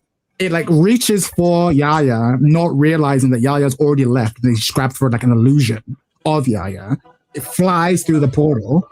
And Lucille looks at you and says, I assume you want me to close the thing? Yes, dummy. Close it. Thank you. Closes the portal. Portal is closed. Situation is, for the time being, resolved. Everything falls. Kathy, quiet. Go on, let's hear it. Can I ask Lucille, where did that portal go? Oh, hell no. We could have just blown up New York City. Yeah, like, yeah. I was like, we didn't blow up anything. I thought you were y'all did not want to blow up the fucking facility, like I said earlier, we wouldn't been in this situation. What is this place anyway? It's just a don't care. story. Teleports out. and then teleports back in and goes, "Oh, you owe me." And then teleports out again. Yeah. There's a soul down there, Mike. There's one right there. You can take that soul. Yeah. I don't know how much longer we have in the session. Like, we could end it here and resolve what comes next. But yeah, in fact, I think we're going to end it here. I think we're going to end it here, bro. You can't. No, I can give you something. I can give you anything. But the episode's here. The episode ends here. Okay, cool, yeah. What information are you trying to get? I can tell you what you've already learned. I'm not going to give you new shit. That's next week. Like, what is it? I wanted to like talk, like at least get the call, like, yo, Amanda. Yeah, that's next week. That's next week. Okay, fine. You want to talk to Amanda? You want to talk to her next week? What about Faraday? Is she chilling? Faraday is like fucking just. Faraday just falls on the floor like, I can't believe we didn't die. Yeah, well, thanks to me once again with the big brain plays. Okay. It's not thanks to you. Episode. We would have done. We could have just. We wouldn't have to deal with that if you let me do what I was going to do originally. Yaya, please don't make me regret saying make an illusion of you and not just actually using you, bro. Like, wait. That portal that you made, where did it lead to? I don't know. Your guess is as good as mine. What do you mean we don't know? Your guess is as good as mine. We've just sent off some weird, strange creature into anywhere. That could be in an elementary school for all we know. It might, but it might not be as well. Like, we're still here, so I guess we can go and save the day somewhere else. Live to fight another day, right? The universe is a big place. There's more places that aren't the elementary school than are. Yeah, and to be fair, Lucille comes from hell, so there's possibility that thing just went to hell. I'm sorry. What is a Lucille? It doesn't matter. Look, we're alive. We're alive. Okay, I don't know what you're complaining about. Typical woman. And this is never ends. And I would literally go up like, oh, this is main character syndrome. Please, I'm not dramatic. The plot just around me. You caused all of this. You gonna help fix this. Do you want to join that thing in the portal as well? You know what? Actually, never mind. Carry on.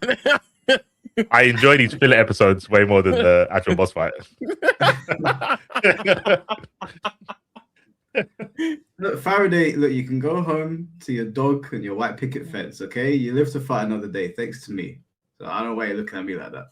I'm so sorry, Faraday, for his dumbassery.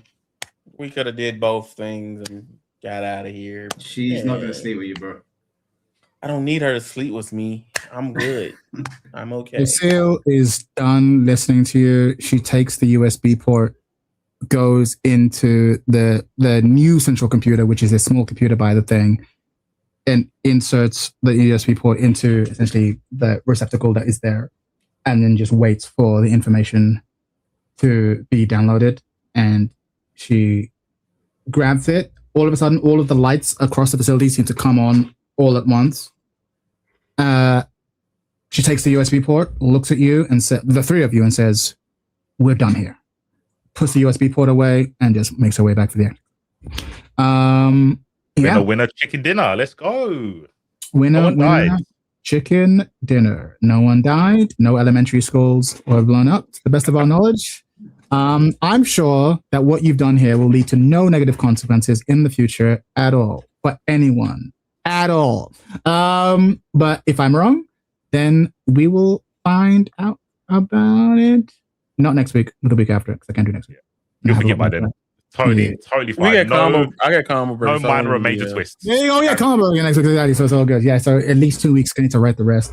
But yeah, we'll find out what the fuck. Hold on, Lucille and the USB port. What? Chad missed? Oh, you said Lucille, but you meant Faraday. That's all right. Faraday. Yeah, Faraday and the USB port work out. Yeah, Faraday is Lucille. Turns out, plot twist. That would be sick. Right, that is there. It's happening at some point. Lucille would be misogyny is totally justified now. Yeah, sure. But yeah, so Friday walks out. Agent Friday walks out. And I'm guessing you follow. And I'm going to say that essentially a new helicopter kind of emerges. Everyone in the facility is dead. Good job. Except for the giant robot or the slender robot person who may or may not be in an elementary school somewhere. The power station is now back under regular control. Mission complete? Question mark? Question mark? That's not complete. Question mark? I guess we'll find out next week. Or next episode. I guess. I have more questions. Episode of this issue, or the penultimate episode of this issue. I feel like this comic book probably has two more issues in this. 2 more editions in this issue. But yeah, complete? Question mark? Do we play the Final Fantasy fanfare? Maybe off key? Maybe? Did you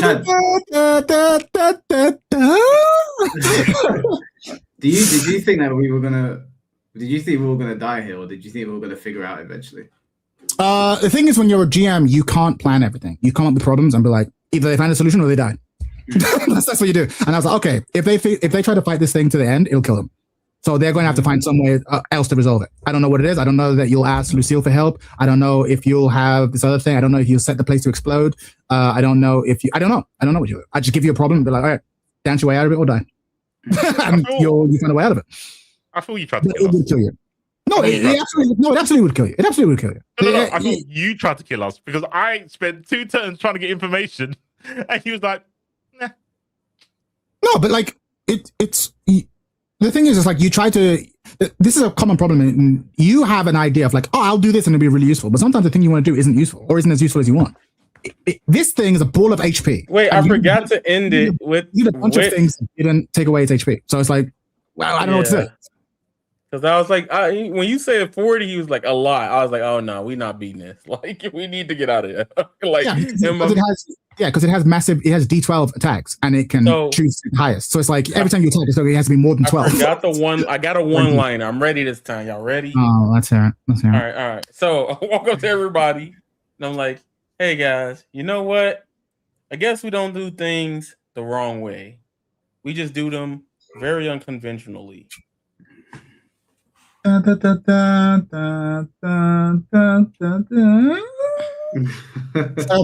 I'll take it. Can I get a thank you at the very least for summoning Lucille and saving your asses? Doing your job. You get a thank you for doing your job. Yeah, cool. Unlike you, I'm okay with saying thank you. Just say could have been. No, I'm not saying thank you. I make no mistake. Like Lucille's absolutely going to collect. You owe. Like, that's fine. I've got a soul here that I'm very happy. I got a soul here that's very happy. That's with like your boss. You owe Lucille. This is Lucille. Like, hey, whoa, bro. You asked the devil for help, bro. You think that thing just comes clean? Like, yeah, devil, can you help me? Oh, sure, Mike. I'll help. Y'all just don't see the intricacies of my masterpiece. I won't even charge you that much interest. That's what heroes do. That's what heroes sacrifice themselves for the greater good.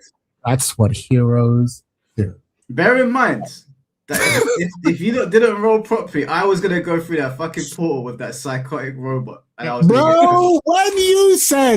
when you summoned the portal, I was like, it would be so funny if I just take Mike and just leave the two to deal with the situation. Like that motherfucker. About like that would actually be too mean on the other two. Like, why should Yaya and 2020 suffer?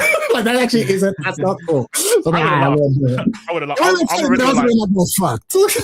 was already on 10 HP, bro. I've been biting my thumb. I've got no thumb left. And if he just went yeet through the portal, I would have laughed and went, "You're next, Yaya. I'm gonna die before this rubber gets to me, bro. I'm dying of a loss of blood." It's some madness. But yeah, no, good shit. You've learned a lot and you're right to have more questions than answers because it's like, okay, so who the fuck built this? Who the fuck built this facility? And like, what is Project Cadmus? Those of you who have watched Justice League already know what Project Cadmus is. But like, I actually don't know what it is. In Justice League, in Justice League Unlimited, Cadmus was Amanda Waller's program to keep the Justice League in line. Remember when she came up with her team of superheroes and she had a bunch of contingency plans there to check the Justice League? I know who the robot is. I know who the robot is. Well, there you I go. can't remember what it's called.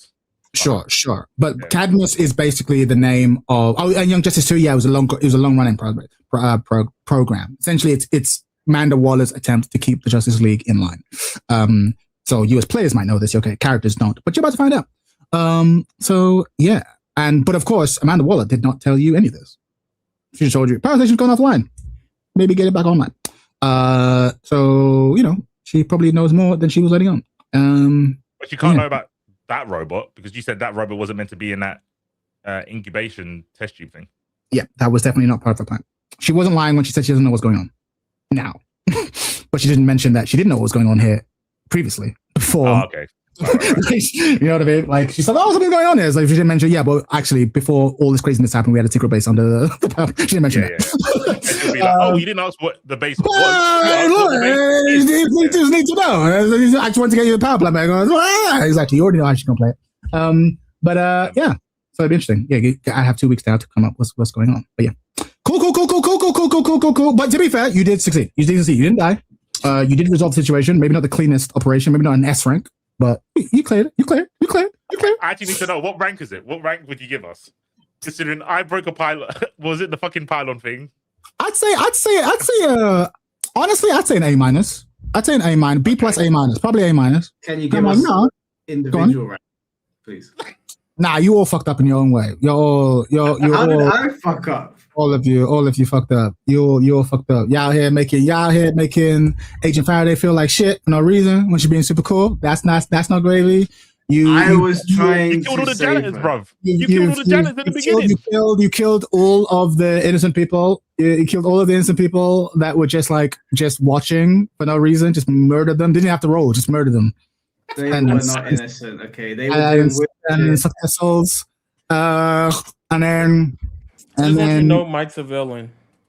I'm not. I was trying to protect Faraday by being an arsehole. Misogyny Hollow. Oh shit, Misogyny Hollow. Let's go. He really Punisher, bro. Like 100%. And then also, you've probably killed a bunch of elementary school kids when they open their lunchboxes, and all of a sudden this fucking deathbot shows up out of nowhere.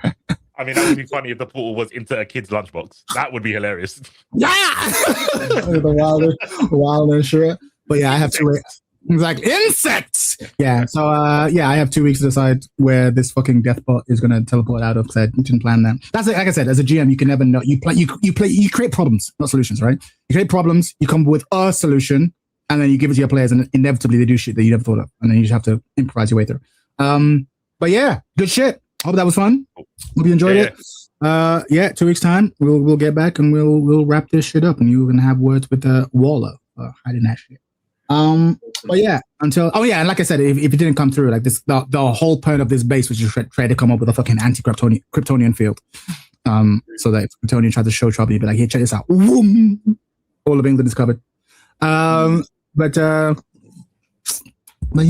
until next time. Peace. Peace out, bro. In a bit, peace. All right, yeah. In a bit, bro. Thanks for being on, as always. See you. Watched up, kind of. Kind of. Like, he the one was getting cooked. I was getting jumped. Getting cooked. Hey, man, I'm just a regular guy. Basically. Guys, to be fair, you get the worst roles with the big brain plays. That's why you be getting cooked. My roles are absolutely atrocious, bro. I don't know, but I'm gonna have to get. I have to grow new farms for the next campaign, bro. I need the episode where we get new power. Yeah, I need new powers. I need like two things because the situation, I'm like, damn, I can't yell at people the way I want to. I'm just a reroll bot that fucking buffs people. Like, I need this.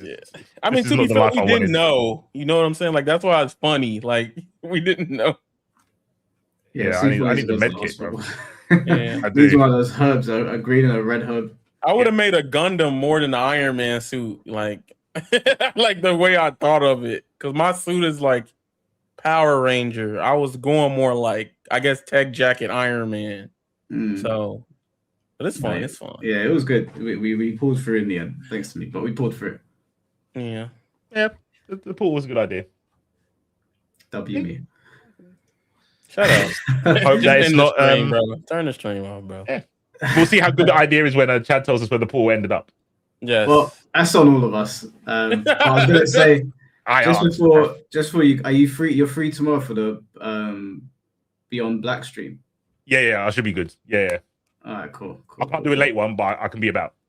Yeah. We should be earlier than this day ends, but yeah, should be like maybe a 3-hour stream. All right, sweet. All right, cool. Guys, thank you for the donations. Thanks for supporting the streams as always. And thanks for watching. Actually, these streams are so much fun. So yeah, we'll see you in 2 weeks, but I'll see you tomorrow for the Dokkan stream. If you don't know what's going on, there's a lot of Dokkan controversy, so we'll be covering that tomorrow. There'll be a lot of players from the Dokkan scene on here. Quite a few, actually, so that should be good. But yeah, I'll see you guys soon. Take care and peace. In a bit.